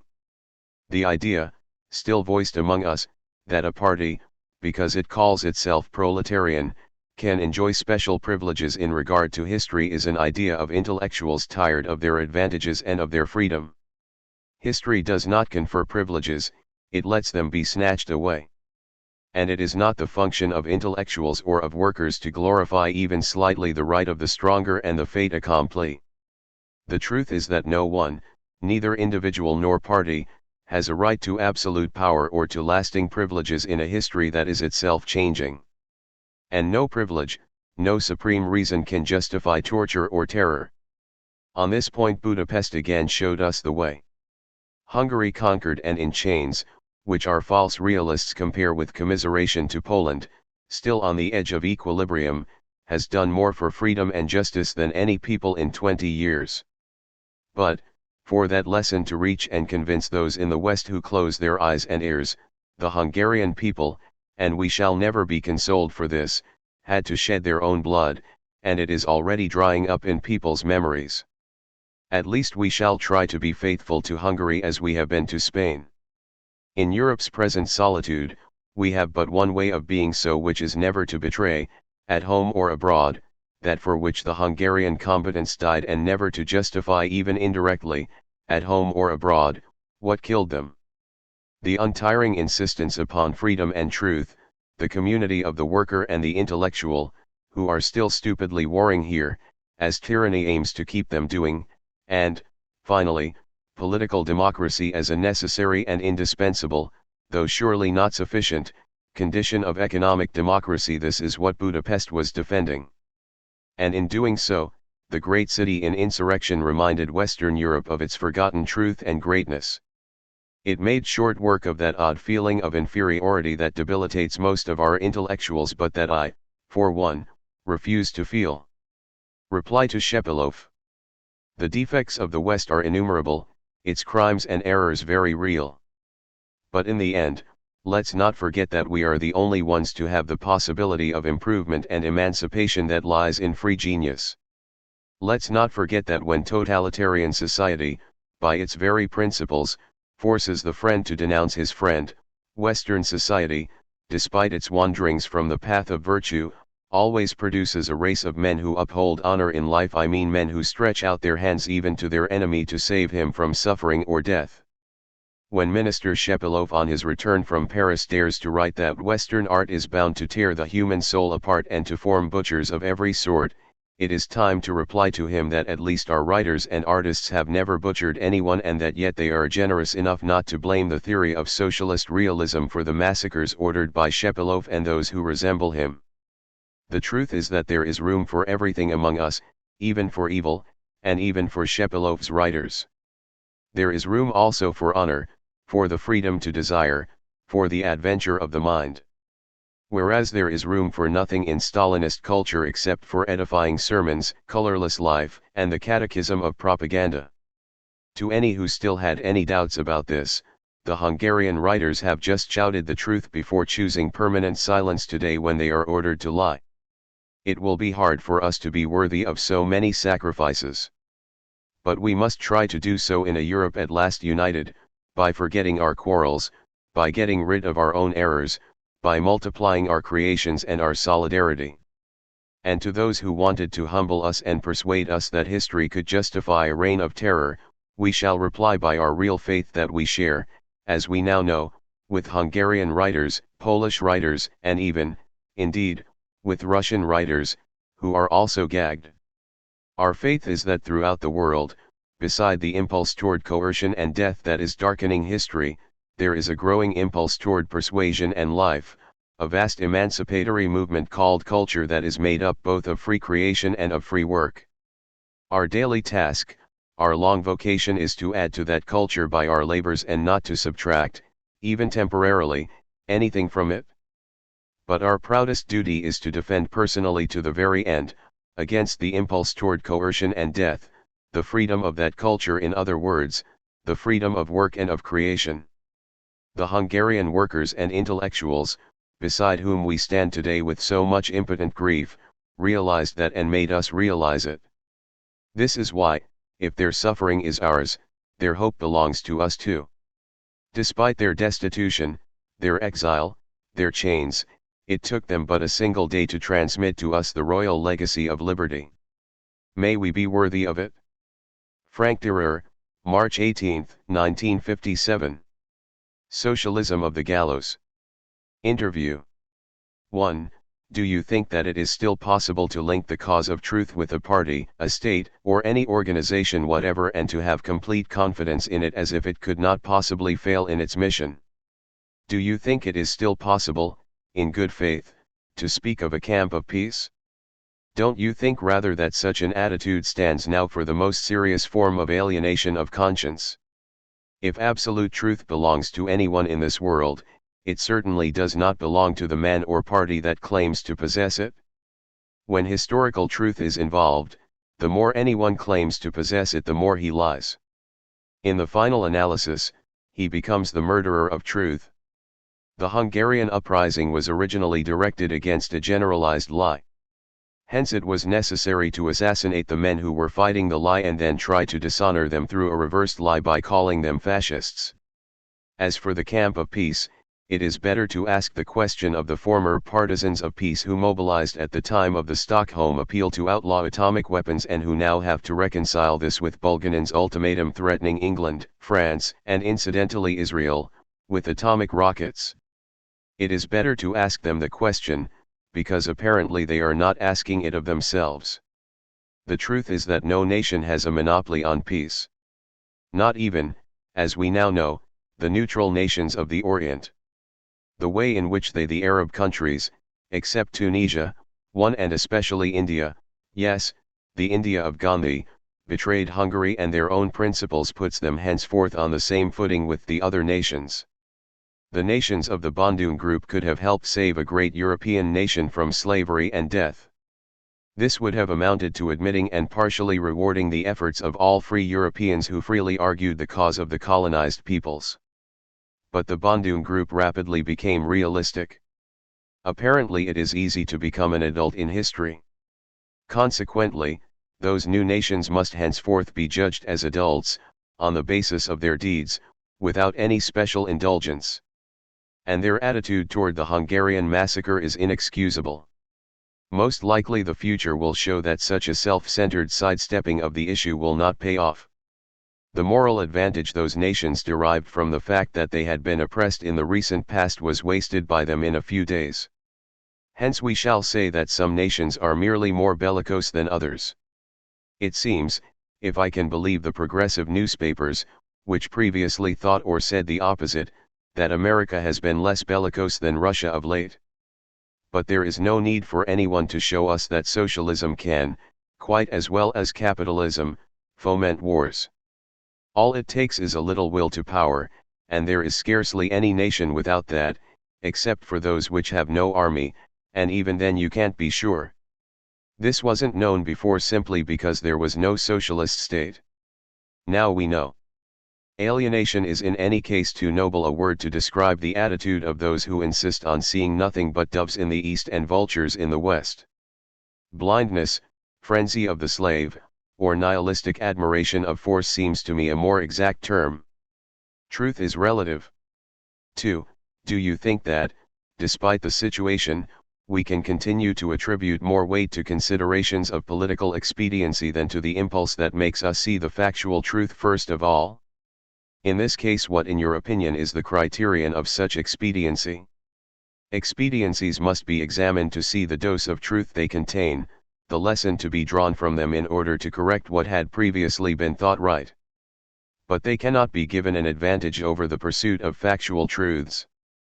Above all, we cannot grant expediency any precedence over regard for truth, as the communists do and the leftist intellectuals who follow them, for such systematic relativism leads to the death of intelligence and the oppression of the worker.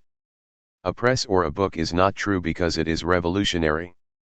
It has a chance of being revolutionary only if it tries to tell the truth. We have a right to think that truth with a capital letter is relative. But facts are facts. And whoever says that the sky is blue when it is gray is prostituting words and preparing the way for tyranny. Expediency for a communist newspaper perhaps amounts to saying that the whole population of Hungary is fascist except Katar, his policemen, and his executioners. But the factual truth is that we have seen a revolt of workers, intellectuals, and peasants who wanted national independence and personal freedom. The real fascism, to speak clearly, is the fascism of Katar and Khrushchev, who methodically crushed a popular revolt, and of the Russian government, which permitted it. I confess that I don't understand either the sense of expediency that urged some of our militant progressives, after they had denounced the Soviet intervention in Hungary, to recommend in their Congress a unified action with the French communists, who continually insult the insurgents. Their recommendation came at a time when Hungarians were still being hanged, just yesterday a girl of 20, and at the very moment when a representative of the French Communist Party declared that, under the same circumstances, he would be willing for the USSR to inflict on France the same treatment it is giving Hungary. Such obsequiousness eventually becomes overwhelming. Can it be that the communists and progressive militants feel such love for the Russians they have never seen? No, but they feel such a loathing for a part of the French, the part that loathed them enough to be willing to serve the cause of Hitler. If France is to disappear, rest assured that she will die poisoned by these two hatreds. The intellectual must take sides. 3. If the contrary is true, what can the intellectual do today? Does he have a duty, in each and every circumstance, to express his feeling and opinion publicly and to anyone at all? Or else, because of the seriousness of events and the lack of valid political forces, do you feel that one can do no better than to carry on one's own work as well as one can? It is better for the intellectual not to talk all the time. To begin with, it would exhaust him, and, above all, it would keep him from thinking. He must create if he can, first and foremost, especially if his creation does not sidestep the problems of his time.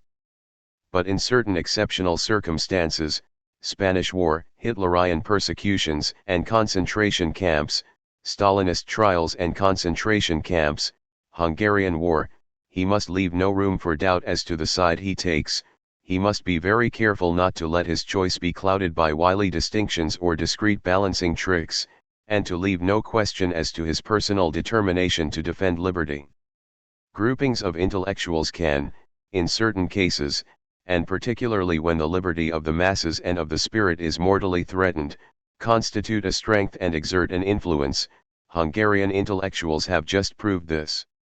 However, it should be pointed out for our own guidance in the West that the continual signing of manifestos and protests is one of the surest ways of undermining the efficacy and dignity of the intellectual. There exists a permanent blackmail that we all know and that we must have the often solitary courage to resist. Conformity is on the left. Subject to these reservations, we must hope for a common rallying.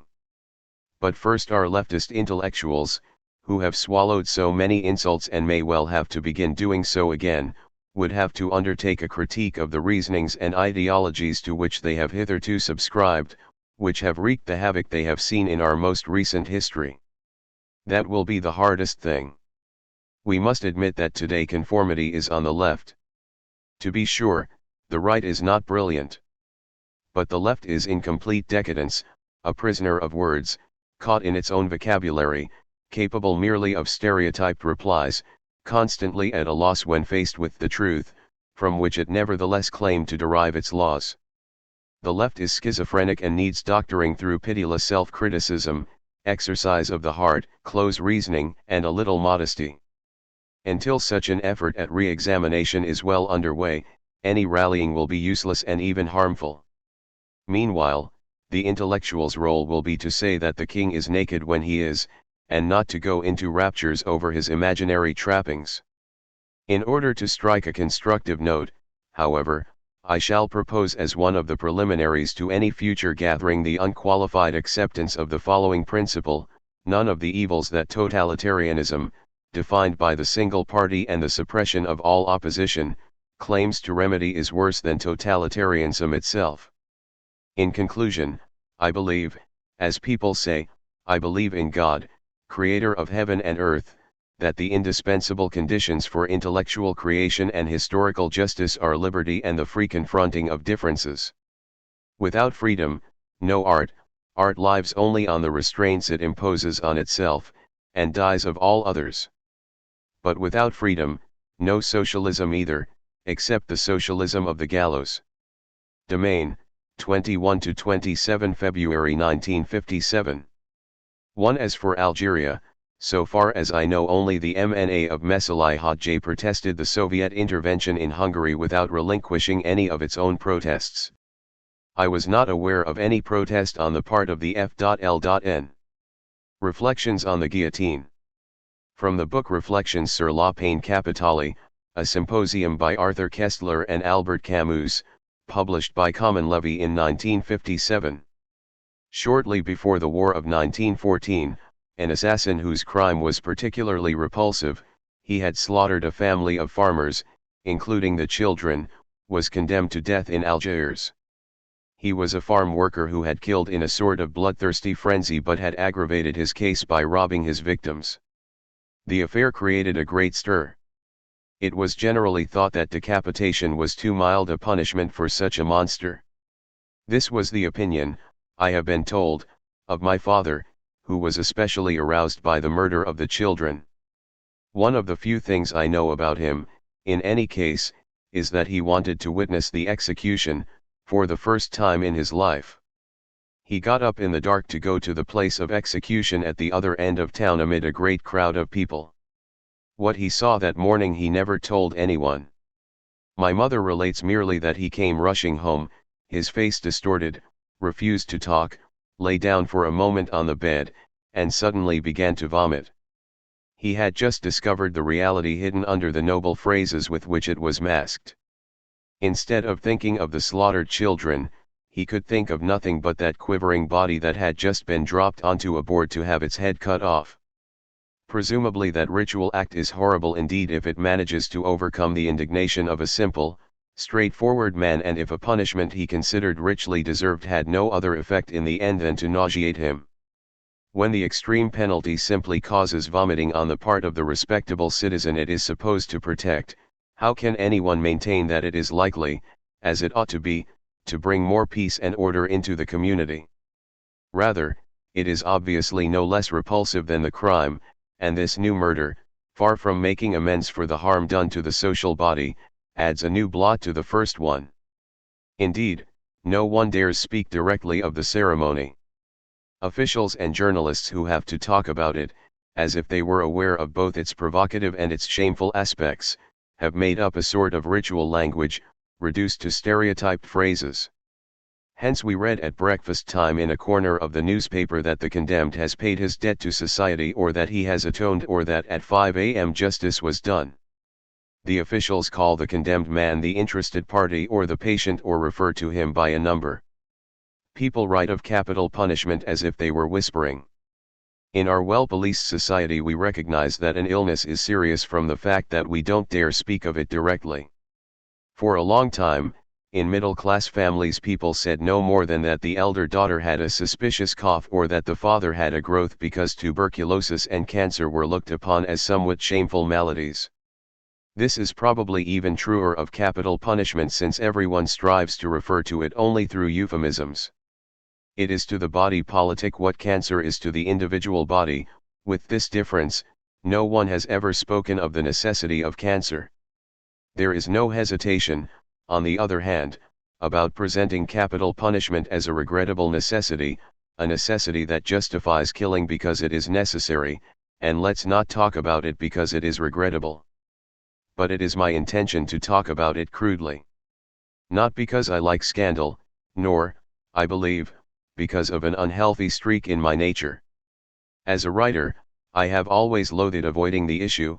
As a man, I believe that the repulsive aspects of our condition, if they are inevitable, must merely be faced in silence. But when silence or tricks of language contribute to maintaining an abuse that must be reformed, or a suffering that can be relieved, then there is no other solution but to speak out and show the obscenity hidden under the verbal cloak. France shares with England and Spain the honor of being one of the last countries this side of the Iron Curtain to keep capital punishment in its arsenal of repression. The survival of such a primitive right has been made possible among us only by the thoughtlessness or ignorance of the public, which reacts only with the ceremonial phrases that have been drilled into it. When the imagination sleeps, words are emptied of their meaning. A deaf population absent-mindedly registers the condemnation of a man. But if people are shown the machine, made to touch the wood and steel and to hear the sound of a head falling, then public imagination, suddenly awakened, will repudiate both the vocabulary and the penalty. When the Nazis in Poland indulged in public executions of hostages, to keep those hostages from shouting words of revolt and liberty, they muzzled them with a plaster-coated gag. It would be shocking to compare the fate of those innocent victims with that of condemned criminals. But, aside from the fact that criminals are not the only ones to be guillotined in our country, the method is the same. We smother under padded words a penalty whose legitimacy we could assert only after we had examined the penalty in reality. Instead of saying that the death penalty is first of all necessary and then adding that it is better not to talk about it, it is essential to say what it really is and then say whether, being what it is to be considered as necessary. So far as I am concerned, I consider it not only useless but definitely harmful, and I must record my opinion here before getting to the subject itself. It would not be fair to imply that I reached this conclusion as a result of the weeks of investigation and research I have just devoted to this question. But it would be just as unfair to attribute my conviction to mere mawkishness. I am far from indulging in the flabby pity characteristic of humanitarians, in which values and responsibilities fuse, crimes are balanced against one another, and innocence finally loses its rights. Unlike many of my well-known contemporaries, I do not think that man is by nature a social animal. To tell the truth, I think just the reverse. But I believe, and this is quite different, that he cannot live henceforth outside of society, whose laws are necessary to his physical survival. Hence the responsibilities must be established by society itself according to a reasonable and workable scale. But the law's final justification is in the good it does or fails to do to the society of a given place and time. For years I have been unable to see anything in capital punishment but a penalty the imagination could not endure and a lazy disorder that my reason condemned. Yet I was ready to think that my imagination was influencing my judgment. But, to tell the truth, I found during my recent research nothing that did not strengthen my conviction, nothing that modified my arguments. On the contrary, to the arguments I already had others were added. Today I share absolutely Kessler's conviction: the death penalty besmirches our society, and its upholders cannot reasonably defend it. Without repeating his decisive defense, without piling up facts and figures that would only duplicate others, and Jean-Bloc Michel's make them useless, I shall merely state reasons to be added to Kessler's. Like his, they argue for an immediate abolition of the death penalty. We all know that the great argument of those who defend capital punishment is the exemplary value of the punishment. Heads are cut off not only to punish but to intimidate, by a frightening example, any who might be tempted to imitate the guilty. Society is not taking revenge, it merely wants to forestall. It waves the head in the air so that potential murderers will see their fate and recoil from it. This argument would be impressive if we were not obliged to note: 1. That society itself does not believe in the exemplary value it talks about. 2. That there is no proof that the death penalty ever made a single murderer recoil when he had made up his mind, whereas clearly it had no effect but one of fascination on thousands of criminals. 3. That, in other regards, it constitutes a repulsive example, the consequences of which cannot be foreseen. To begin with, society does not believe in what it says. If it really believed what it says, it would exhibit the heads. Society would give executions the benefit of the publicity it generally uses for national bond issues or new brands of drinks.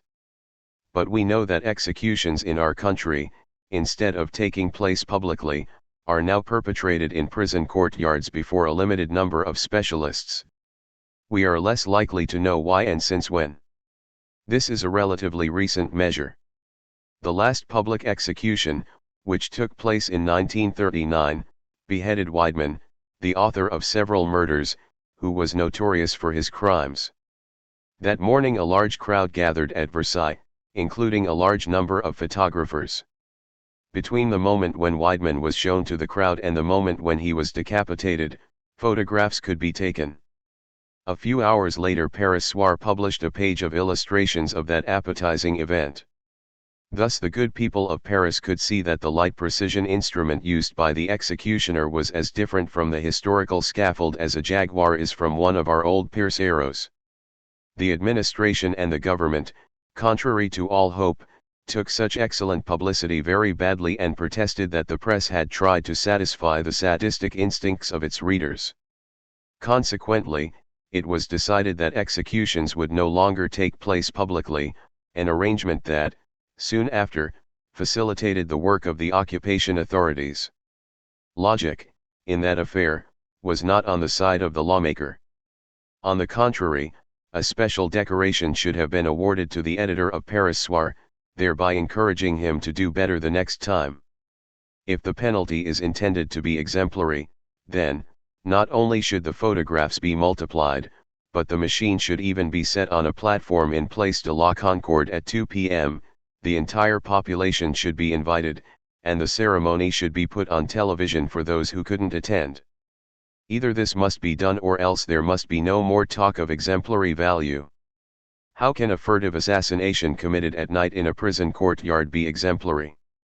At most, it serves the purpose of periodically informing the citizens that they will die if they happen to kill a future that can be promised even to those who do not kill.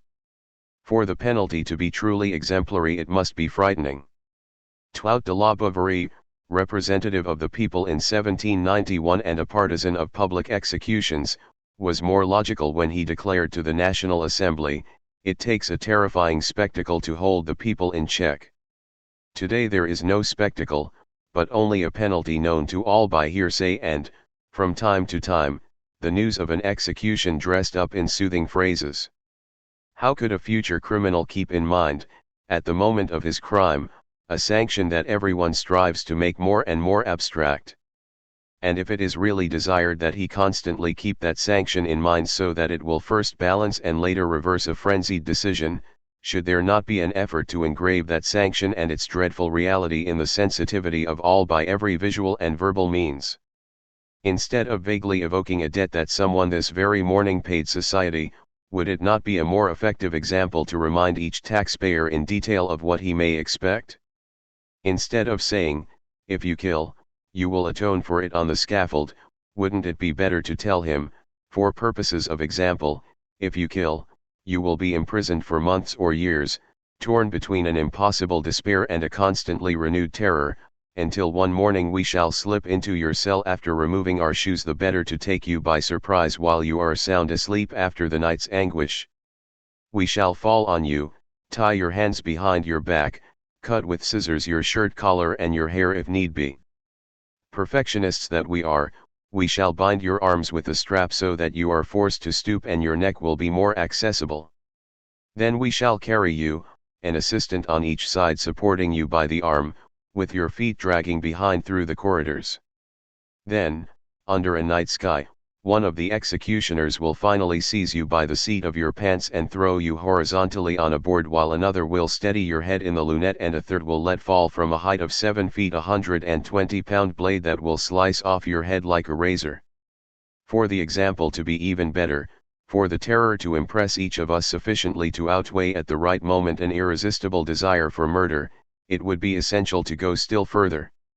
Instead of boasting, with the pretentious thoughtlessness characteristic of us, of having invented this rapid and humane one method of killing condemned men, we should publish thousands of copies of the eyewitness accounts and medical reports describing the state of the body after the execution, to be read in schools and universities. Particularly suitable for this purpose is the recent report to the Academy of Medicine made by Doctors Pideliver and Fournier. Those courageous doctors, invited in the interest of science to examine the bodies of the guillotined after the execution, considered it their duty to sum up their dreadful observations. If we may be permitted to give our opinion, such sights are frightfully painful. The blood flows from the blood vessels at the speed of the severed carotids, then it coagulates. The muscles contract and their fibrillation is stupefying, the intestines ripple and the heart moves irregularly, incompletely, fascinatingly. The mouth puckers at certain moments in a terrible pout. It is true that in that severed head the eyes are motionless with dilated pupils. Fortunately they look at nothing and, if they are devoid of the cloudiness and opalescence of the corpse, they have no motion. Their transparence belongs to life, but their fixity belongs to death. All this can last minutes, even hours. In sound specimens, death is not immediate. Thus, every vital element survives decapitation. The doctor is left with this impression of a horrible experience, of a murderous vivisection, followed by a premature burial. 2. I doubt that there are many readers who can read that terrifying report without blanching. Consequently, its exemplary power and its capacity to intimidate can be counted on. There is no reason not to add to it eyewitness accounts that confirm the doctor's observations. Charlotte Corday's severed head blushed, it is said, under the executioner's slap. This will not shock anyone who listens to more recent observers. An executioner's assistant, hence hardly suspect of indulging in romanticizing and sentimentality, describes in these terms what he was forced to see. It was a madman undergoing a real attack of delirium tremens that we dropped under the blade. The head dies at once. But the body literally jumps about in the basket, straining on the cords. 20 minutes later, at the cemetery, it is still quivering. 3. The present chaplain of the Santé prison, Father de Voyade, who does not seem opposed to capital punishment, gives in his book, Les Delinquents for an account that goes rather far and renews the story of Languille, whose decapitated head answered the call of his name 5 the morning of the execution. the condemned man was in a very bad mood and refused the consolations of religion. Knowing his heart of hearts and the affection he had for his wife, who was very devout, we said to him, "Come now, out of love for your wife, commune with yourself a moment before dying," and the condemned man accepted. He communed at length before the crucifix, then he seemed to pay no further attention to our presence. When he was executed, we were a short distance from him. His head fell into the trough in front of the guillotine and the body was immediately put into the basket, but, by some mistake, the basket was closed before the head was put in.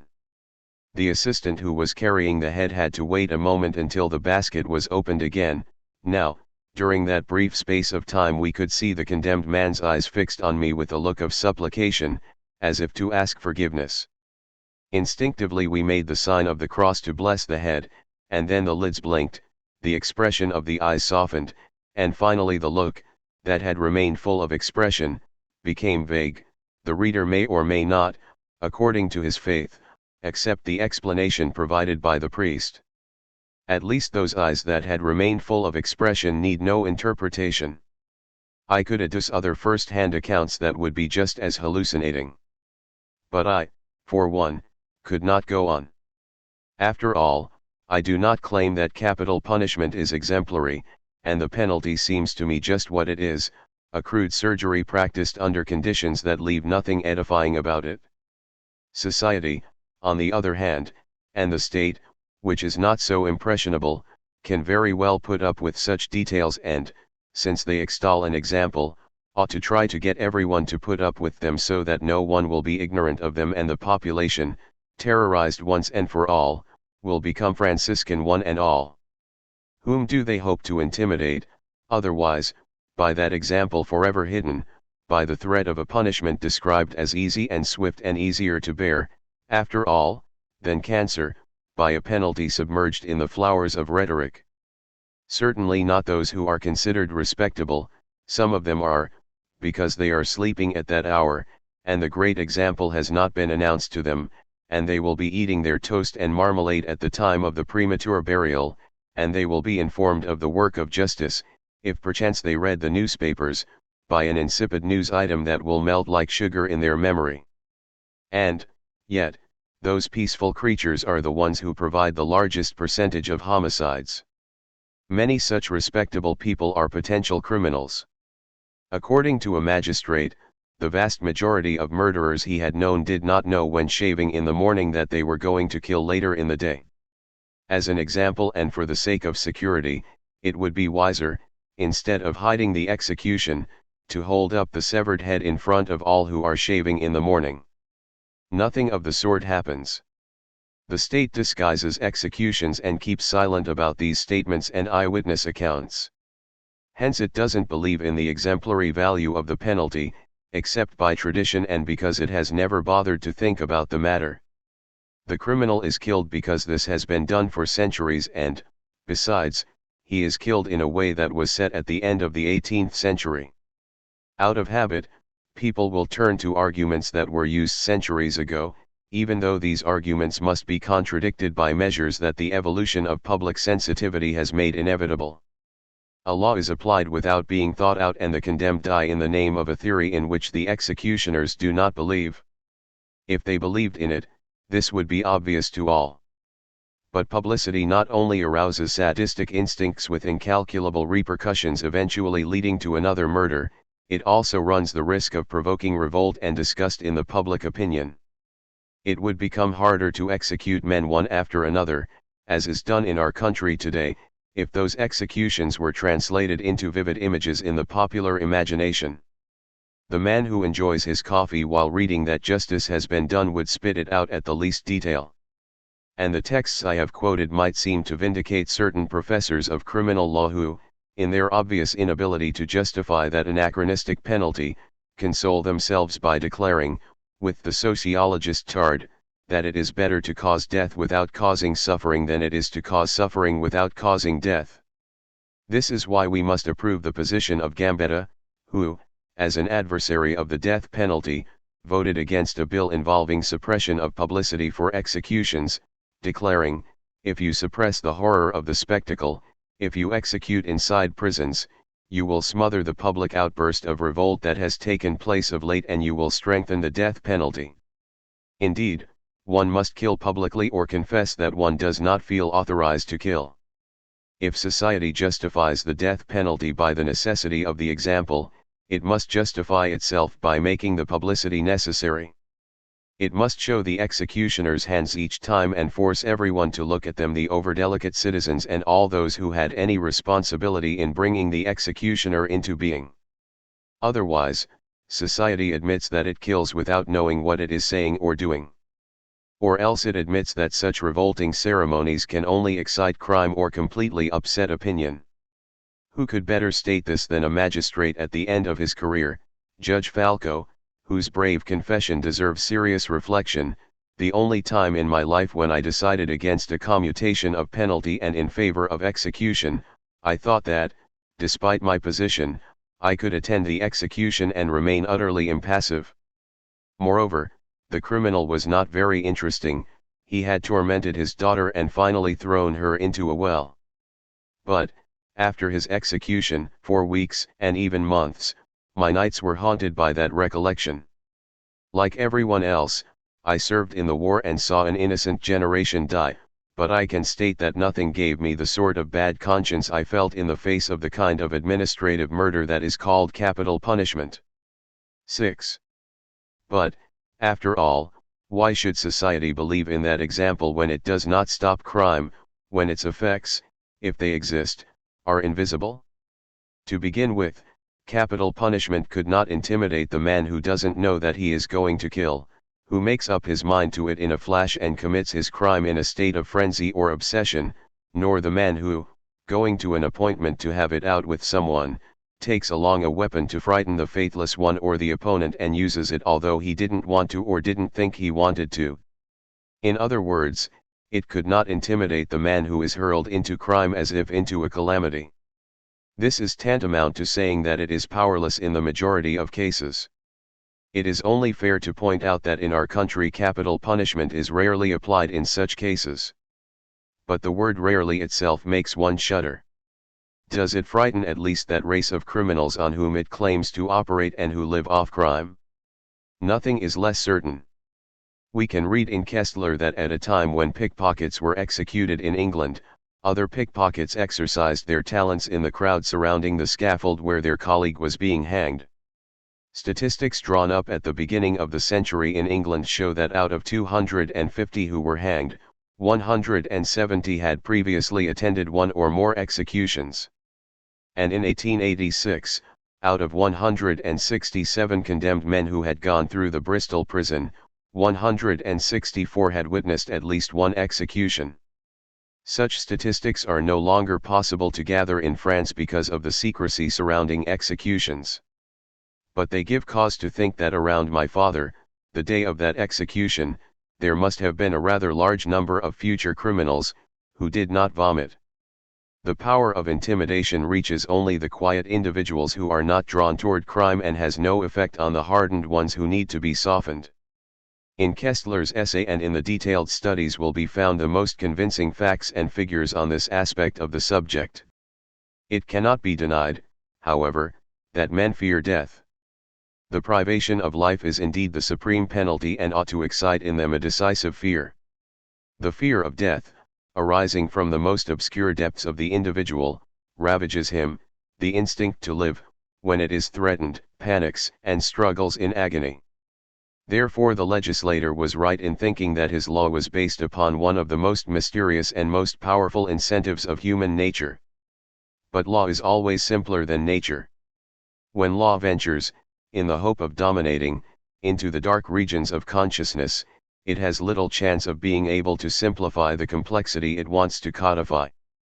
If fear of death is, indeed, a fact, another fact is that such fear, however great it may be, has never sufficed to quell human passions. Bacon is right in saying that there is no passion so weak that it cannot confront and overpower fear of death. Revenge, love, honor, pain, another fear manage to overcome it. How could cupidity, hatred, jealousy fail to do what love of a person or a country, What a passion for freedom managed to do. For centuries the death penalty, often accompanied by barbarous refinements, has been trying to hold crime in check, yet crime persists. Why? Because the instincts that are warring in man are not, as the law claims, constant forces in a state of equilibrium. They are variable forces constantly waxing and waning, and their repeated lapses from equilibrium nourish the life of the mind as electrical oscillations, when close enough, set up a current. Just imagine the series of oscillations, from desire to lack of appetite, from decision to renunciation, through which each of us passes in a single day. Multiply these variations infinitely, and you will have an idea of psychological proliferation. Such lapses from equilibrium are generally too fleeting to allow a single force to dominate the whole being. But it may happen that one of the soul's forces breaks loose until it fills the whole field of consciousness. At such a moment no instinct, not even that of life, can oppose the tyranny of that irresistible force. For capital punishment to be really intimidating, human nature would have to be different, it would have to be as stable and serene as the law itself.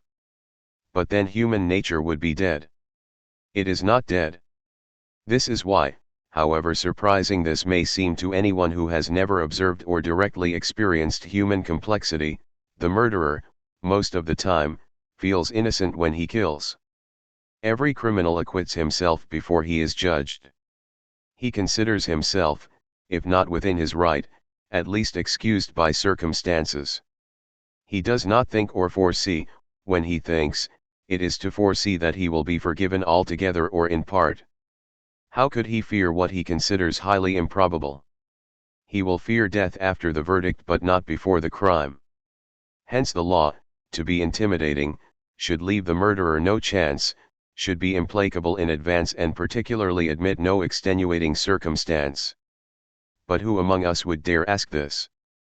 If anyone did, it would still be necessary to take into account another paradox of human nature.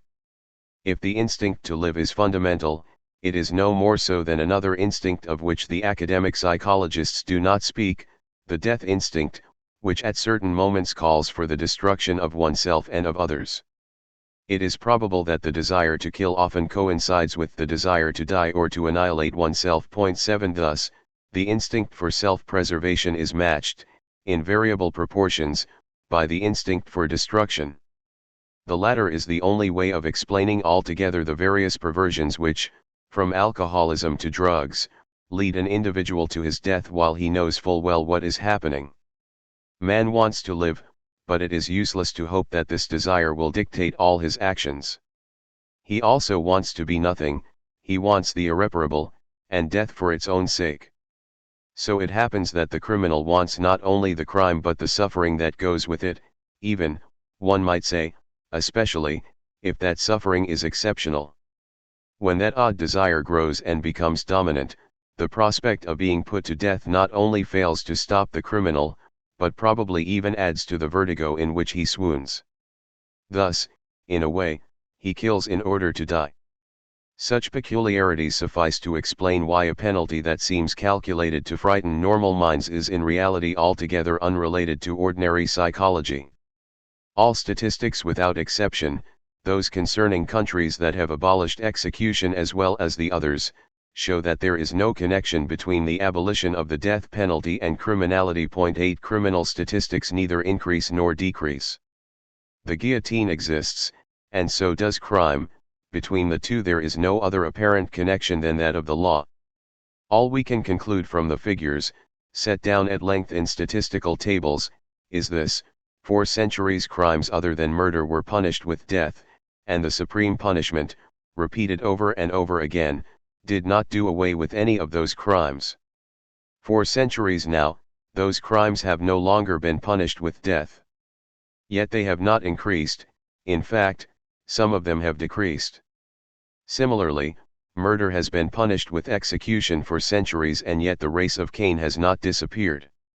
Finally, in the 33 nations that have abolished the death penalty or no longer use it, the number of murders has not increased. Who could deduce from this that capital punishment is really intimidating? Conservatives cannot deny these facts or these figures. Their only and final reply is significant. They explain the paradoxical attitude of a society that so carefully hides the executions it claims to be exemplary. Nothing proves, indeed, say the conservatives, that the death penalty is exemplary. As a matter of fact, it is certain that thousands of murderers have not been intimidated by it. But there is no way of knowing those it has intimidated, consequently, nothing proves that it is not exemplary. Thus, the greatest of punishments, the one that involves the last dishonor for the condemned and grants the supreme privilege to society, rests on nothing but an unverifiable possibility. Death, on the other hand, does not involve degrees or probabilities. It solidifies all things, culpability and the body, in a definitive rigidity. Yet it is administered among us in the name of chance and a calculation. Even if that calculation were reasonable, should there not be a certainty to authorize the most certain of deaths? However, the condemned is cut in two, not so much for the crime he committed but by virtue of all the crimes that might have been and were not committed, that can be and will not be committed. The most sweeping uncertainty in this case authorizes the most implacable certainty. I am not the only one to be amazed by such a dangerous contradiction. Even the state condemns it, and such bad conscience explains in turn the contradiction of its own attitude. The state divests its executions of all publicity because it cannot assert, in the face of facts, that they ever served to intimidate criminals. The state cannot escape the dilemma Beccaria described when he wrote, "If it is important to give the people proofs of power often, then executions must be frequent, but crimes will have to be frequent too, and this will prove that the death penalty does not make the complete impression that it should, whence it results that it is both useless and necessary." What can the state do with a penalty that is useless and necessary, except to hide it without abolishing it? The state will keep it then, a little out of the way, not without embarrassment, in the blind hope that one man at least, one day at least, will be stopped from his murderous gesture by thought of the punishment and, without anyone's ever knowing it, will justify a law that has neither reason nor experience in its favor. In order to continue claiming that the guillotine is exemplary, the state is consequently led to multiply very real murders in the hope of avoiding a possible murder which, as far as it knows or ever will know, may never be perpetrated. An odd law, to be sure, which knows the murder it commits and will never know the one it prevents. What will be left of that power of example if it is proved that capital punishment has another power, and a very real one, which degrades men to the point of shame, madness, and murder? It is already possible to follow the exemplary effects of such ceremonies on public opinion, the manifestations of sadism they arouse, the hideous vainglory they excite in certain criminals. No nobility in the vicinity of the gallows, but disgust, contempt, or the vilest indulgence of the senses. These effects are well known. Decency forced the guillotine to emigrate from Place de l'Hôtel de Ville to the city gates, then into the prisons. We are less informed as to the feelings of those whose job it is to attend such spectacles. Just listen then to the warden of an English prison who confesses to a keen sense of personal shame and to the chaplain who speaks of horror, shame, and humiliation. 9. Just imagine the feelings of the man who kills under orders, I mean the executioner. What can we think of those officials who call the guillotine the shunting engine, the condemned man the client or the parcel? The priest Bellejuste, who accompanied more than 30 condemned men, writes, "The slang of the administrators of justice is quite as cynical and vulgar as that of the criminals." 10. And here are the remarks of one of our assistant executioners on his journeys to the provinces: "When we would start on a trip, it was always a lark, with taxis and the best restaurants part of the spree." 11. The same one says, boasting of the executioner's skill in releasing the blade, "You could allow yourself the fun of pulling the client's hair." The dissoluteness expressed here has other, deeper aspects. The clothing of the condemned belongs in principle to the executioner. The elder Dibeler used to hang all such articles of clothing in a shed and now and then would go and look at them. But there are more serious aspects. Here is what our assistant executioner declares: "The new executioner is batty about the guillotine. He sometimes spends days on end at home sitting on a chair, ready with hat and coat on, waiting for a summons from the ministry. 12. Yes, this is the man of whom Joseph de Maistre said that, for him to exist, there had to be a special decree from the divine power, and that, without him, order yields to chaos, thrones collapse, and society disappears. This is the man through whom society rids itself altogether of the guilty man, for the executioner signs the prison release and takes charge of a free man. The fine and solemn example, thought up by our legislators, at least produces one sure effect to depreciate or to destroy all humanity and reason in those who take part in it directly. But, it will be said, these are exceptional creatures who find a vocation in such dishonor. They seem less exceptional when we learn that hundreds of persons offer to serve as executioners without pay. The men of our generation, who have lived through the history of recent years, will not be astonished by this bit of information. They know that behind the most peaceful and familiar faces slumbers the impulse to torture and murder. The punishment that aims to intimidate an unknown murderer certainly confers a vocation of killer on many another monster about whom there is no doubt. And since we are busy justifying our cruelest laws with probable considerations, let there be no doubt that out of those hundreds of men whose services were declined, one at least must have satisfied otherwise the bloodthirsty instincts the guillotine excited in him. If, therefore, there is a desire to maintain the death penalty, let us at least be spared the hypocrisy of a justification by example. Let us be frank about that penalty which can have no publicity, that intimidation which works only on respectable people, so long as they are respectable, which fascinates those who have ceased to be respectable and debases or deranges those who take part in it. It is a penalty, to be sure, a frightful torture, both physical and moral, but it provides no sure example except a demoralizing one. It punishes, but it forestalls nothing, indeed, it may even arouse the impulse to murder. It hardly seems to exist, except for the man who suffers it in his soul for months and years, in his body during the desperate and violent hour when he is cut in two without suppressing his life. Let us call it by the name which, for lack of any other nobility, will at least give the nobility of truth, and let us recognize it for what it is essentially, a revenge. A punishment that penalizes without forestalling is indeed called revenge. It is a quasi-arithmetical reply made by society to whoever breaks its primordial law. That reply is as old as man, it is called the law of retaliation. Whoever has done me harm must suffer harm, whoever has put out my eye must lose an eye, and whoever has killed must die. This is an emotion, and a particularly violent one, not a principle. Retaliation is related to nature and instinct, not to law.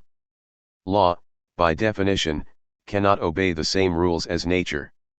If murder is in the nature of man, the law is not intended to imitate or reproduce that nature. It is intended to correct it. Now, retaliation does no more than ratify and confer the status of a law on a pure impulse of nature. We have all known that impulse, often to our shame, and we know its power, for it comes down to us from the primitive forests. In this regard, we French, who are properly indignant upon seeing the oil king in Saudi Arabia preach international democracy and call in a butcher to cut off a thief's hand with a cleaver, live also in a sort of Middle Ages without even the consolations of faith. We still define justice according to the rules of a crude arithmetic. Point 13. Can it be said at least that arithmetic is exact and that justice, even when elementary, even when limited to legal revenge, is safeguarded by the death penalty? The answer must be no. Let us leave aside the fact that the law of retaliation is inapplicable and that it would seem just as excessive to punish the incendiary by setting fire to his house as it would be insufficient to punish the thief by deducting from his bank account a sum equal to his theft.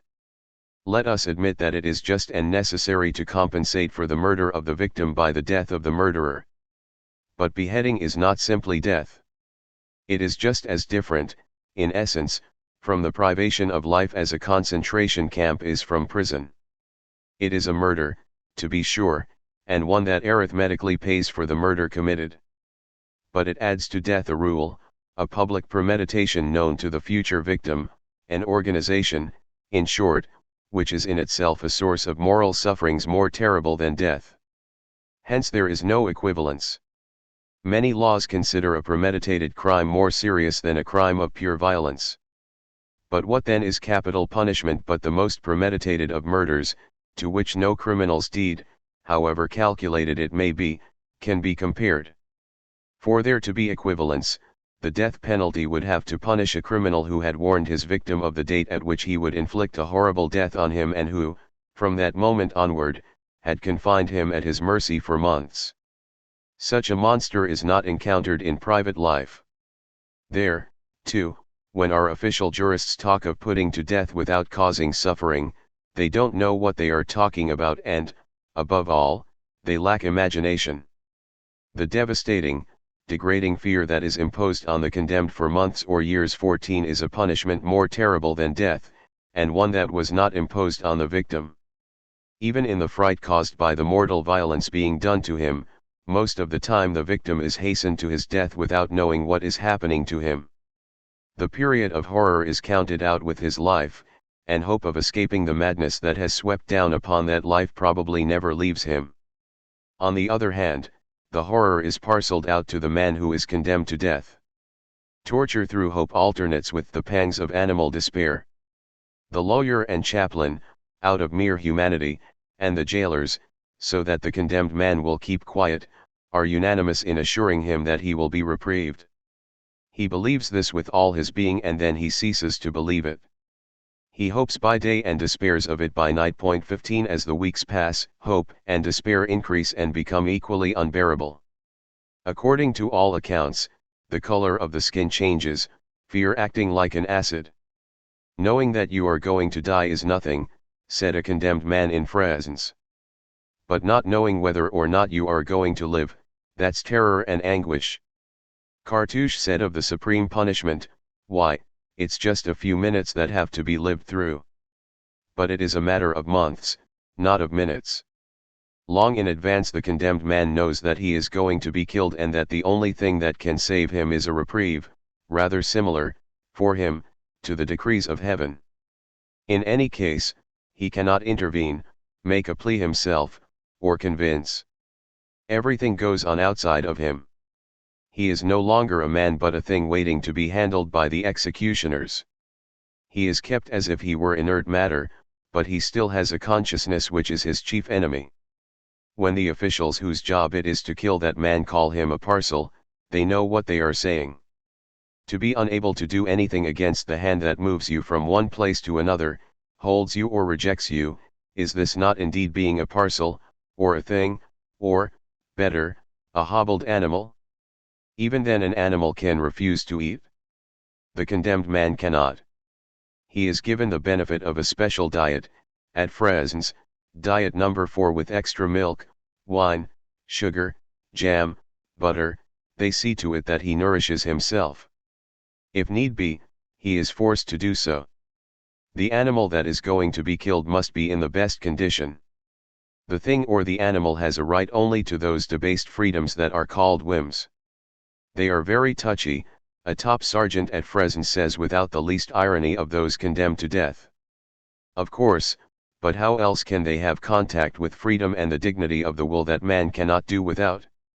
Touchy or not, the moment the sentence has been pronounced the condemned man enters an imperturbable machine.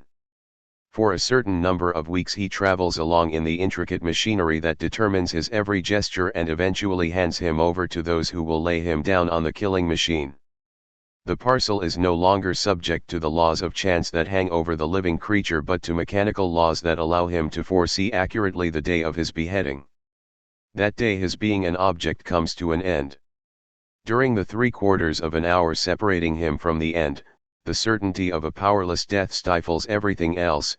The animal, tied down and amenable, knows a hell that makes the hell he is threatened with seem ridiculous. The Greeks, after all, were more humane with their hemlock. They left their condemned a relative freedom, the possibility of putting off or hastening the hour of his death. They gave him a choice between suicide and execution. On the other hand, in order to be doubly sure, we deal with the culprit ourselves.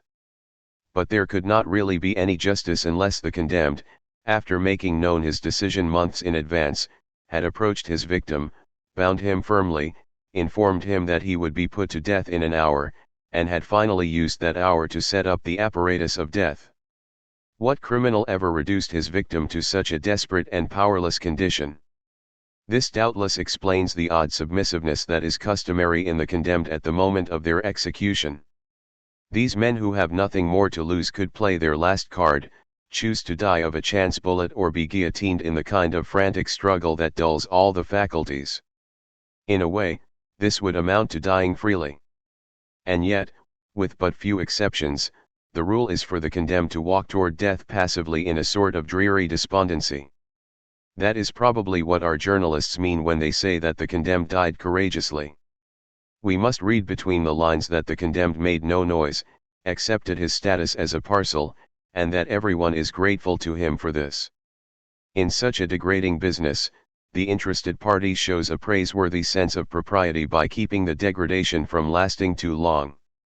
But the compliments and the certificates of courage belong to the general mystification surrounding the death penalty. For the condemned will often be seemly in proportion to the fear he feels. He will deserve the praise of the press only if his fear or his feeling of isolation is great enough to sterilize him completely. Let there be no misunderstanding. Some among the condemned, whether political or not, die heroically, and they must be granted the proper admiration and respect. But the majority of them know only the silence of fear, only the impassivity of fright, and it seems to me that such terrified silence deserves even greater respect. When the priest Bella just offers to write to the family of a young condemned man a few moments before he is hanged and hears the reply, "I have no courage, even for that," how can a priest, hearing that confession of weakness, fail to honor the most wretched and most sacred thing in man? Those who say nothing but leave a little pool on the spot from which they are taken who would dare say they died as cowards? And how can we describe the men who reduced them to such cowardice? After all, every murderer when he kills runs the risk of the most dreadful of deaths, whereas those who kill him risk nothing except advancement. No, what man experiences at such times is beyond all morality. Not virtue, nor courage, nor intelligence, nor even innocence has anything to do with it. Society is suddenly reduced to a state of primitive terrors where nothing can be judged. All equity and all dignity have disappeared. The conviction of innocence does not immunize against brutal treatment. I have seen authentic bandits die courageously whereas innocent men went to their deaths trembling in every muscle. 16. When the same man adds that, according to his experience, intellectuals show more weakness, he is not implying that such men have less courage than others but merely that they have more imagination. Having to face an inevitable death, any man, whatever his convictions, is torn asunder from head to toe. 17. The feeling of powerlessness and solitude of the condemned man, bound and up against the public coalition that demands his death, is in itself an unimaginable punishment. From this point of view, too, it would be better for the execution to be public. The actor in every man could then come to the aid of the terrified animal and help him cut a figure, even in his own eyes. But darkness and secrecy offer no recourse. In such a disaster, courage, strength of soul, even faith may be disadvantages. As a general rule, a man is undone by waiting for capital punishment well before he dies. 2 deaths are inflicted on him, the first being worse than the second, whereas he killed but once. Compared to such torture, the penalty of retaliation seems like a civilized law. It never claimed that the man who gouged out one of his brother's eyes should be totally blinded. Such a basic injustice has repercussions, besides, on the relatives of the executed man. The victim has his family, whose sufferings are generally very great and who, most often, want to be avenged. They are, but the relatives of the condemned man then discover an excess of suffering that punishes them beyond all justice. A mother's or a father's long months of waiting, the visiting room, the artificial conversations filling up the brief moments spent with the condemned man, the visions of the execution are all tortures that were not imposed on the relatives of the victim. Whatever may be the feelings of the latter, they cannot want the revenge to extend so far beyond the crime and to torture people who share their own grief. "I have been reprieved, father," writes a condemned man, I can't yet realize the good fortune that has come my way. My reprieve was signed on April 30th and I was told Wednesday as I came back from the visiting room. I immediately informed Papa and Mama, who had not yet left the prison. You can imagine their happiness. 18 We can indeed imagine it, but only insofar as we can imagine their uninterrupted suffering until the moment of the reprieve, and the final despair of those who receive the other notification, which punishes, in iniquity, their innocence and their misfortune. To cut short this question of the law of retaliation, we must note that even in its primitive form it can operate only between two individuals of whom one is absolutely innocent and the other absolutely guilty. The victim, to be sure, is innocent. But can the society that is supposed to represent the victim lay claim to innocence? Is it not responsible, at least in part, for the crime it punishes so severely? This theme has often been developed, and I shall not repeat the arguments that all sorts of thinkers have brought forth since the 18th century. They can be summed up anyway by saying that every society has the criminals it deserves. But insofar as France is concerned, it is impossible not to point out the circumstances that ought to make our legislators more modest. Answering an inquiry of the Figaro in 1952 on the death penalty, a colonel asserted that establishing hard labor for life as the most severe penalty would amount to setting up schools of crime. That high-ranking officer seemed to be ignorant, and I can only congratulate him, of the fact that we already have our schools of crime, which differ from our federal prisons in this notable regard. It is possible to leave them at any hour of the day or night. They are the taverns and slums, the glory of our republic. On this point it is impossible to express oneself moderately. Statistics show 64,000 overcrowded dwellings, from 3 to 5 persons per room, in the city of Paris alone. To be sure, the killer of children is a particularly vile creature who scarcely arouses pity. It is probable, too, I say probable, that none of my readers, forced to live in the same conditions, would go so far as to kill children. Hence there is no question of reducing the culpability of certain monsters. But those monsters, in decent dwellings, would perhaps have had no occasion to go so far. The least that can be said is that they are not alone guilty, and it seems strange that the right to punish them should be granted to the very people who subsidize, not housing, but the growing of beets for the production of alcohol. 19. But alcohol makes the scandal even more shocking.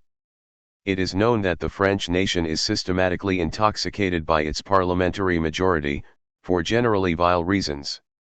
Now, the proportion of alcohol's responsibility in the cause of bloodthirsty crimes is shocking.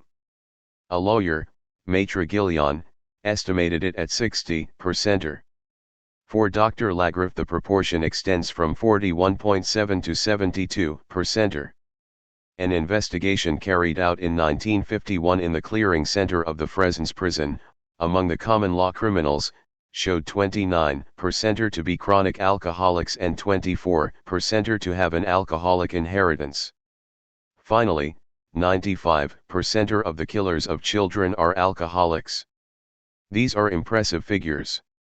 We can balance them with an even more magnificent figure, the tax report of a firm producing apéritifs, which in 1953 showed a profit of 410 million francs. Comparison of these figures justifies informing the stockholders of that firm and the deputies with a financial interest in alcohol that they have certainly killed more children than they think. As an opponent of capital punishment, I am far from asking that they be condemned to death. But, to begin with, it strikes me as indispensable and urgent to take them under military escort to the next execution of a murderer of children and to hand them on their way out a statistical report including the figures I have given. The state that sows alcohol cannot be surprised to reap crime. 20 Instead of showing surprise, it simply goes on cutting off heads into which it has poured so much alcohol it metes out justice imperturbably and poses as a creditor. Its good conscience does not suffer at all. Witness the alcohol salesman who, in answer to the Figaro's inquiry, exclaimed, "I know just what the staunchest enemy of the death penalty would do if, having a weapon within reach, he suddenly saw assassins on the point of killing his father, his mother, his children, or his best friend." Well, that well in itself seems somewhat alcoholized. Naturally, the staunchest enemy of capital punishment would shoot those murderers, and rightly so, without thereby losing any of his reasons for staunchly defending abolition of the death penalty. But if he were to follow through his thinking and the aforementioned assassins reeked of alcohol, he would then go and take care of those whose vocation is to intoxicate future criminals. It is even quite surprising that the relatives of victims of alcoholic crimes have never thought of getting some enlightenment from the Parliament. Yet nothing of the sort takes place, and the state, enjoying general confidence, even supported by public opinion, goes on chastising assassins, particularly the alcoholics, somewhat in the way the pimp chastises the hard-working creatures who assure his livelihood. But the pimp at least does no moralizing. The state does. Although jurisprudence admits that drunkenness sometimes constitutes an extenuating circumstance, the state is ignorant of chronic alcoholism. Drunkenness, however, accompanies only crimes of violence, which are not punished with death, whereas the chronic alcoholic is capable also of premeditated crimes, which will bring about his death. Consequently, the state reserves the right to punish in the only case in which it has a real responsibility. Does this amount to saying that every alcoholic must be declared irresponsible by a state that will beat its breast until the nation drinks nothing but fruit juice? Certainly not. No more than that the reasons based on heredity should cancel all culpability. The real responsibility of an offender cannot be precisely measured. We know that arithmetic is incapable of adding up the number of our antecedents, whether alcoholic or not. Going back to the beginning of time, the figure would be 22 times, raised to the 10th power, greater than the number of present inhabitants of the earth. The number of bad or morbid predispositions our antecedents have been able to transmit to us is, thus, incalculable. We come into the world laden with the weight of an infinite necessity. One would have to grant us, therefore, a general irresponsibility. Logic would demand that neither punishment nor reward should ever be meted out, and, by the same token, all society would become impossible. The instinct of preservation of societies, and hence of individuals, requires instead that individual responsibility be postulated and accepted without dreaming of an absolute indulgence that would amount to the death of all society. But the same reasoning must lead us to conclude that there never exists any total responsibility or, consequently, any absolute punishment or reward. No one can be rewarded completely, not even the winners of Nobel Prizes. But no one should be punished absolutely if he is thought guilty, and certainly not if there is a chance of his being innocent. The death penalty, which really neither provides an example nor assures distributive justice, simply usurps an exorbitant privilege by claiming to punish an always relative culpability by a definitive and irreparable punishment. If indeed capital punishment represents a doubtful example and an unsatisfactory justice, we must agree with its defenders that it is eliminative. The death penalty definitively eliminates the condemned man. That alone, to tell the truth, ought to exclude, for its partisans especially, the repetition of risky arguments which, as we have just seen, can always be contested. Instead, one might frankly say that it is definitive because it must be, and affirm that certain men are irremediable in society, that they constitute a permanent danger for every citizen and for the social order, and that therefore, before anything else, they must be suppressed. No one, in any case, can refute the existence in society of certain wild animals whose energy and brutality nothing seems capable of breaking. The death penalty, to be sure, does not solve the problem they create. Let us agree, at least, that it suppresses the problem. I shall come back to such men. But is capital punishment applied only to them? Is there any assurance that none of those executed is remediable? Can it even be asserted that none of them is innocent? In both cases, must it not be admitted that capital punishment is eliminative only insofar as it is irreparable? The 15th of March 1957, Burton Abbott was executed in California, condemned to death for having murdered a little girl of 14. Men who commit such a heinous crime are, I believe, classified among the irremediable. Although Abbott continually protested his innocence, he was condemned. His execution had been set for the 15th of March at 10 o'clock. At 9:10 a delay was granted to allow his attorneys to make a final appeal. 21 At 11 o'clock the appeal was refused. At 11:15 Abbott entered the gas chamber. At 11:18 he breathed in the first whiffs of gas. At 11:20 the secretary of the Committee on Reprieves called on the telephone. The committee had changed its mind. They had tried to reach the governor, who was out sailing, then they had phoned the prison directly. Abbott was taken from the gas chamber. It was too late. If only it had been cloudy over California that day, the governor would not have gone out sailing. He would have telephoned 2 minutes earlier. Today Abbott would be alive and would perhaps see his innocence proved. Any other penalty, even the harshest, would have left him that chance. The death penalty left him none. This case is exceptional, some will say. Our lives are exceptional, too, and yet, in the fleeting existence that is ours, this takes place near us, at some 10 hours' distance by air. Abbott's misfortune is less an exception than a news item like so many others, a mistake that is not isolated if we can believe our newspapers. See the Deschamps case, to cite but the most recent one.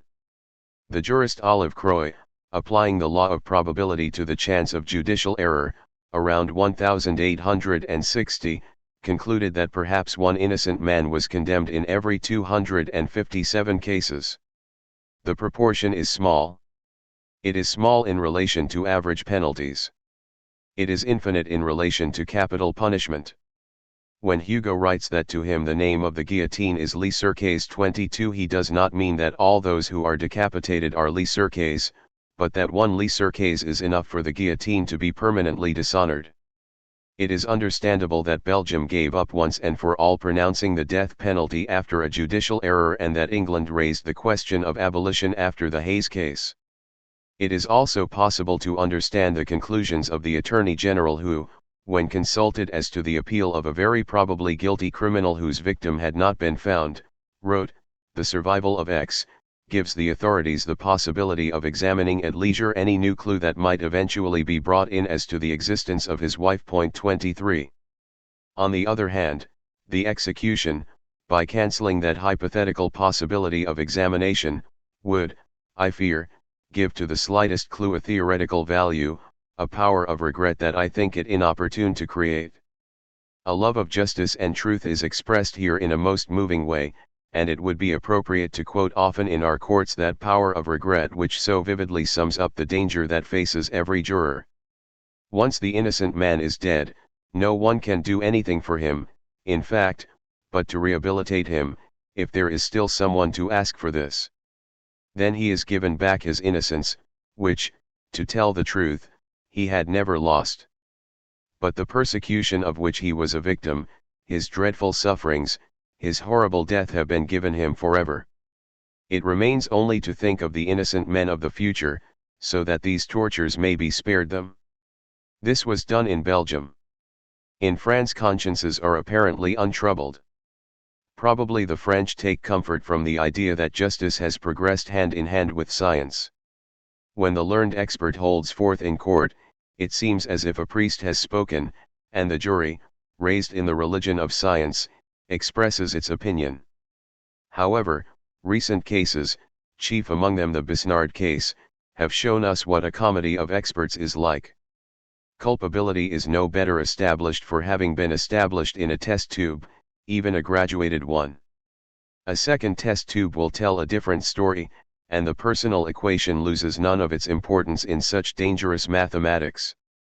The proportion of learned men who are really experts is the same as that of judges who are psychologists, hardly any greater than that of serious and objective juries. Today, as yesterday, the chance of error remains. Tomorrow another expert testimony will declare the innocence of some Abbott or other. But Abbott will be dead, scientifically dead, and the science that claims to prove innocence as well as guilt has not yet reached the point of resuscitating those it kills. Among the guilty themselves, is there any assurance that none but the irretrievable have been killed?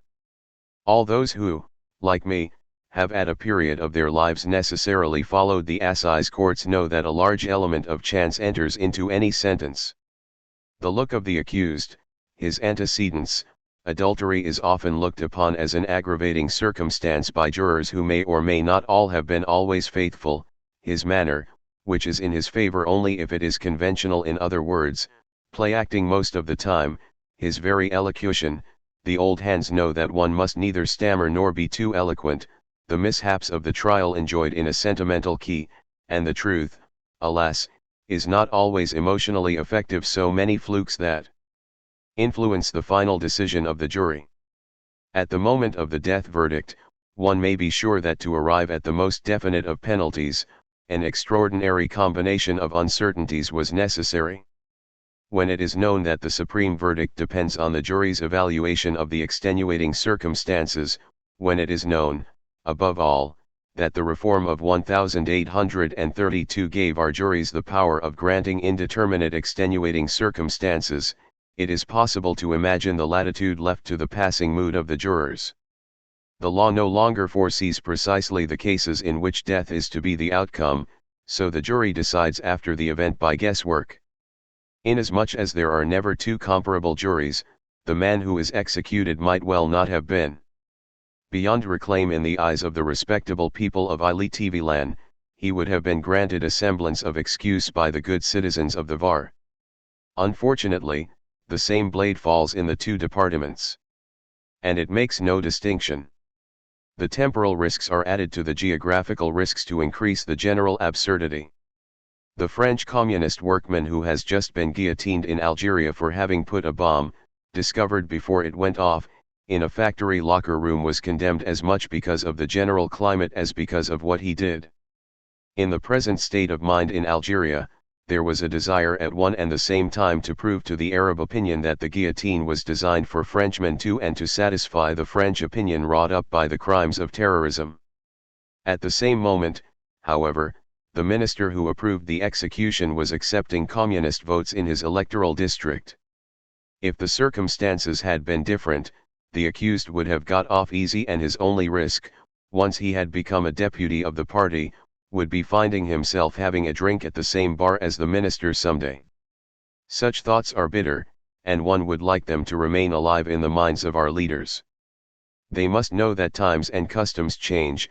A day comes when the guilty man, too rapidly executed, does not seem so black. But it is too late, and there is no alternative but to repent or to forget. Of course, people forget.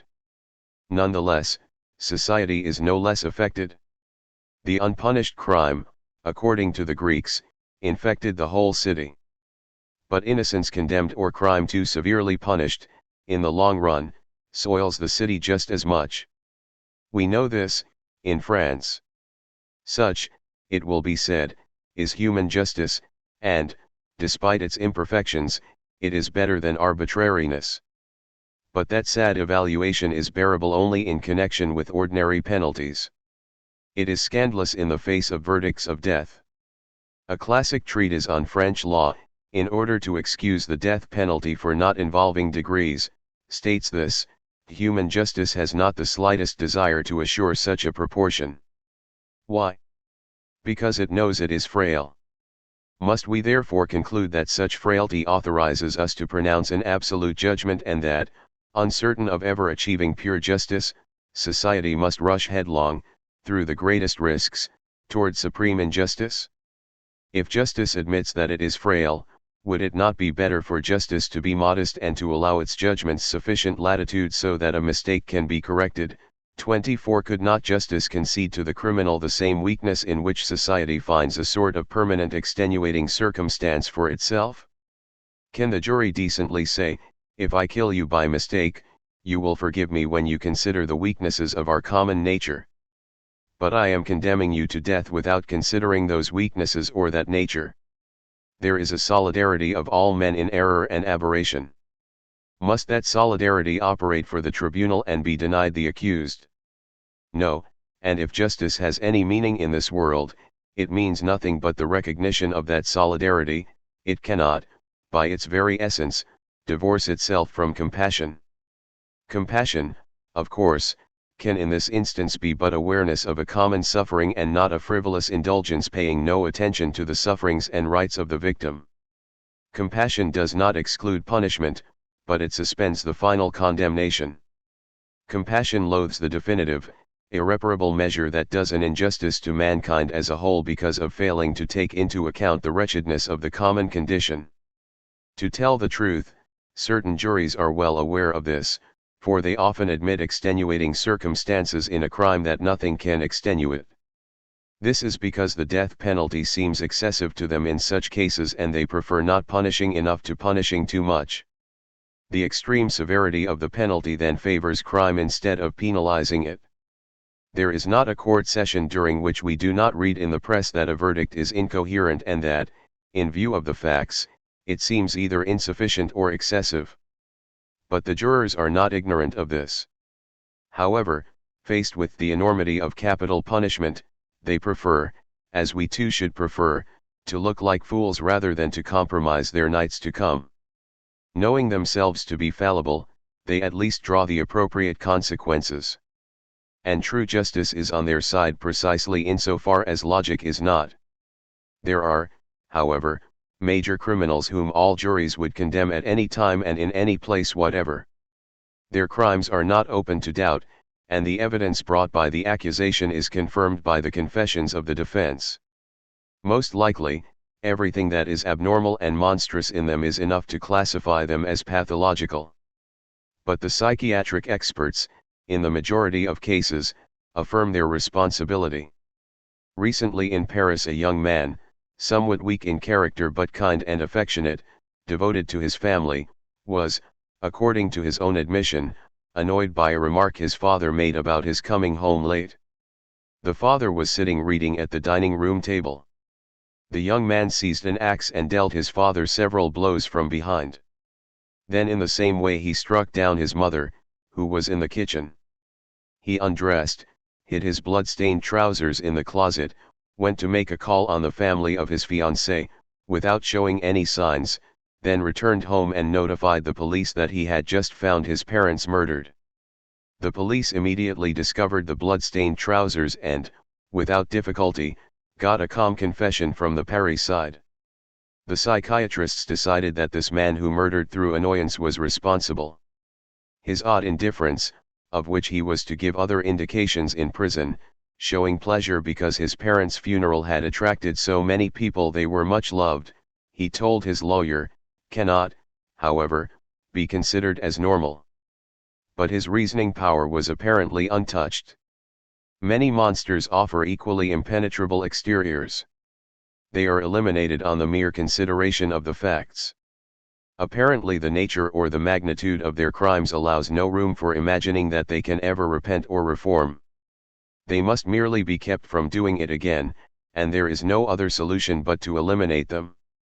On this frontier, and on it alone, discussion about the death penalty is legitimate. In all other cases the arguments for capital punishment do not stand up to the criticisms of the abolitionists. But in extreme cases, and in our state of ignorance, we make a wager. No fact, no reasoning can bring together those who think that a chance must always be left to the vilest of men and those who consider that chance illusory.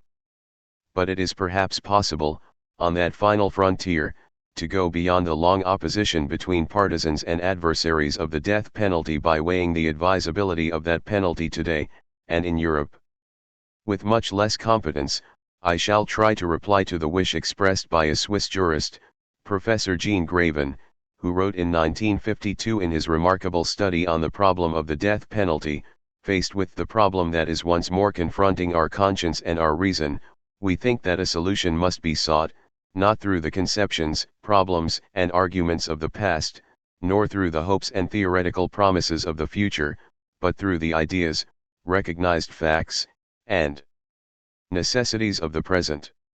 25. It is possible, indeed, to debate endlessly as to the benefits or harm attributable to the death penalty through the ages or in an intellectual vacuum. But it plays a role here and now, and we must take our stand here and now in relation to the modern executioner. What does the death penalty mean to the men of the mid-century? To simplify matters, let us say that our civilization has lost the only values that, in a certain way, can justify that penalty and, on the other hand, suffers from evils that necessitate its suppression. In other words, the abolition of the death penalty ought to be asked for by all thinking members of our society, for reasons both of logic and of realism.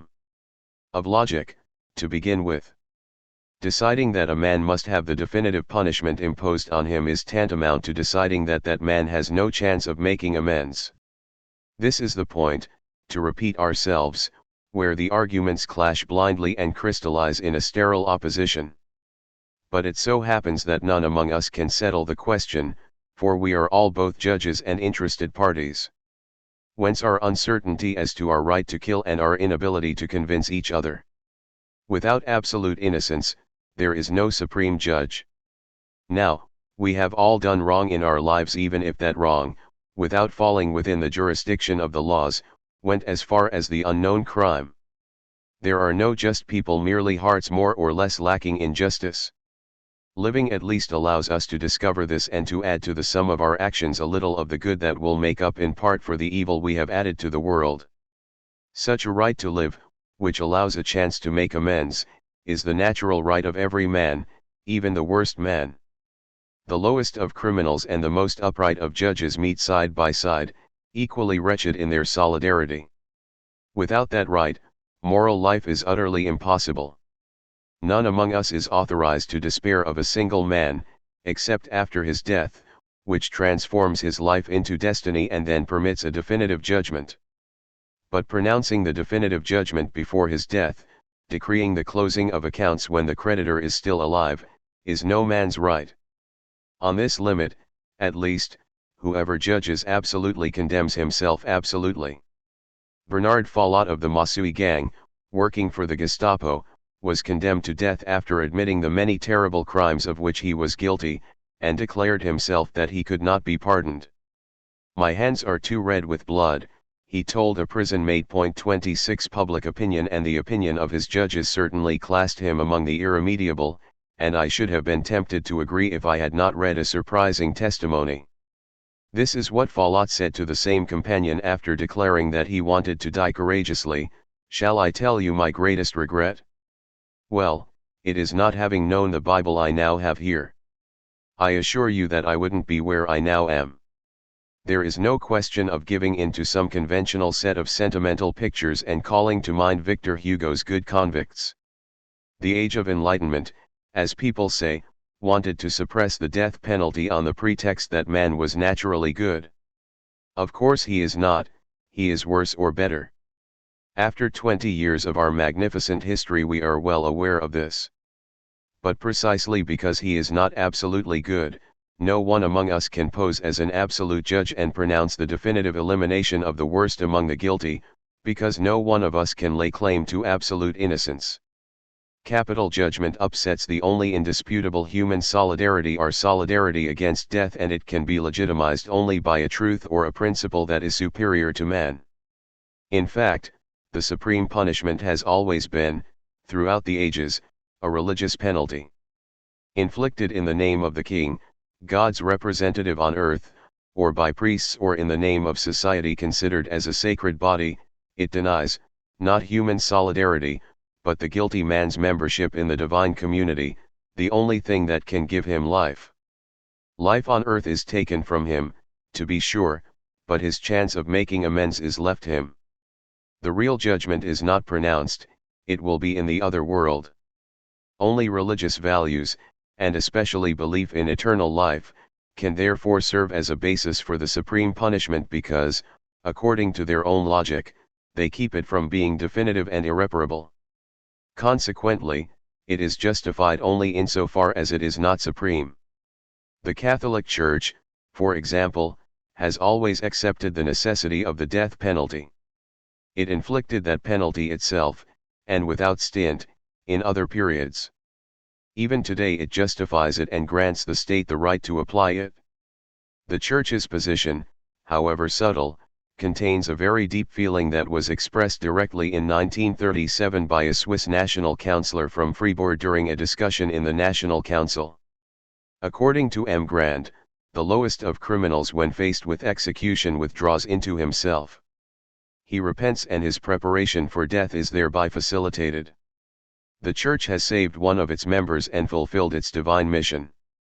This is why it has always accepted the death penalty, not only as a means of self-defense, but as a powerful means of salvation. 27.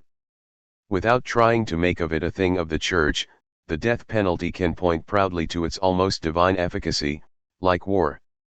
By virtue of the same reasoning, probably, there could be read on the sword of the freebore executioner the words, "Lord Jesus, thou art the judge." Hence the executioner is invested with a sacred function.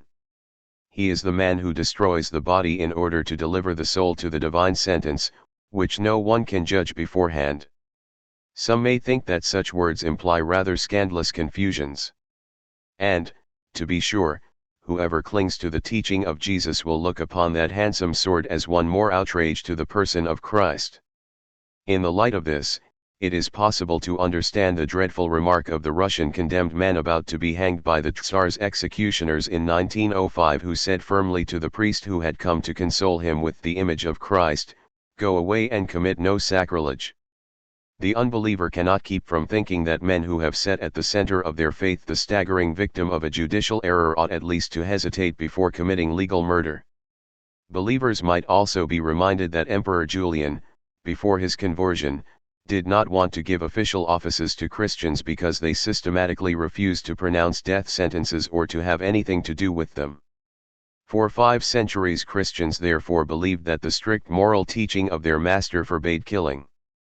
But Catholic faith is not nourished solely by the personal teaching of Christ. It also feeds on the Old Testament, on St. Paul, and on the Church Fathers. In particular, the immortality of the soul and the universal resurrection of bodies are articles of dogma. As a result, capital punishment is for the believer a temporary penalty that leaves the final sentence in suspense, an arrangement necessary only for terrestrial order, an administrative measure which, far from signifying the end for the guilty man, may instead favor his redemption. I am not saying that all believers agree with this, and I can readily imagine that some Catholics may stand closer to Christ than to Moses or St. Paul. I am simply saying that faith in the immortality of the soul allowed Catholicism to see the problem of capital punishment in very different terms and to justify it. But what is the value of such a justification in the society we live in, which in its institutions and its customs has lost all contact with the sacred?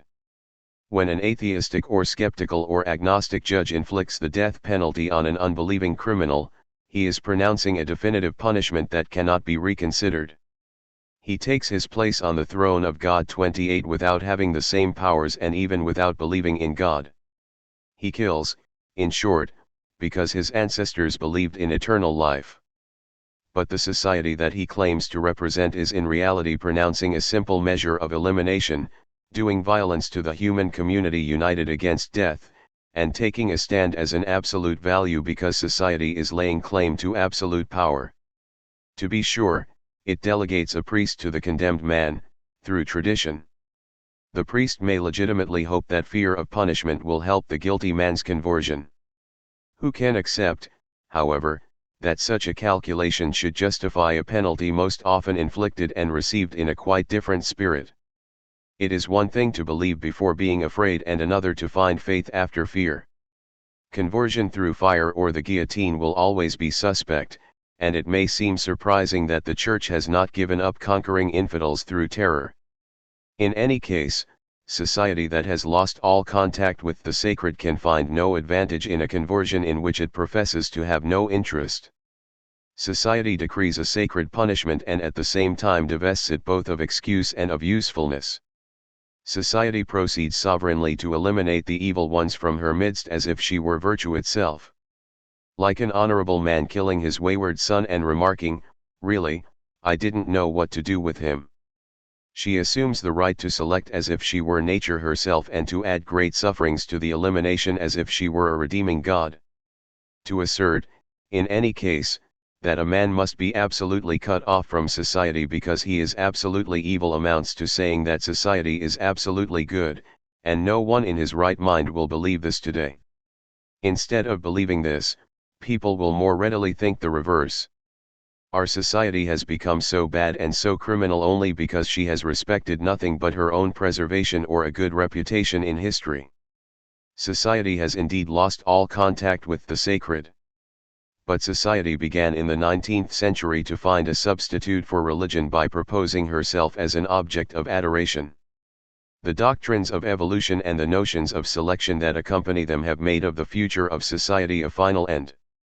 The political utopias that were grafted onto those doctrines placed at the end of time a golden age that justified in advance any enterprises whatever.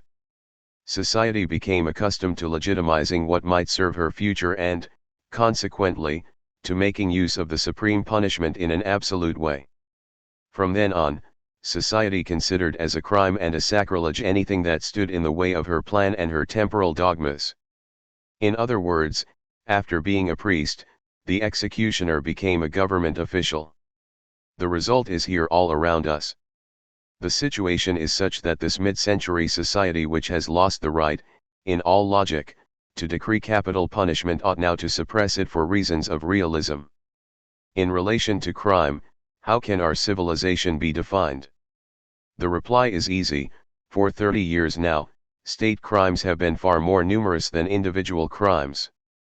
I am not even speaking of wars, general or localized, although bloodshed too is an alcohol that eventually intoxicates like the headiest of wines. But the number of individuals killed directly by the state has assumed astronomical proportions and infinitely outnumbers private murders. There are fewer and fewer condemned by common law and more condemned for political reasons. The proof is that each of us, however honorable he may be, can foresee the possibility of being someday condemned to death, whereas that eventuality would have seemed ridiculous at the beginning of the century. Alphonse Karr's witty remark, "Let the noble assassins begin," has no meaning now. Those who cause the most blood to flow are the same ones who believe they have right, logic, and history on their side. Hence our society must now defend herself not so much against the individual as against the state. It may be that the proportions will be reversed in another 30 years. But, for the moment, our self-defense must be aimed at the state first and foremost. Justice and expediency command the law to protect the individual against a state given over to the follies of sectarianism or of pride. Let the state begin and abolish the death penalty ought to be our rallying cry today. Bloodthirsty laws, it has been said, make bloodthirsty customs. But any society eventually reaches a state of ignominy in which, despite every disorder, the customs never manage to be as bloodthirsty as the laws. Half of Europe knows that condition. We French knew it in the past and may again know it. Those executed during the occupation led to those executed at the time of the liberation, whose friends now dream of revenge. Elsewhere states laden with too many crimes are getting ready to drown their guilt in even greater massacres.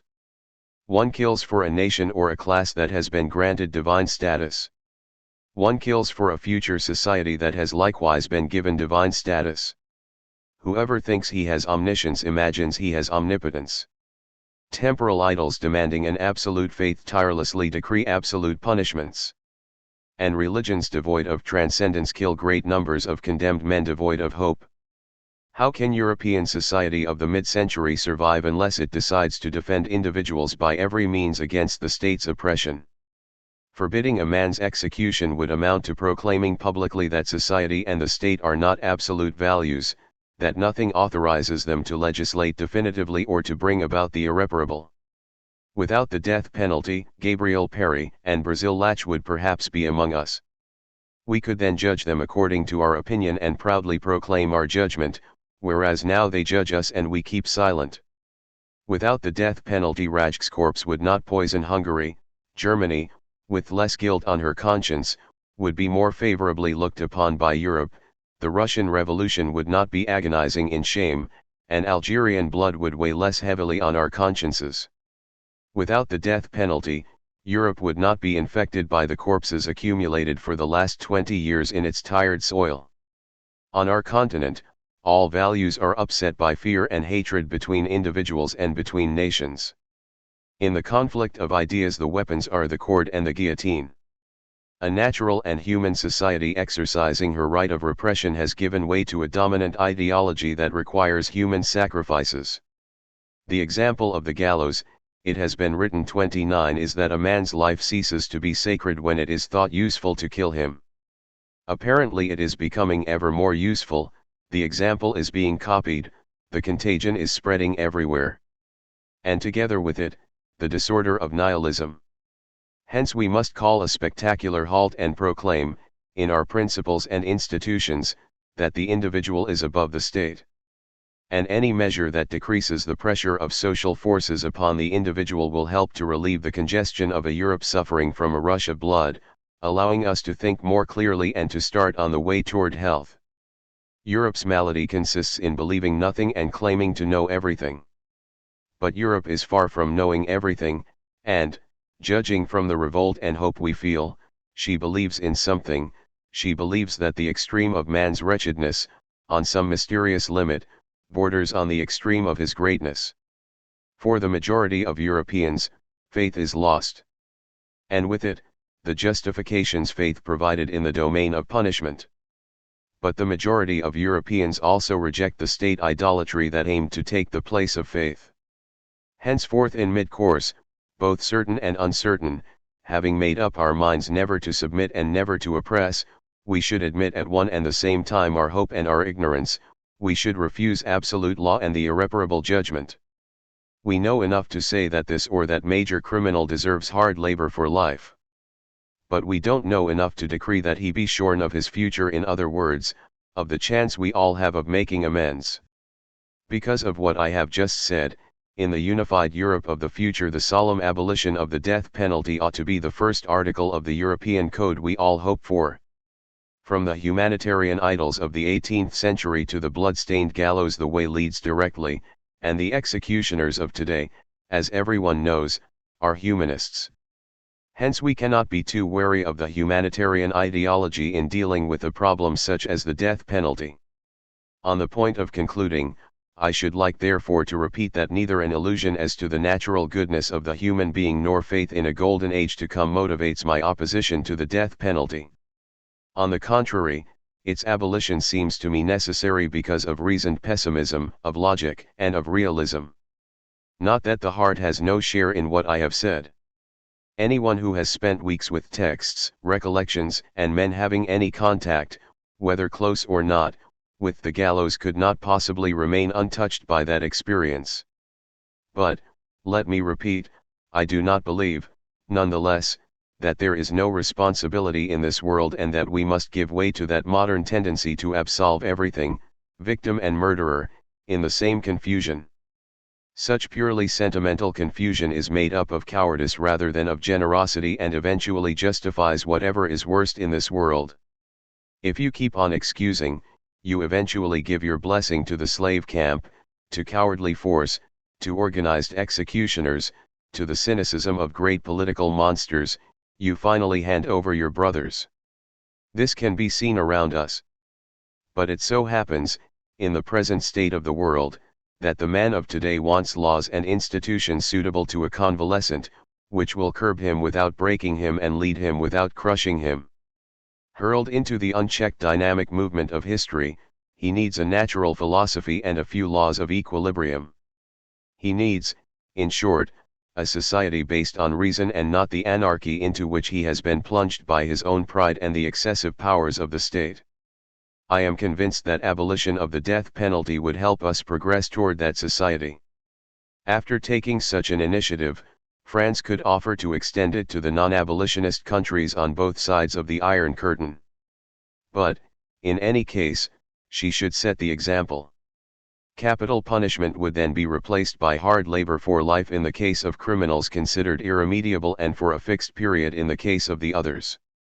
To any who feel that such a penalty is harsher than capital punishment, we can only express our amazement that they did not suggest, in this case, reserving it for such as Landru and applying capital punishment to minor criminals. We might remind them, too, that hard labor leaves the condemned man the possibility of choosing death, whereas the guillotine offers no alternative. To any who feel, on the other hand, that hard labor is too mild a penalty, we can answer first that they lack imagination, and secondly that privation of freedom seems to them a slight punishment only insofar as contemporary society has taught us to despise freedom. Point 30. The fact that Cain is not killed but bears a mark of reprobation in the eyes of men is the lesson we must draw from the Old Testament, to say nothing of the Gospels, instead of looking back to the cruel examples of the Mosaic Law. In any case, nothing keeps us from trying out an experiment, limited in duration, 10 years, for instance, if our parliament is still incapable of making up for its votes in favor of alcohol by such a great civilizing step as complete abolition of the penalty. And if, really, public opinion and its representatives cannot give up the law of laziness which simply eliminates what it cannot reform, let us at least, while hoping for a new day of truth, not make of it the solemn slaughterhouse 31 that befouls our society. The death penalty as it is now applied, and however rarely it may be, is a revolting butchery, an outrage inflicted on the person and body of man. That truncation, that living and yet uprooted head, those spurts of blood date from a barbarous period that aimed to impress the masses with degrading sights. Today, when such vile death is administered on the sly, what is the meaning of this torture? The truth is that in the nuclear age we kill as we did in the age of the spring balance. And there is not a man of normal sensitivity who, at the mere thought of such crude surgery, does not feel nauseated. If the French state is incapable of overcoming habit and giving Europe one of the remedies it needs, let France begin by reforming the manner of administering capital punishment. The science that serves to kill so many could at least serve to kill decently. An anesthetic that would allow the condemned man to slip from sleep to death, which would be left within his reach for at least a day so that he could use it freely and would be administered to him in another form if he were unwilling or weak of will, would assure his elimination, if you insist, but would put a little decency into what is at present but a sordid and obscene exhibition. I suggest such compromises only insofar as one must occasionally despair of seeing wisdom and true civilization influence those responsible for our future.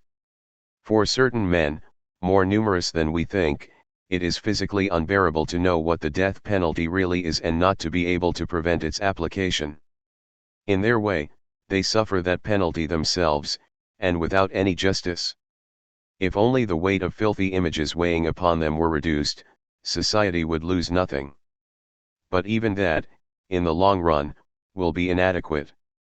There will be no lasting peace either in the heart of individuals or in social customs until death is outlawed. The Artist and His Time. The Wager of Our Generation.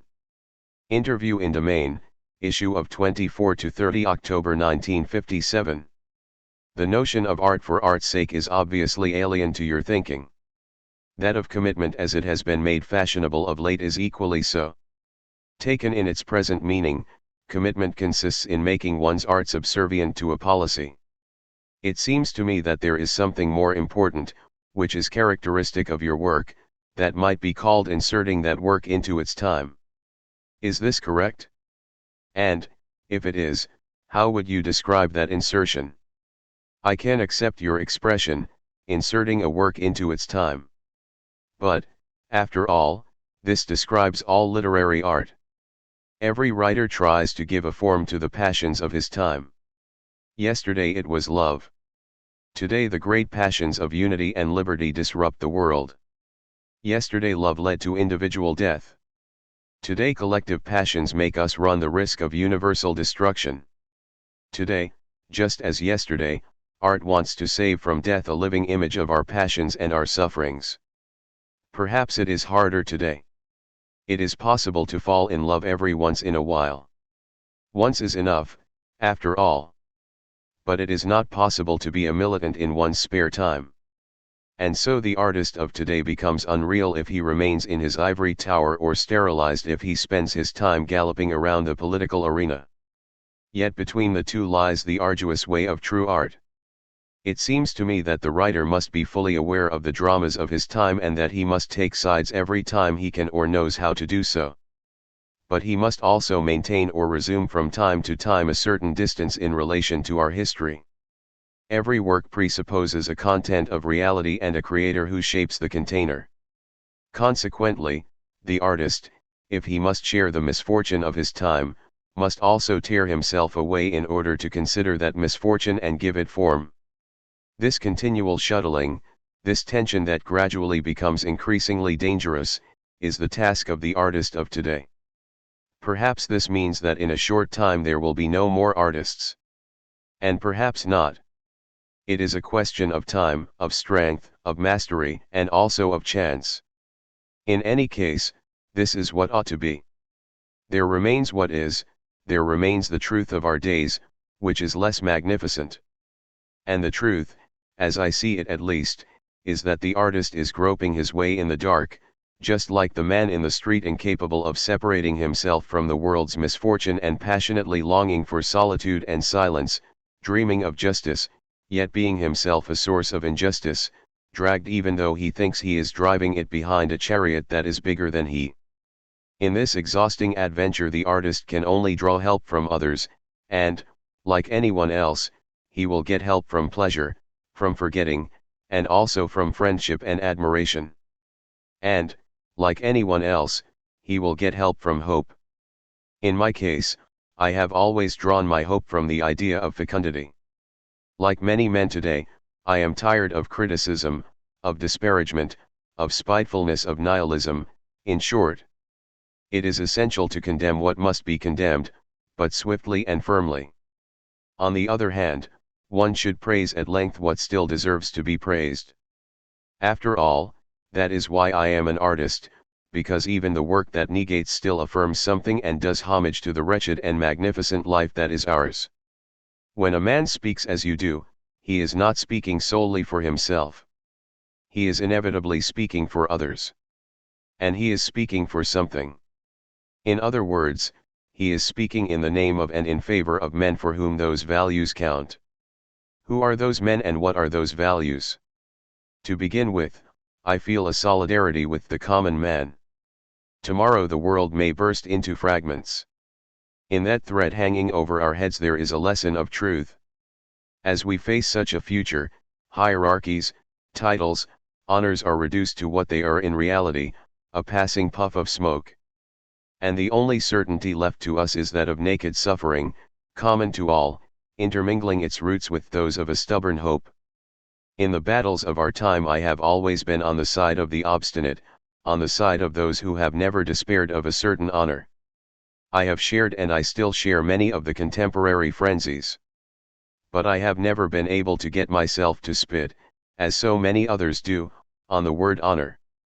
Doubtless because I was and am aware of my human weaknesses and of my injustices, because I instinctively knew and still know that honor, like pity, is an unreasonable virtue that takes the place of justice and reason, which have become powerless. The man whose blood and extravagances and frail heart lead him to the commonest weaknesses must rely on something in order to get to the point of respecting himself and hence of respecting others. This is why I loathe a certain self-satisfied virtue, I loathe society's dreadful morality, because it results, exactly like absolute cynicism, in making men despair and in keeping them from taking responsibility for their own life with all its weight of errors and greatness.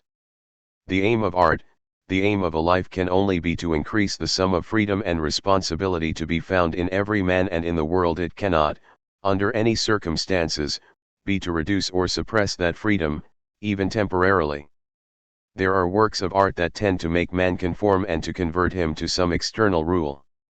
Others tend to subject him to whatever is worst in him, to terror or hatred. Such works are valueless to me.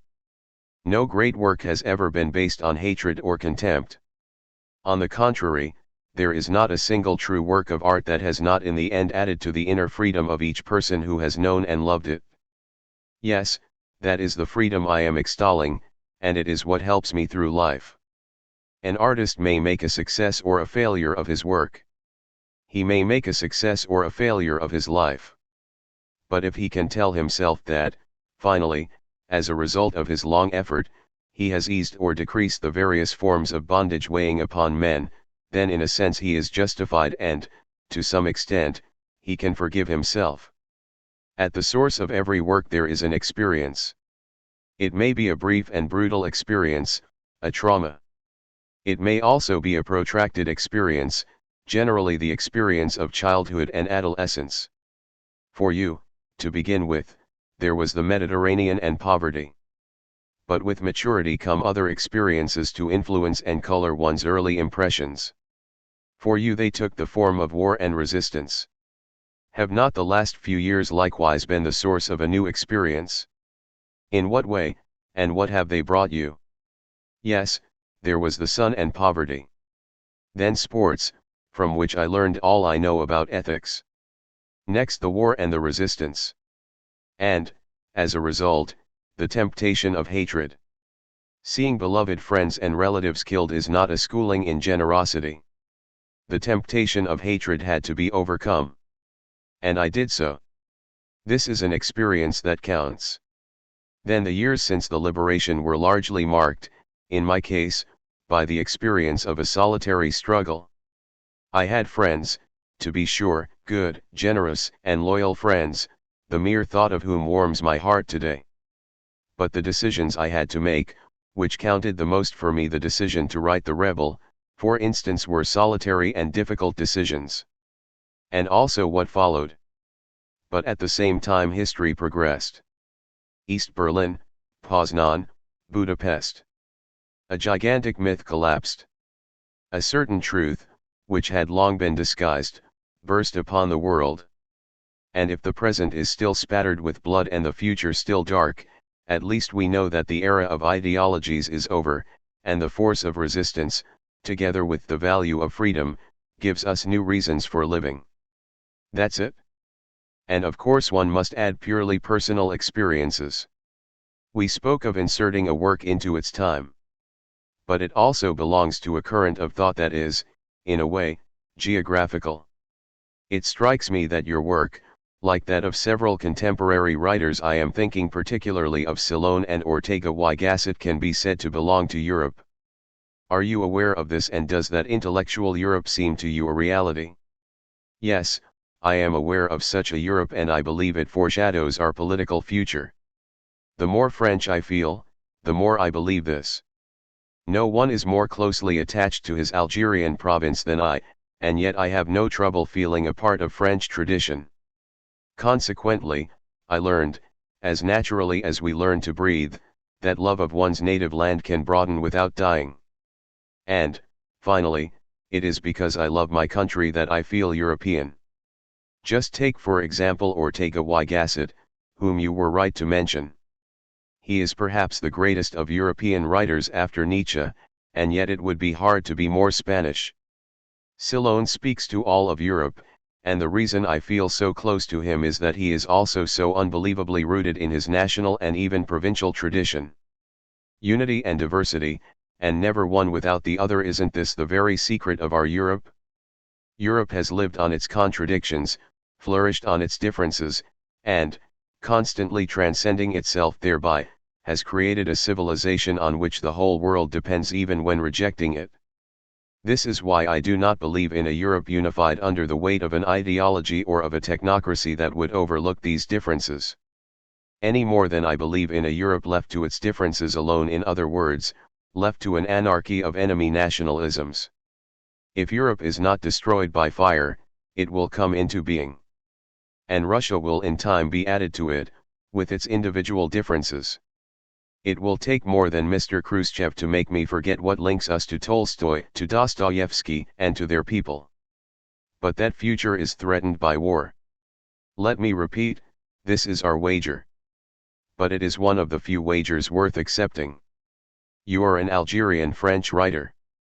This is indeed what you made a point of emphasizing when you were awarded the Nobel Prize.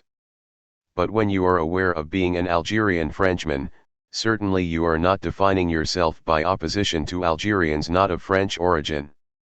Albert Camus, a Frenchman from Algeria. Doesn't this mean that you feel a solidarity with all Algerians? How can this be, and how does that Algeria fit into the spiritual Europe to which you are also aware of belonging? My role in Algeria never has been and never will be to divide, but rather to use whatever means I have to unite. I feel a solidarity with everyone, French or Arab, who is suffering today in the misfortune of my country. But I cannot all alone rebuild what so many men persist in destroying. I have done what I could. I shall begin again when there is again a chance of helping to rebuild an Algeria freed from all hatreds and all forms of racism. But, to limit ourselves to the domain we have chosen, I merely want to remind you that, simply by virtue of a generous interchange and a real solidarity, we have built up a community of Algerian writers, both French and Arab writers. That community is cut in two, for the time being. But men like Ferron, Mamary, Krabi, Dib, and so many others have taken their place among European writers. Whatever the future may be, and however dark it looks to me, I am sure that this cannot be forgotten. Frequently when speaking of French culture you have used the word rebirth. Not only do you wish for it, but it also seems that at times you perceive its first promise. What may be the form of that rebirth? What are the signs of it? The change in generations taking place on all levels is one of the first signs. The quality of the new generation is another, as well as the increasing unwillingness to adopt slogans or ideologies and the return to less pretentious and more tangible values. Europe, and France, has not yet emerged from 50 years of nihilism. But the moment people begin rejecting the mystifications on which that nihilism is based, then hope is possible. The whole question is to know whether or not we shall develop faster than the rocket with a nuclear warhead. And, unfortunately, the fruits of the spirit are slower to ripen than intercontinental missiles. But, after all, since atomic war would divest any future of its meaning, it gives us complete freedom of action. We have nothing to lose except everything. So let's go ahead. This is the wager of our generation. If we are to fail, it is better, in any case, to have stood on the side of those who choose life than on the side of those who are destroying. In all your work there coexist philosophical pessimism and, nonetheless, not optimism but a sort of confidence. Confidence in the spirit rather than in man, in nature rather than in the universe, in action rather than in its results. Do you think this attitude, which is that of the rebel, for the value of the revolt makes up for the world's absurdity, can be adopted by the majority, or is it condemned to remain the privilege of a few wise men? Is that position really so special? And do not the men of today, threatened and yet resisting, live in this manner? We stifle and yet survive, we think we are dying of grief and yet life wins out. The men of our time, whom we encounter in the streets, show in their faces that they know.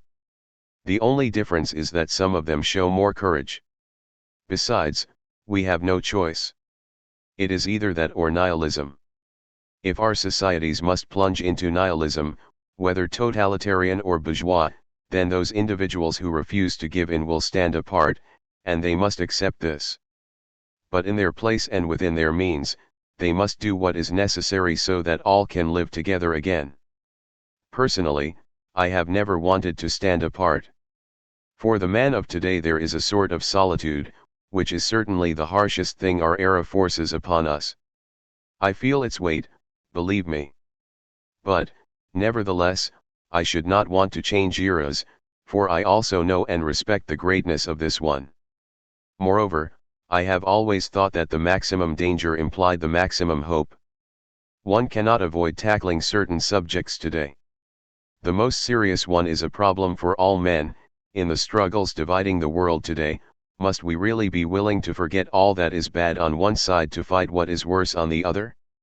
Before he died in combat in the last war, Richard Hillary found the phrase that sums up this dilemma: we were fighting a lie in the name of a half-truth. He thought he was expressing a very pessimistic idea. But one may even have to fight a lie in the name of a quarter truth. This is our situation at present. However, the quarter truth contained in Western society is called liberty. And liberty is the way, and the only way, of perfectibility. Without liberty heavy industry can be perfected, but not justice or truth. Our most recent history, from Berlin to Budapest, ought to convince us of this. In any case, it is the reason for my choice. I have said in this very place that none of the evils totalitarianism claims to remedy is worse than totalitarianism itself. I have not changed my mind. On the contrary, after 20 years of our harsh history, during which I have tried to accept every experience it offered, liberty ultimately seems to me, for societies and for individuals, for labor and for culture, the supreme good that governs all others. Create dangerously. Lecture given at the University of Uppsala in December 1957. An Oriental wise man always used to ask the divinity in his prayers to be so kind as to spare him from living in an interesting era. As we are not wise, the divinity has not spared us and we are living in an interesting era. In any case, our era forces us to take an interest in it. The writers of today know this. If they speak up, they are criticized and attacked. If they become modest and keep silent, they are vociferously blamed for their silence. In the midst of such din, the writer cannot hope to remain aloof in order to pursue the reflections and images that are dear to him. Until the present moment, remaining aloof has always been possible in history. When someone did not approve, he could always keep silent or talk of something else. Today everything is changed and even silence has dangerous implications. The moment that abstaining from choice is itself looked upon as a choice and punished or praised as such, the artist is willy-nilly impressed into service. Impress seems to me a more accurate term in this connection than committed. Instead of signing up, indeed, for voluntary service, the artist does his compulsory service. Every artist today is embarked on the contemporary slave galley.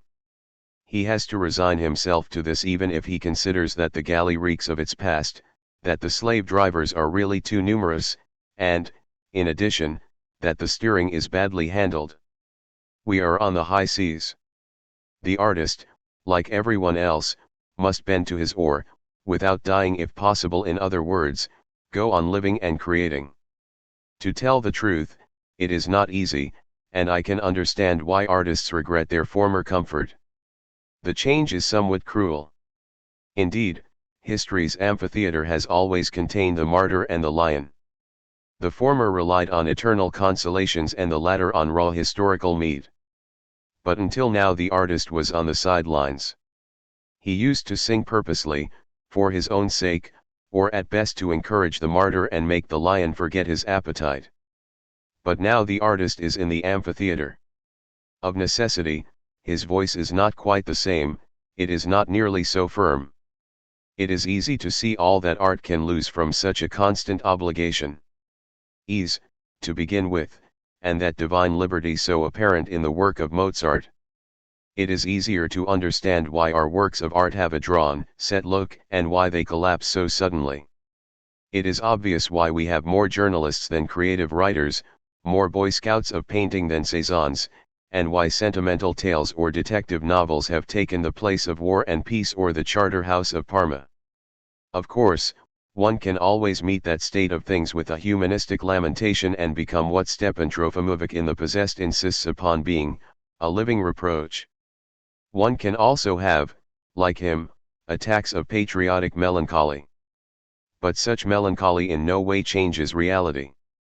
It is better, in my opinion, to give the era its due, since it demands this so vigorously, and calmly admit that the period of the revered master, of the artist with a camellia in his buttonhole, of the armchair genius is over.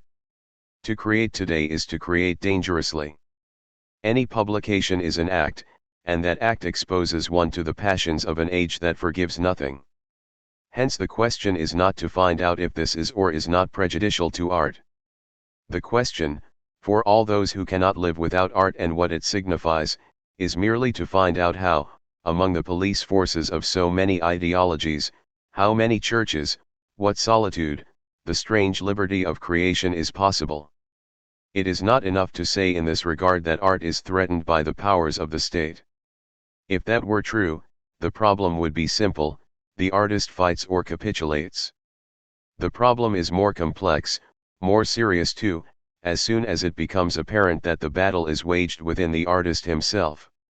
The hatred for art, of which our society provides such fine examples, is so effective today only because it is kept alive by artists themselves. The doubt felt by the artists who preceded us concerned their own talent. The doubt felt by artists of today concerns the necessity of their art, hence their very existence. Racine in 1957 would make excuses for writing Berenice when he might have been fighting to defend the Edict of Nantes. That questioning of art by the artist has many reasons, and only the loftiest need be considered. Among the best explanations is the feeling the contemporary artist has of lying or of indulging in useless words if he pays no attention to history's woes. What characterizes our time, indeed, is the way the masses and their wretched condition have burst upon contemporary sensibilities. We now know that they exist, whereas we once had a tendency to forget them.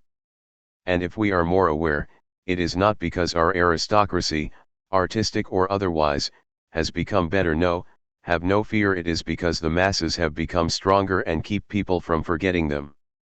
There are still other reasons, and some of them less noble, for this surrender of the artist. But, whatever those reasons may be, they all work toward the same end, to discourage free creation by undermining its basic principle, the creator's faith in himself. A man's obedience to his own genius, Emerson said magnificently, is faith in its purest form. And another American writer of the 19th century added, so long as a man is faithful to himself, everything is in his favor, government, society, the very sun, moon, and stars. Such amazing optimism seems dead today.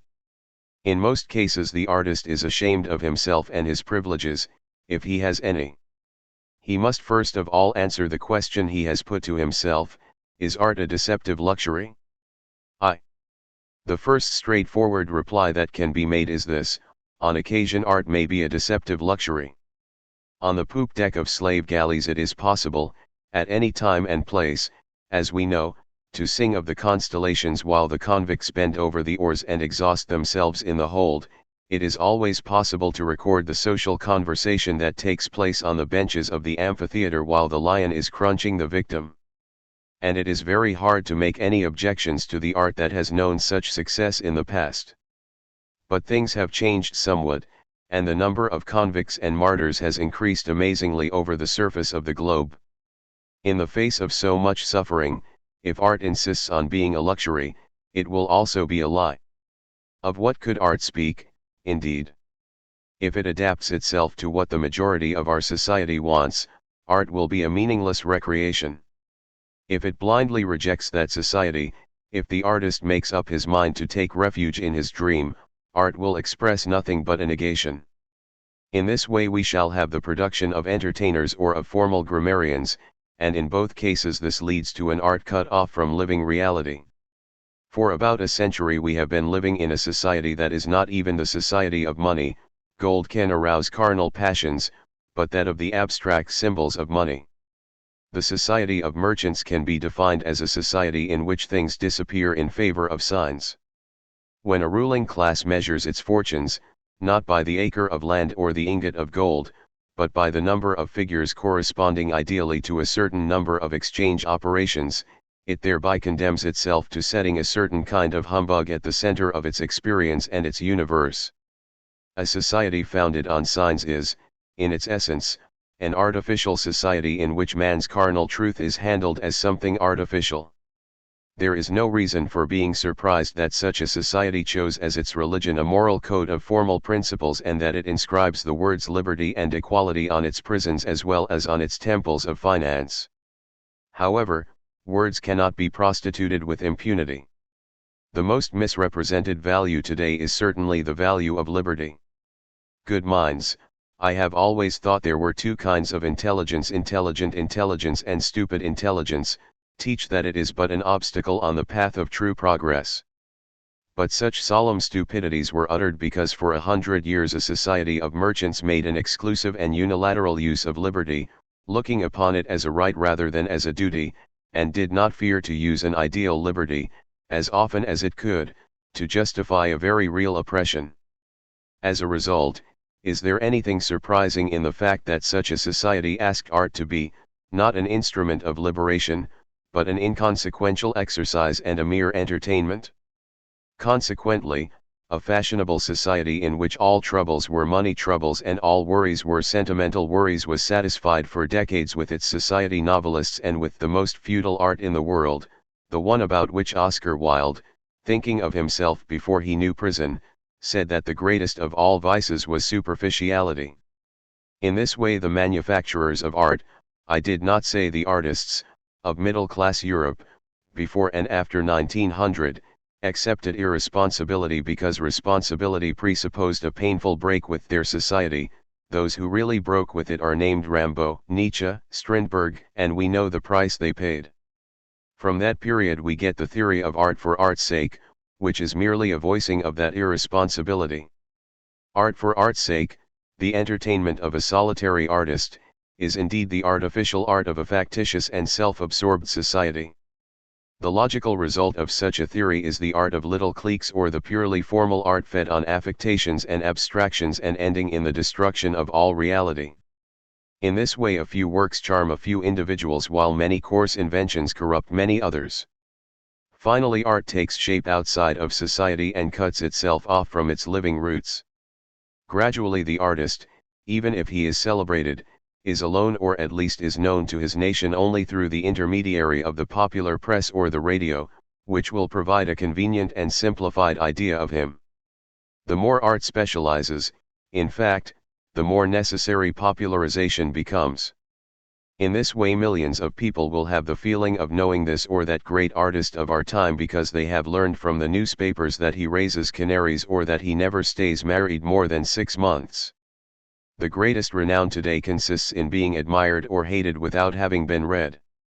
Any artist who goes in for being famous in our society must know that it is not he who will become famous, but someone else under his name, someone who will eventually escape him and perhaps someday will kill the true artist in him. Consequently, there is nothing surprising in the fact that almost everything worthwhile created in the mercantile Europe of the 19th and 20th centuries in literature, for instance, was raised up against the society of its time. It may be said that until almost the time of the French Revolution current literature was, in the main, a literature of consent. From the moment when middle-class society, a result of the revolution, became stabilized, a literature of revolt developed instead. Official values were negated, in France, for example, either by the bearers of revolutionary values, from the Romantics to Rimbaud, or by the maintainers of aristocratic values, of whom Vigny and Balzac are good examples. In both cases the masses and the aristocracy, the two sources of all civilization, took their stand against the artificial society of their time. But this negation, maintained so long that it is now rigid, has become artificial too and leads to another sort of sterility. The theme of the exceptional poet born into a mercantile society, Vigny's Chatterton is the finest example, has hardened into a presumption that one can be a great artist only against the society of one's time, whatever it may be. Legitimate in the beginning when asserting that a true artist could not compromise with the world of money, the principle became false with the subsidiary belief that an artist could assert himself only by being against everything in general. Consequently, many of our artists long to be exceptional, feel guilty if they are not, and wish for simultaneous applause and hisses. Naturally, society, tired or indifferent at present, applauds and hisses only at random. Consequently, the intellectual of today is always bracing himself stiffly to add to his height. But as a result of rejecting everything, even the tradition of his art, the contemporary artist gets the illusion that he is creating his own rule and eventually takes himself for God. At the same time he thinks he can create his reality himself. But, cut off from his society, he will create nothing but formal or abstract works, thrilling as experiences but devoid of the fecundity we associate with true art, which is called upon to unite. In short, there will be as much difference between the contemporary subtleties or abstractions and the work of a Tolstoy or a Molière as between an anticipatory draft on invisible wheat and the rich soil of the furrow itself. 2. In this way art may be a deceptive luxury. It is not surprising, then, that men or artists wanted to call a halt and go back to truth. As soon as they did, they denied that the artist had a right to solitude and offered him as a subject, not his dreams, but reality as it is lived and endured by all. Convinced that art for art's sake, through its subjects and through its style, is not understandable to the masses or else in no way expresses their truth, these men wanted the artist instead to speak intentionally about and for the majority. He has only to translate the sufferings and happiness of all into the language of all and he will be universally understood. As a reward for being absolutely faithful to reality, he will achieve complete communication among men. This ideal of universal communication is indeed the ideal of any great artist. Contrary to the current presumption, if there is any man who has no right to solitude, it is the artist. Art cannot be a monologue. When the most solitary and least famous artist appeals to posterity, he is merely reaffirming his fundamental vocation. Considering a dialogue with deaf or inattentive contemporaries to be impossible, he appeals to a more far-reaching dialogue with the generations to come. But in order to speak about all and to all, one has to speak of what all know and of the reality common to us all. The sea, rains, necessity, desire, the struggle against death, these are the things that unite us all. We resemble one another in what we see together, in what we suffer together. Dreams change from individual to individual, but the reality of the world is common to us all. Striving toward realism is therefore legitimate, for it is basically related to the artistic adventure. So let's be realistic. Or, rather, let's try to be so, if this is possible. For it is not certain that the word has a meaning, it is not certain that realism, even if it is desirable, is possible. Let us stop and inquire first of all if pure realism is possible in art. If we believe the declarations of the 19th century naturalists, it is the exact reproduction of reality. Therefore it is to art what photography is to painting, the former reproduces and the latter selects. But what does it reproduce and what is reality? Even the best of photographs, after all, is not a sufficiently faithful reproduction, is not yet sufficiently realistic. What is there more real, for instance, in our universe than a man's life, and how can we hope to preserve it better than in a realistic film? But under what conditions is such a film possible? Under purely imaginary conditions. We should have to presuppose, in fact, an ideal camera focused on the man day and night and constantly registering his every move. The very projection of such a film would last a lifetime and could be seen only by an audience of people willing to waste their lives in watching someone else's life in great detail. Even under such conditions, such an unimaginable film would not be realistic for the simple reason that the reality of a man's life is not limited to the spot in which he happens to be. It lies also in other lives that give shape to his lives of people he loves, to begin with, which would have to be filmed too, and also lives of unknown people, influential and insignificant, fellow citizens, policemen, professors, invisible comrades from the mines and foundries, diplomats and dictators, religious reformers, artists who create myths that are decisive for our conduct, humble representatives, in short, of the sovereign chance that dominates the most routine existences. Consequently, there is but one possible realistic film, the one that is constantly shown us by an invisible camera on the world's screen.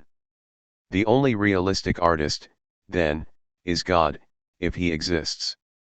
All other artists are, ipso facto, unfaithful to reality. As a result, the artists who reject bourgeois society and its formal art, who insist on speaking of reality, and reality alone, are caught in a painful dilemma. They must be realistic and yet cannot be. They want to make their art subservient to reality, and reality cannot be described without affecting a choice that makes it subservient to the originality of an art. The beautiful and tragic production of the early years of the Russian Revolution clearly illustrates this torment. What Russia gave us then with Bloch and the great Pasternak, Mayakovsky and Essine, Eisenstein and the first novelists of cement and steel, was a splendid laboratory of forms and themes, a fecund unrest, a wild enthusiasm for research. Yet it was necessary to conclude and to tell how it was possible to be realistic even though complete realism was impossible. Dictatorship, in this case as in others, went straight to the point. In its opinion, realism was first necessary and then possible so long as it was deliberately socialistic. What is the meaning of this decree? As a matter of fact, such a decree frankly admits that reality cannot be reproduced without exercising a selection, and it rejects the theory of realism as it was formulated in the 19th century. The only thing needed, then, is to find a principle of choice that will give shape to the world. And such a principle is found, not in the reality we know, but in the reality that will be, in short, the future. In order to reproduce properly what is, one must depict also what will be. In other words, the true object of socialistic realism is precisely what has no reality yet. The contradiction is rather beautiful. But, after all, the very expression of socialistic realism was contradictory. How, indeed, is a socialistic realism possible when reality is not altogether socialistic? It is not socialistic, for example, either in the past or altogether in the present. The answer is easy: we shall choose in the reality of today or of yesterday what announces and serves the perfect city of the future. So we shall devote ourselves, on the one hand, to negating and condemning whatever aspects of reality are not socialistic and, on the other hand, to glorifying what is or will become so. We shall inevitably get a propaganda art with its heroes and its villains, and edifying literature, in other words, just as remote as formalistic art is from complex and living reality. Finally, that art will be socialistic insofar as it is not realistic. This aesthetic that intended to be realistic therefore becomes a new idealism, just as sterile for the true artist as bourgeois idealism. Reality is ostensibly granted a sovereign position only to be more readily thrown out. Art is reduced to nothing. It serves and, by serving, becomes a slave. Only those who keep from describing reality will be praised as realists. The others will be censured, with the approval of the former. Renown, which in bourgeois society consisted in not being read or in being misunderstood, will in a totalitarian society consist in keeping others from being read. Once more, true art will be distorted or gagged, and universal communication will be made impossible by the very people who most passionately wanted it. The easiest thing, when faced with such a defeat, would be to admit that so-called socialistic realism has little connection with great art, and that the revolutionaries, in the very interest of the revolution, ought to look for another aesthetic. But it is well known that the defenders of the theory described shout that no art is possible outside it. They spend their time shouting this. But my deep-rooted conviction is that they do not believe it, and that they have decided, in their hearts, that artistic values must be subordinated to the values of revolutionary action. If this were clearly stated, the discussion would be easier. One can respect such great renunciation on the part of men who suffer too much from the contrast between the unhappiness of all and the privileges sometimes associated with an artist's lot, who reject the unbearable distance separating those whom poverty gags and those whose vocation is rather to express themselves constantly. One might then understand such men, try to carry on a dialogue with them, attempt to tell them, for instance, that suppressing creative liberty is perhaps not the right way to overcome slavery, and that until they can speak for all it is stupid to give up the ability to speak for a few at least.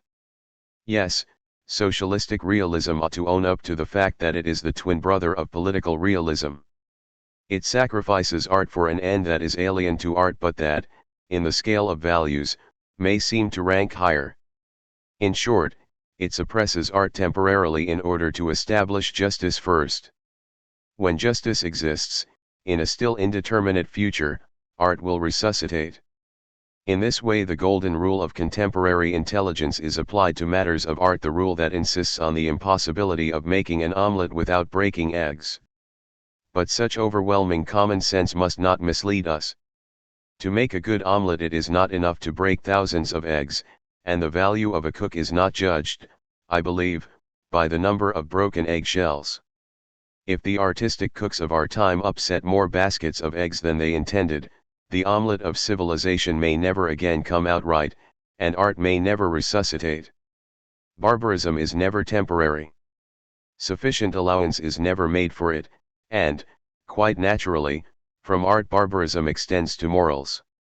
Then the suffering and blood of men give birth to insignificant literatures, an ever-indulgent press, photographed portraits, and sodality plays in which hatred takes the place of religion. Art culminates thus in forced optimism, the worst of luxuries, it so happens, and the most ridiculous of lies. How could we be surprised?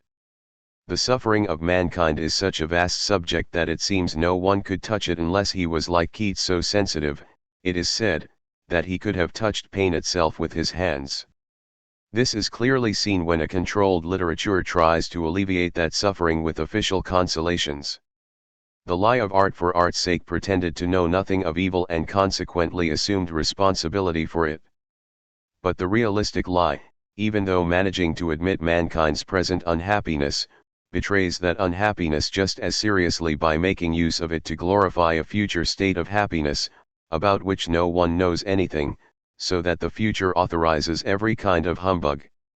The two aesthetics that have long stood opposed to each other, the one that recommends a complete rejection of real life and the one that claims to reject anything that is not real life, end up, however, by coming to agreement, far from reality, in a single lie and in the suppression of art.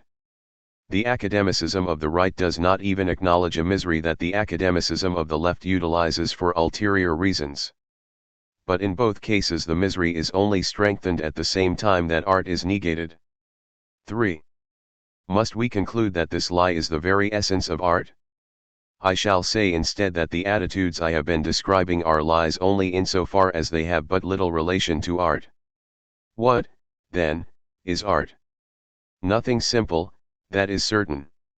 And it is even harder to find out amid the shouts of so many people bent on simplifying everything.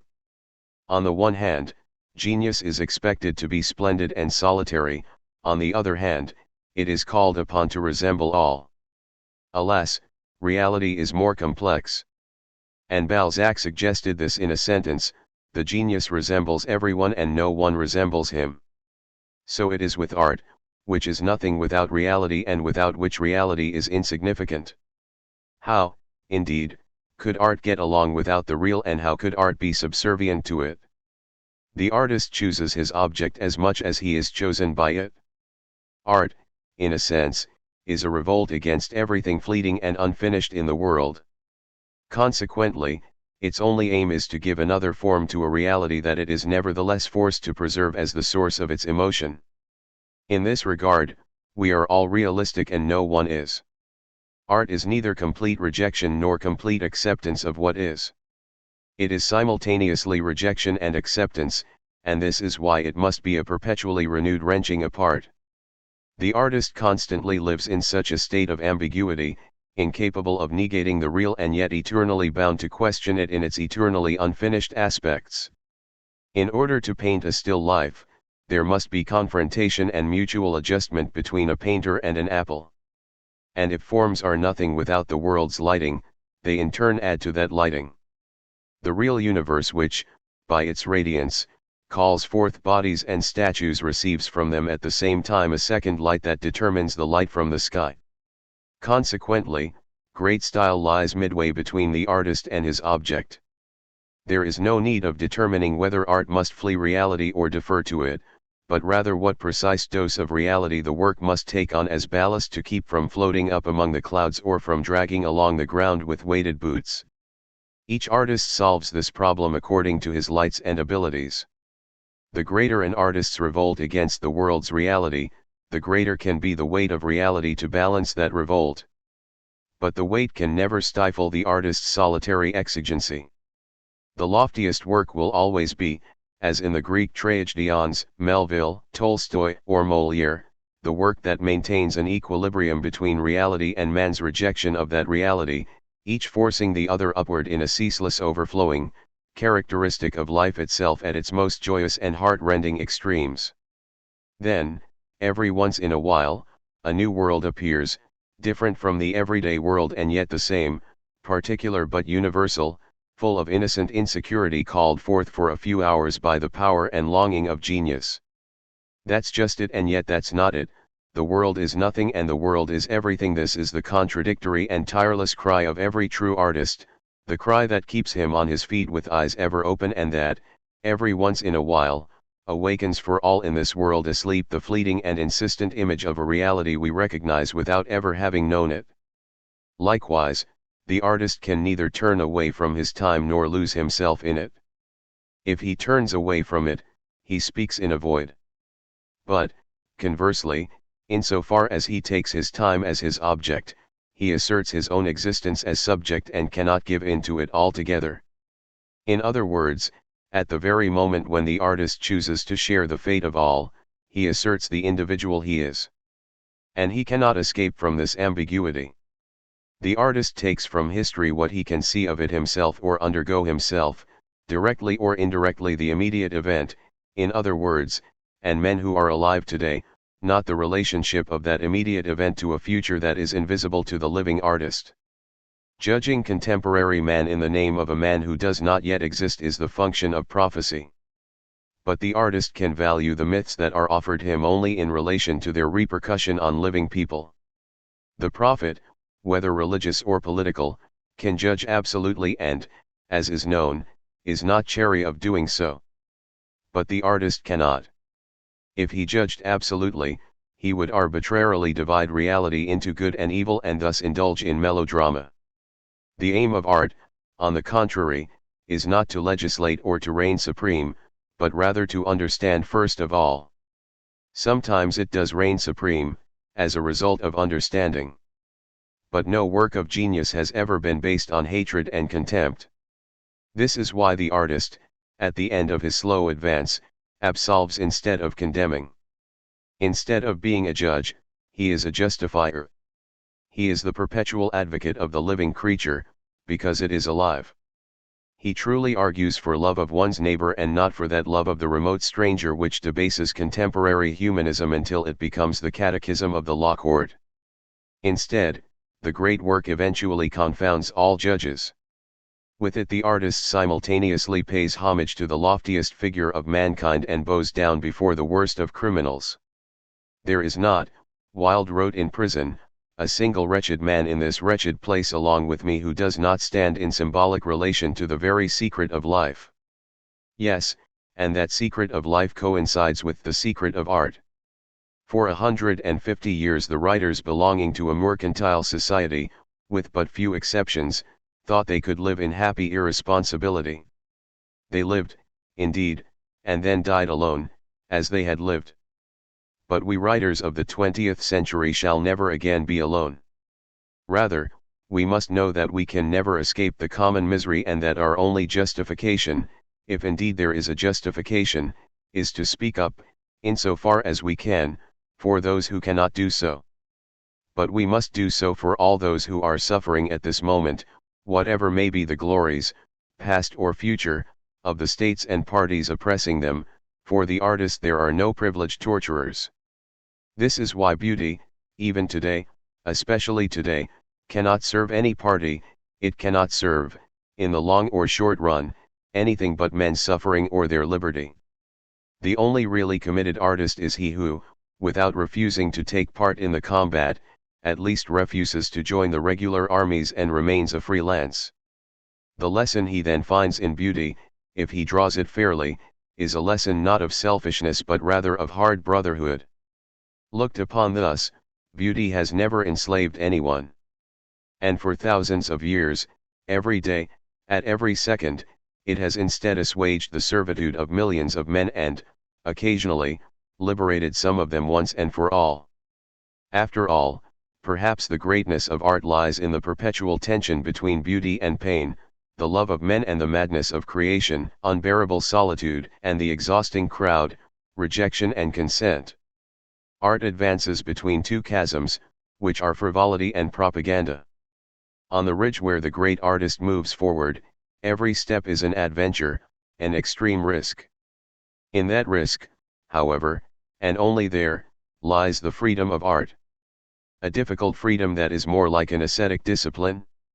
What artist would deny this? What artist would dare to claim that he was equal to such a ceaseless task? Such freedom presupposes health of body and mind, a style that reflects strength of soul, and a patient defiance. Like all freedom, it is a perpetual risk, an exhausting adventure, and this is why people avoid the risk today, as they avoid liberty with its exacting demands, in order to accept any kind of bondage and achieve at least comfort of soul. But if art is not an adventure, what is it and where is its justification? No, the free artist is no more a man of comfort than is the free man. The free artist is the one who, with great effort, creates his own order. The more undisciplined what he must put in order, the stricter will be his rule and the more he will assert his freedom. There is a remark of Gide that I have always approved, although it may be easily misunderstood: art lives unconstrained and dies of freedom. That is true. But it must not be interpreted as meaning that art can be controlled. Art lives only on the constraints it imposes on itself, it dies of all others. Conversely, if it does not constrain itself, it indulges in ravings and becomes a slave to mere shadows. The freest art and the most rebellious will therefore be the most classical, it will reward the greatest effort. So long as a society and its artists do not accept this long and free effort, so long as they relax in the comfort of amusements or the comfort of conformism, in the games of art for art's sake or the preachings of realistic art, its artists are lost in nihilism and sterility. Saying this amounts to saying that today the rebirth depends on our courage and our will to be lucid. Yes, the rebirth is in the hands of all of us. It is up to us if the West is to bring forth any anti-Alexanders to tie together the Gordian knot of civilization cut by the sword. For this purpose, we must assume all the risks and labors of freedom. There is no need of knowing whether, by pursuing justice, we shall manage to preserve liberty. It is essential to know that, without liberty, we shall achieve nothing and that we shall lose both future justice and ancient beauty. Liberty alone draws men from their isolation, but slavery dominates a crowd of solitudes. And art, by virtue of that free essence I have tried to define, unites whereas tyranny separates. It is not surprising, therefore, that art should be the enemy marked out by every form of oppression. It is not surprising that artists and intellectuals should have been the first victims of modern tyrannies, whether of the right or of the left. Tyrants know there is in the work of art an emancipatory force, which is mysterious only to those who do not revere it. Every great work makes the human face more admirable and richer, and this is its whole secret. And thousands of concentration camps and barred cells are not enough to hide this staggering testimony of dignity. This is why it is not true that culture can be, even temporarily, suspended in order to make way for a new culture. Man's unbroken testimony as to his suffering and his nobility cannot be suspended, the act of breathing cannot be suspended. There is no culture without legacy, and we cannot and must not reject anything of ours, the legacy of the West. Whatever the works of the future may be, they will bear the same secret, made up of courage and freedom, nourished by the daring of thousands of artists of all times and all nations. Yes, when modern tyranny shows us that, even when confined to his calling, the artist is a public enemy, it is right. But in this way tyranny pays its respects, through the artist, to an image of man that nothing has ever been able to crush. My conclusion will be simple. It will consist of saying, in the very midst of the sound and the fury of our history, let us rejoice. Let us rejoice, indeed, at having witnessed the death of a lying and comfort-loving Europe and at being faced with cruel truths. Let us rejoice as men because a prolonged hoax has collapsed and we see clearly what threatens us. And let us rejoice as artists, torn from our sleep and our deafness, forced to keep our eyes on destitution, prisons, and bloodshed.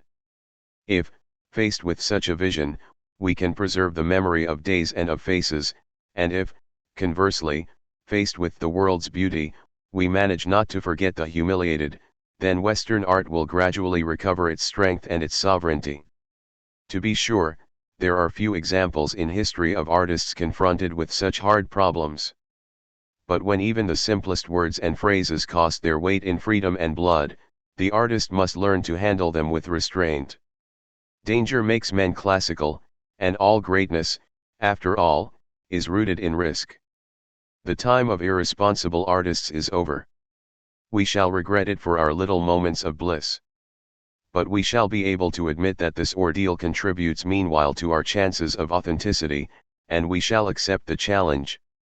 The freedom of art is not worth much when its only purpose is to assure the artist's comfort. For a value or a virtue to take root in a society, there must be no lying about it. In other words, we must pay for it every time we can. If liberty has become dangerous, then it may cease to be prostituted. And I cannot agree, for example, with those who complain today of the decline of wisdom. Apparently they are right. Yet, to tell the truth, wisdom has never declined so much as when it involved no risks and belonged exclusively to a few humanists buried in libraries. But today, when at last it has to face real dangers, there is a chance that it may again stand up and be respected. It is said that Nietzsche, after the break with Lou Salome, in a period of complete solitude, crushed and uplifted at the same time by the perspective of the huge work he had to carry on without any help, used to walk at night on the mountains overlooking the Gulf of Genoa and light great bonfires of leaves and branches which he would watch as they burned. I have often dreamed of those fires and have occasionally imagined certain men and certain works in front of those fires, as a way of testing men and works. Well, our era is one of those fires whose unbearable heat will doubtless reduce many a work to ashes. But as for those which remain, their metal will be intact, and, looking at them, we shall be able to indulge without restraint in the supreme joy of the intelligence which we call admiration. One may long, as I do, for a gentler flame, a respite, a pause for musing. But perhaps there is no other peace for the artist than what he finds in the heat of combat. Every wall is a door, Emerson correctly said. Let us not look for the door, and the way out, anywhere but in the wall against which we are living. Instead, let us seek the respite where it is in the very thick of the battle. For in my opinion, and this is where I shall close, it is there. Great ideas, it has been said, come into the world as gently as doves. Perhaps then, if we listen attentively, we shall hear, amid the uproar of empires and nations, a faint flutter of wings, the gentle stirring of life and hope. Some will say that this hope lies in a nation, others, in a man. I believe rather that it is awakened, revived, nourished by millions of solitary individuals whose deeds and works every day negate frontiers and the crudest implications of history. As a result, there shines forth fleetingly the ever-threatened truth that each and every man, on the foundation of his own sufferings and joys, builds for all.